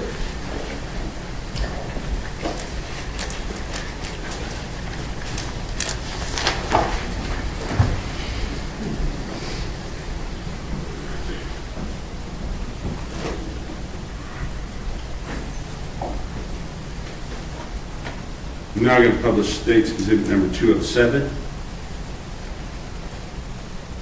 What are we looking at in State's 207?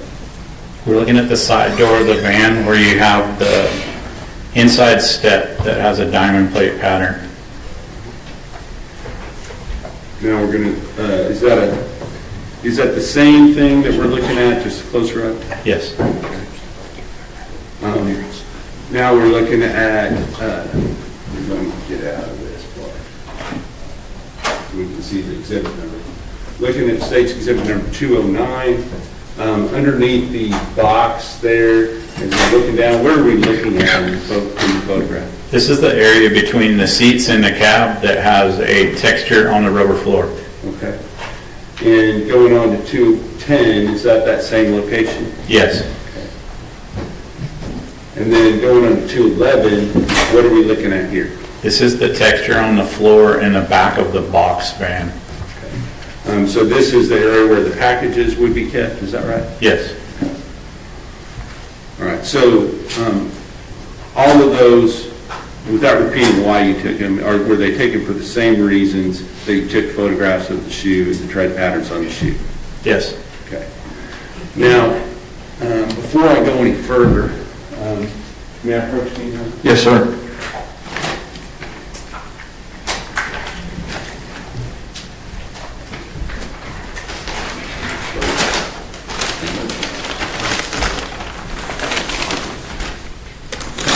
I'm going to show you two exhibits. First, I'm going to show you State's Exhibit number 230. Do you recognize State's Exhibit 230? Yes, sir. Okay, and what is State's Exhibit 230? These are going to be my buckle swabs from the suspect, sir. All right. And other than having been opened by the lab, does it appear to have been tampered with in any way? No. I will offer State's Exhibit number 230 into evidence. And no further objections, Your Honor. Those objections remain overruled, and State's Exhibit 230 is admitted. I realize this just ripped as I was holding it, but State's Exhibit number 225, do you know what State's Exhibit number 225 is? Yes. And what is it? The evidence bag contains the shoes. Okay. Now, are these the same shoes that you took photographs of that were just admitted into evidence? Yes, sir. These are the actual shoes that were recovered from the defendant? Yes, sir. I will offer into evidence State's Exhibit 225.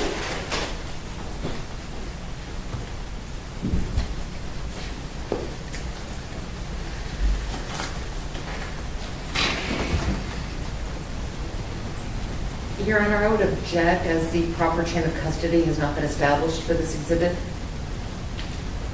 Response? Wait, not admissibility, Your Honor. All right, your objection is overruled. States it's 225. Yes, sir. Is admitted.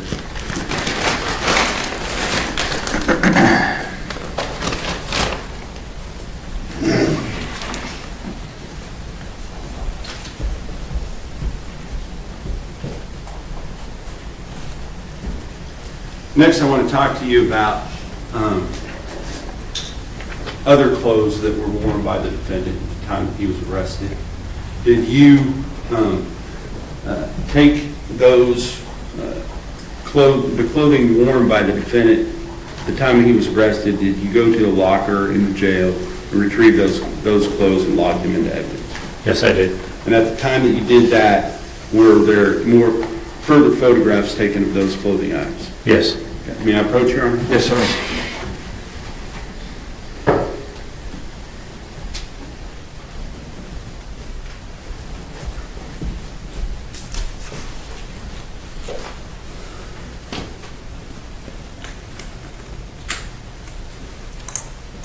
Give me a collection here. I'm going to show you what has been marked as State's Exhibit number 212, 213, 214, 215, 216, 217, 218, 219, 220, 221, and 222. Do you recognize those items? Yes, sir. And are those photographs? Yes, I took those photographs, sir. Okay. And do those fairly and accurately represent the photographs you took, or at least some of the photographs you took of the defendant's clothing at the time that he was arrested? Yes, sir. I will offer State's Exhibit number 212 or 222 into evidence at this time.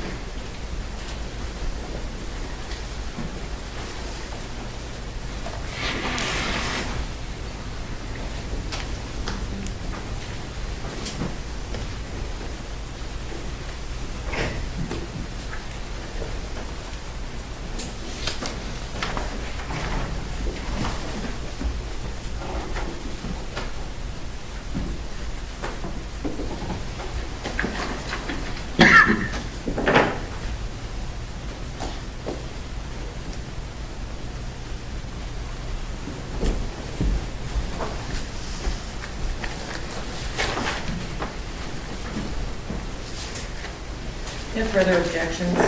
Okay. The previous objections remain overruled, and States Exhibits 212 through 222 are admitted. May I publish those, Your Honor? Yes, sir. Thank you.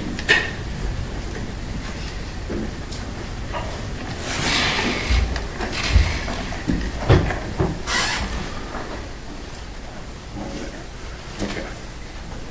Going on to States Exhibit 212, what are we looking at here? The locker that I retrieved all of his clothing from, sir. Okay. And is this the locker? Yes, sir. All right. What are we looking at in States Exhibit 214? These are some of the contents of the locker. States Exhibit 215? With Tanner's ID, sir. Okay. And does it have a name on it? Tanner Horner, sir. Tanner L. Horner? Tanner L. Horner, sir. Yes, sir. And does it also have a photograph? It does, sir. And who does that photograph depict? Tanner L. Horner, sir. Is that the same person that you previously identified as the defendant? Yes, sir, it is.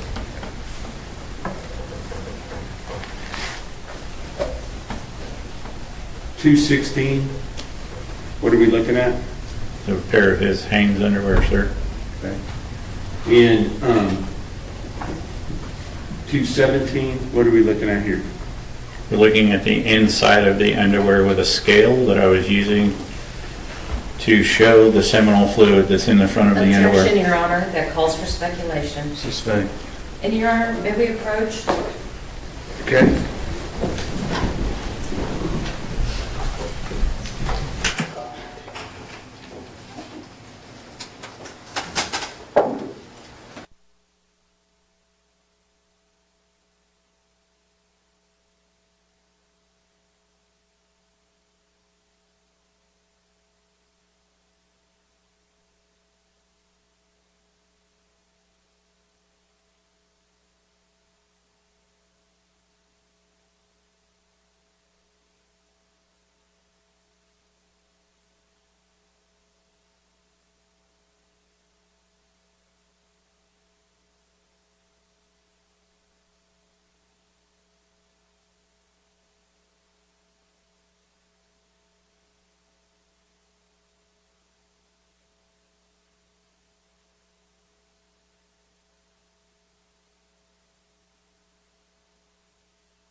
Photos taken. What does the date say, ma'am? You're the one who took the photos. I've worked 200 cases since then. Wait a minute, we're not going to play this game. If you know the answer, give the answer. If you don't know the answer, say, I don't know. Yes, sir. We're not going to go back and forth. I do not know the date, ma'am. It was done after he was arrested, correct? Yes. The items in the photos, hold on, let me make sure I have the correct. In States Exhibits number 212 through 222, those were all taken at the jail. Yes, ma'am. The incident in this case occurred on November the 30th, 2022. Do you recall that? Okay. And Tanner Horner was not arrested on November 30th of 2022, was he? I don't know, ma'am. I was out then at that time. When he was arrested on December the 2nd, 2022, correct? Okay. So if these photos were taken, you don't know for sure whether or not he was wearing these clothes on the day of the incident, do you? Well, I would think that he was wearing these clothes, ma'am, and the reason I say that is these were taken off him when he came into the jail at the time of his arrest. So if the time of the arrest occurred 2 days later, you don't know, you're guessing that he may have been wearing these on the day of the incident. Yeah, I didn't state that he was wearing those at the time of the incident. I said he was wearing them at the time of the arrest. Okay, so, Your Honor, I would object that all of this is irrelevant because unless they can tie it into any clothing that he may have been wearing at the time of the incident, then none of this is relevant. Your objection is overruled. I'm going to let it continue, and you may have a running objection. Y'all ready for the jury? Yes, sir. Let's go. Hey, Coach.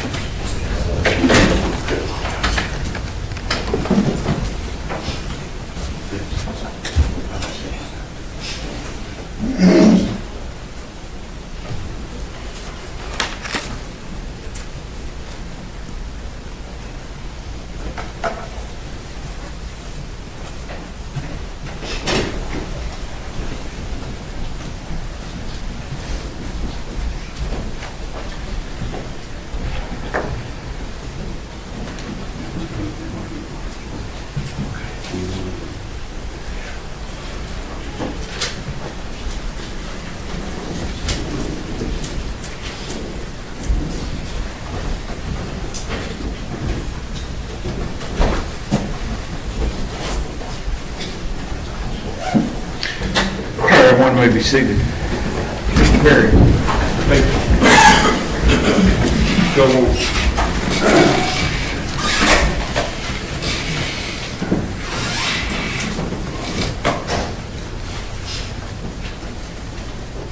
Go on to State's Exhibit 219.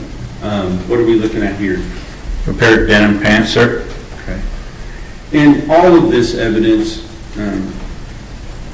did you actually do some further processing on this that is not exhibited here in the photographs? Yes, sir. Okay.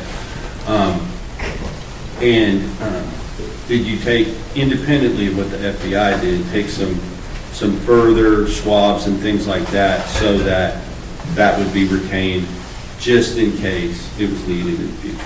Yes, sir. Okay. Now, with regard to State's Exhibit number 220, what are we looking at here? It's a FedEx shirt. And is this that same shirt in 221? Yes, sir. And then State's 222, what are we looking at here? A right and a left sock, sir. Black in color with a gray toe and a gray heel. And I am going to show you something that's already been admitted into evidence now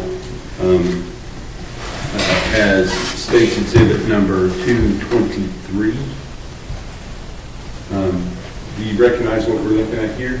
Yeah, it's a drawing inside the interview room. Objection, Your Honor, I don't believe that's been admitted yet. No, it has been. It has? Okay. Yes, 223 is admitted. My apologies, my notes don't reflect that. No worries. Just for purposes of the record, Your Honor, it was admitted during the testimony of Joe Westman. Okay, thank you.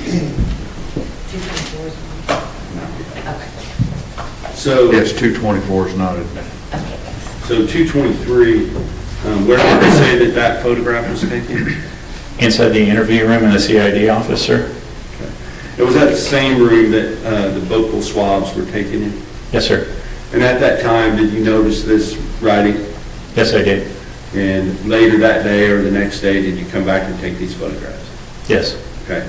In addition to 223, may I approach, Your Honor? Yes.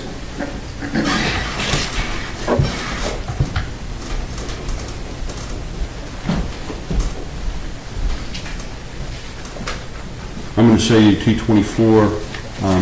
Do you recognize that? Yes, sir. Is that a photograph of essentially the same thing? Objection, Your Honor. Pleading. Sustained. Please tell us what that is. Sir, this is a map of the explanation of where the victim was located. With regard to this photograph, is it representative of the same thing in 223, but just a closer up, more definitive shot of the picture itself? Yes. I'll offer 224 in the evidence. I'd object that it's cumulative.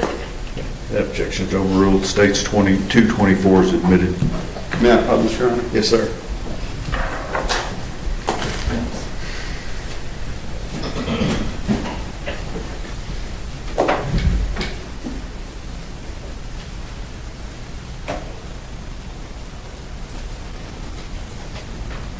On State's Exhibit number 224, can you see this writing in red down here? Yes, sir. Would you please read that, what's written there? He's going to hurt me, period. Please help. Now, one further thing, can I approach again, Your Honor? Yes, sir.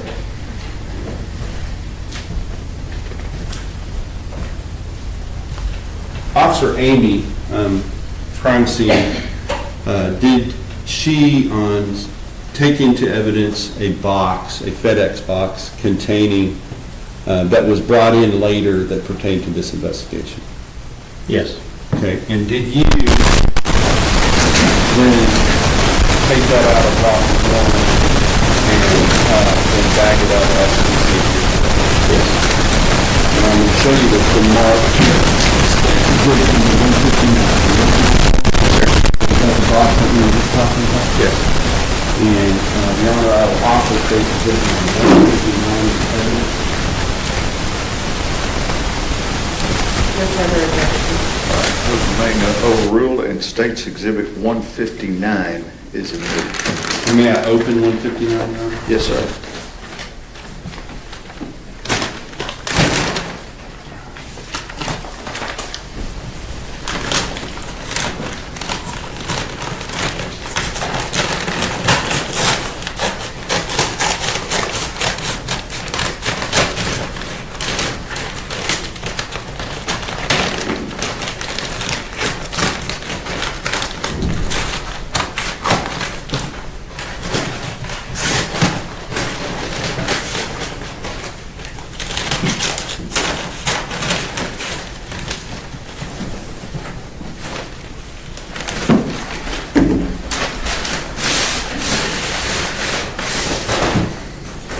Is this the box that was contained inside of that? Yes, sir.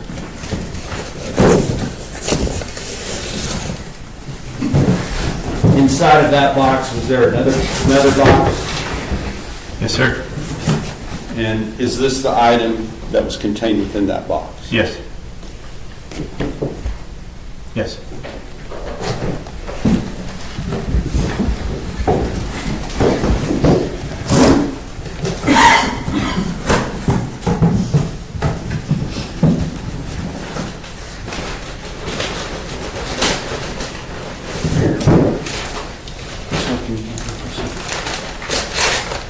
We can do that, package it up after. Yes, sir. We finish.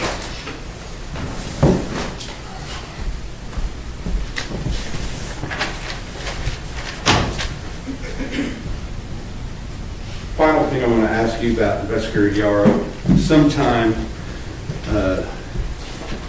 can I have just a second? I need to look up a specific date on,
I believe it was May the 16th of 2023, was there an incident that occurred at the Wise County Jail involving the defendant?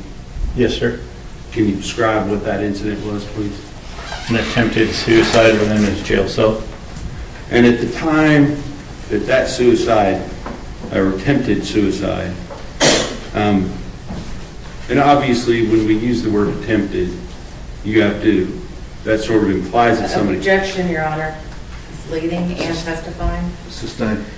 When you use the word attempted, do you know whether or not the person actually intended to kill themselves? Objection, Your Honor. That calls for speculation. Sustained. Okay. With regard to that incident, when that incident occurred, were there some letters left by the defendant at that time? Objection, Your Yes. Honor. It's leading. Overruled. You can answer that. Okay. Were there some letters left by the defendant? Yes, sir. And who were those letters essentially addressed to? I believe there was a letter to law enforcement, a letter to his family, a letter to the victim's family, and an additional letter, I believe, to a clergy member. Okay. Or a pastor or something. And did you collect those? Yes, sir, I did. And if you were to come back here on Monday, would you be able to identify those? Yes, sir. All right, thank you. Yes, sir. I'll pass the witness. Cross-examination. Yes, Your Honor. Thank you. Sergeant Yarrow, how are you doing? Good, ma'am. How are you? Doing well, thank you. I just want to talk to you a little bit about what it was that you collected and what it was that you processed in this case. Okay. So I understand that you processed the FedEx truck where the alleged, or where the incident occurred, is that correct? Yes, ma'am. And you served the search warrant for the buccal swab on Mr. Horner at jail. Yes, ma'am. And then you processed the clothing that was in the jail. Yes, ma'am. Okay.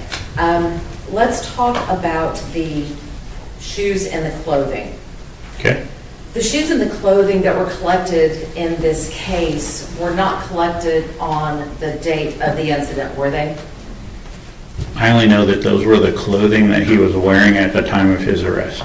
So you don't know if he was wearing this clothing on the date of the incident, do you? I do not know that. No, ma'am. And you don't know if those were the shoes he was wearing on the date of the incident, do you? I do not know that. Okay. With regards to the clothing, when they were stored at the jail, how were they packaged? How they were packaged? Yes. When I got them out of the locker? Yes, when you got them out of the locker, how were his clothing packaged? They were placed in a clean bag like they do every inmate before they put them in the lockers. So were they all stored in the same bag? They were all in the same bag, ma'am, yes. So at that time, his pants, his shirt, his underwear, his jacket, they were all stored in the same white bag? Yes, ma'am. When you took them out, did you store them differently? Yes. How did you store them after you took them out and collected them from his property? Anytime evidence comes to me and I put my hands on that evidence, it gets put in separate bags, separate evidence bags. Why is it important to put everything in a separate bag? Why is it important for me? It's important for me evidentiary-wise. It's also important for me so that I can label them correctly.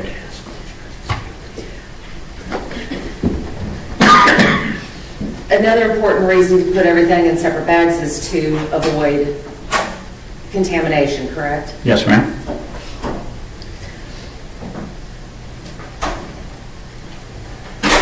You said that you had processed the van in which the incident occurred. Yes, ma'am. Part of that processing was collecting evidence from it, Yes, ma'am. and part of that process was collecting the floorboards. Yes, ma'am. All right, so with regards to the floorboards, that is where some of the other biological evidence was obtained, is that correct? Yes, ma'am. So you would agree with me that it would be important to store those panels in a secure facility? As far as I know, they were stored in a secure facility. They were taken to our evidence area. And we want to have them stored in a secure facility and in a sterile way so that just in case something comes up, we have the ability to do additional testing should it be necessary. Okay, they were wrapped individually, ma'am, like I do all of them. But my question is, it's important to have that because in case further testing is needed. Yes, ma'am.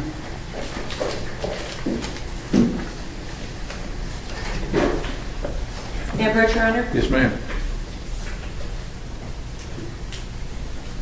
Sergeant Arrow, I'm going to show you what has been marked as defense exhibits number 31 through 34. If you take a look at those for a moment. Yes, ma'am.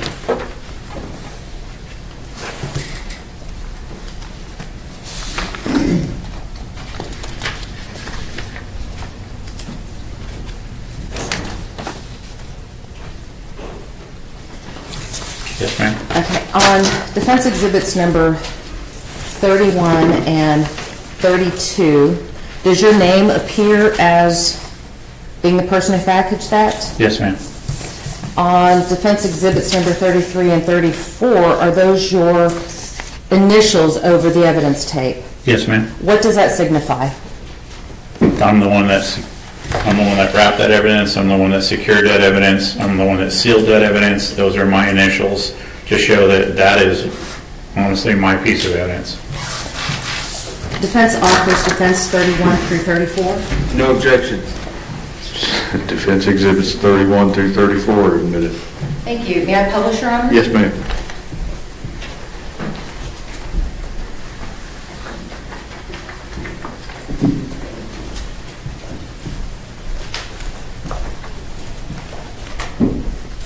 Sergeant Yarrow, you would agree with me that there are some stains on the brown paper wrapping that exhibit, would you not? Yes, ma'am. In the photo, it looks like there is. Was the brown paper, or I would assume that the brown paper wasn't stained when you put it on, No, ma'am. and that something like that occurred while it was in storage? I guess.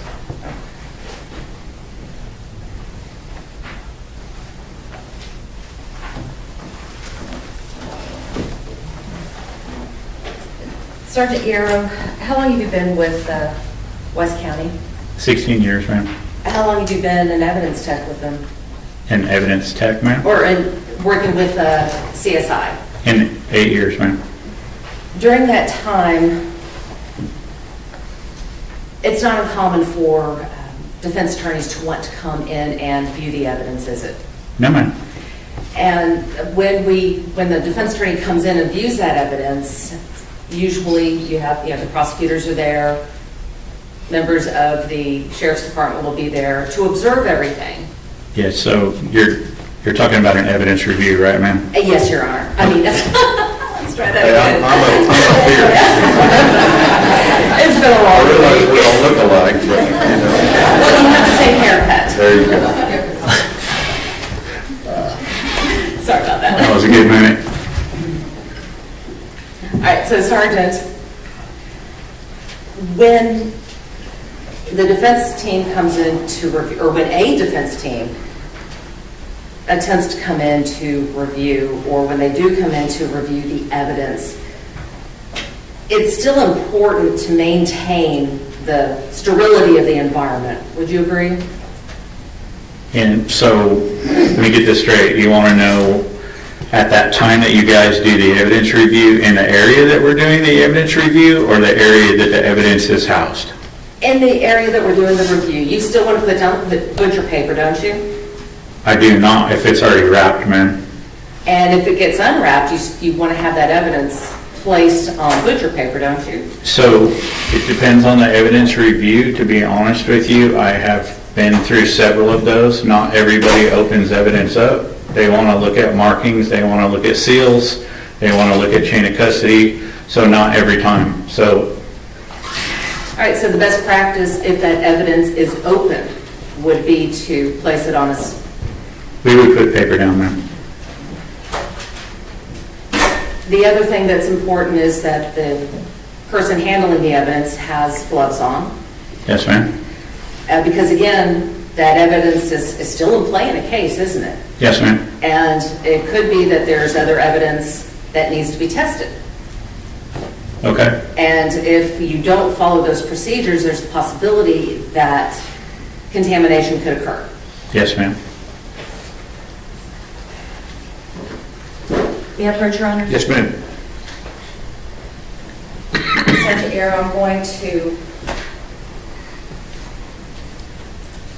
let you look at what has been previously marked as defendant's exhibits 23 through 28.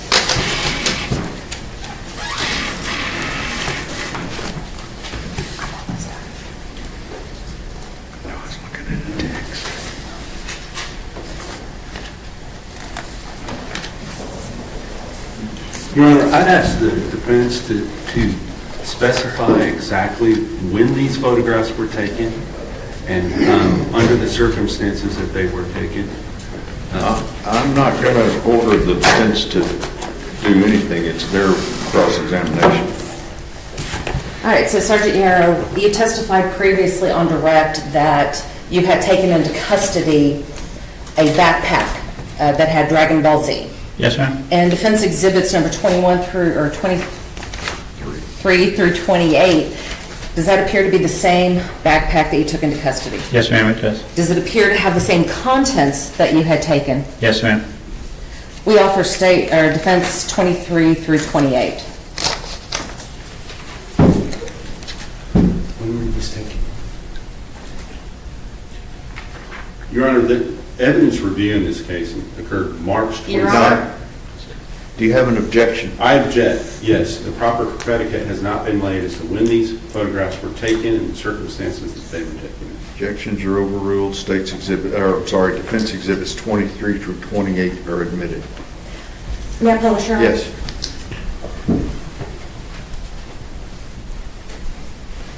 Your Honor, in defense, Sergeant Yarrow, I keep calling you Your Honor. Sergeant Yarrow, in defense exhibits number 23 through 28, you didn't see any butcher paper down, did you? No, ma'am, I did not. So if any of those items that were on the table had to be retested, there was a possibility of contamination. Yes, ma'am, that's correct.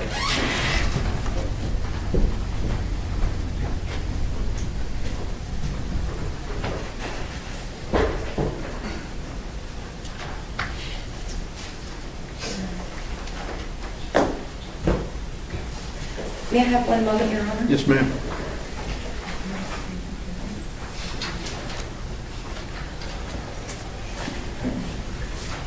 I have nothing further, Your Honor. Redirect.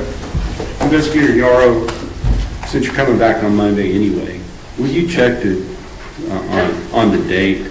that the Objection, Your Honor. Leave. Let me hear the question. Would you please check on the date that the evidence review took place in this case? Yes, sir. And will you also check and see if there's ever been any request to retest any of this evidence? Objection, Your Honor. Again, that's not a proper question at this time. Overruled. Will you do that? Check. You can Yes, answer. sir. Thank you. No further questions. Ms. Anderson, I have nothing further. may the witness be excused subject to any potential recall? Yes, Your Honor, we intend to recall him first thing Monday. Okay. Thank you. Thank you, sir. Let me see y'all.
but not offered.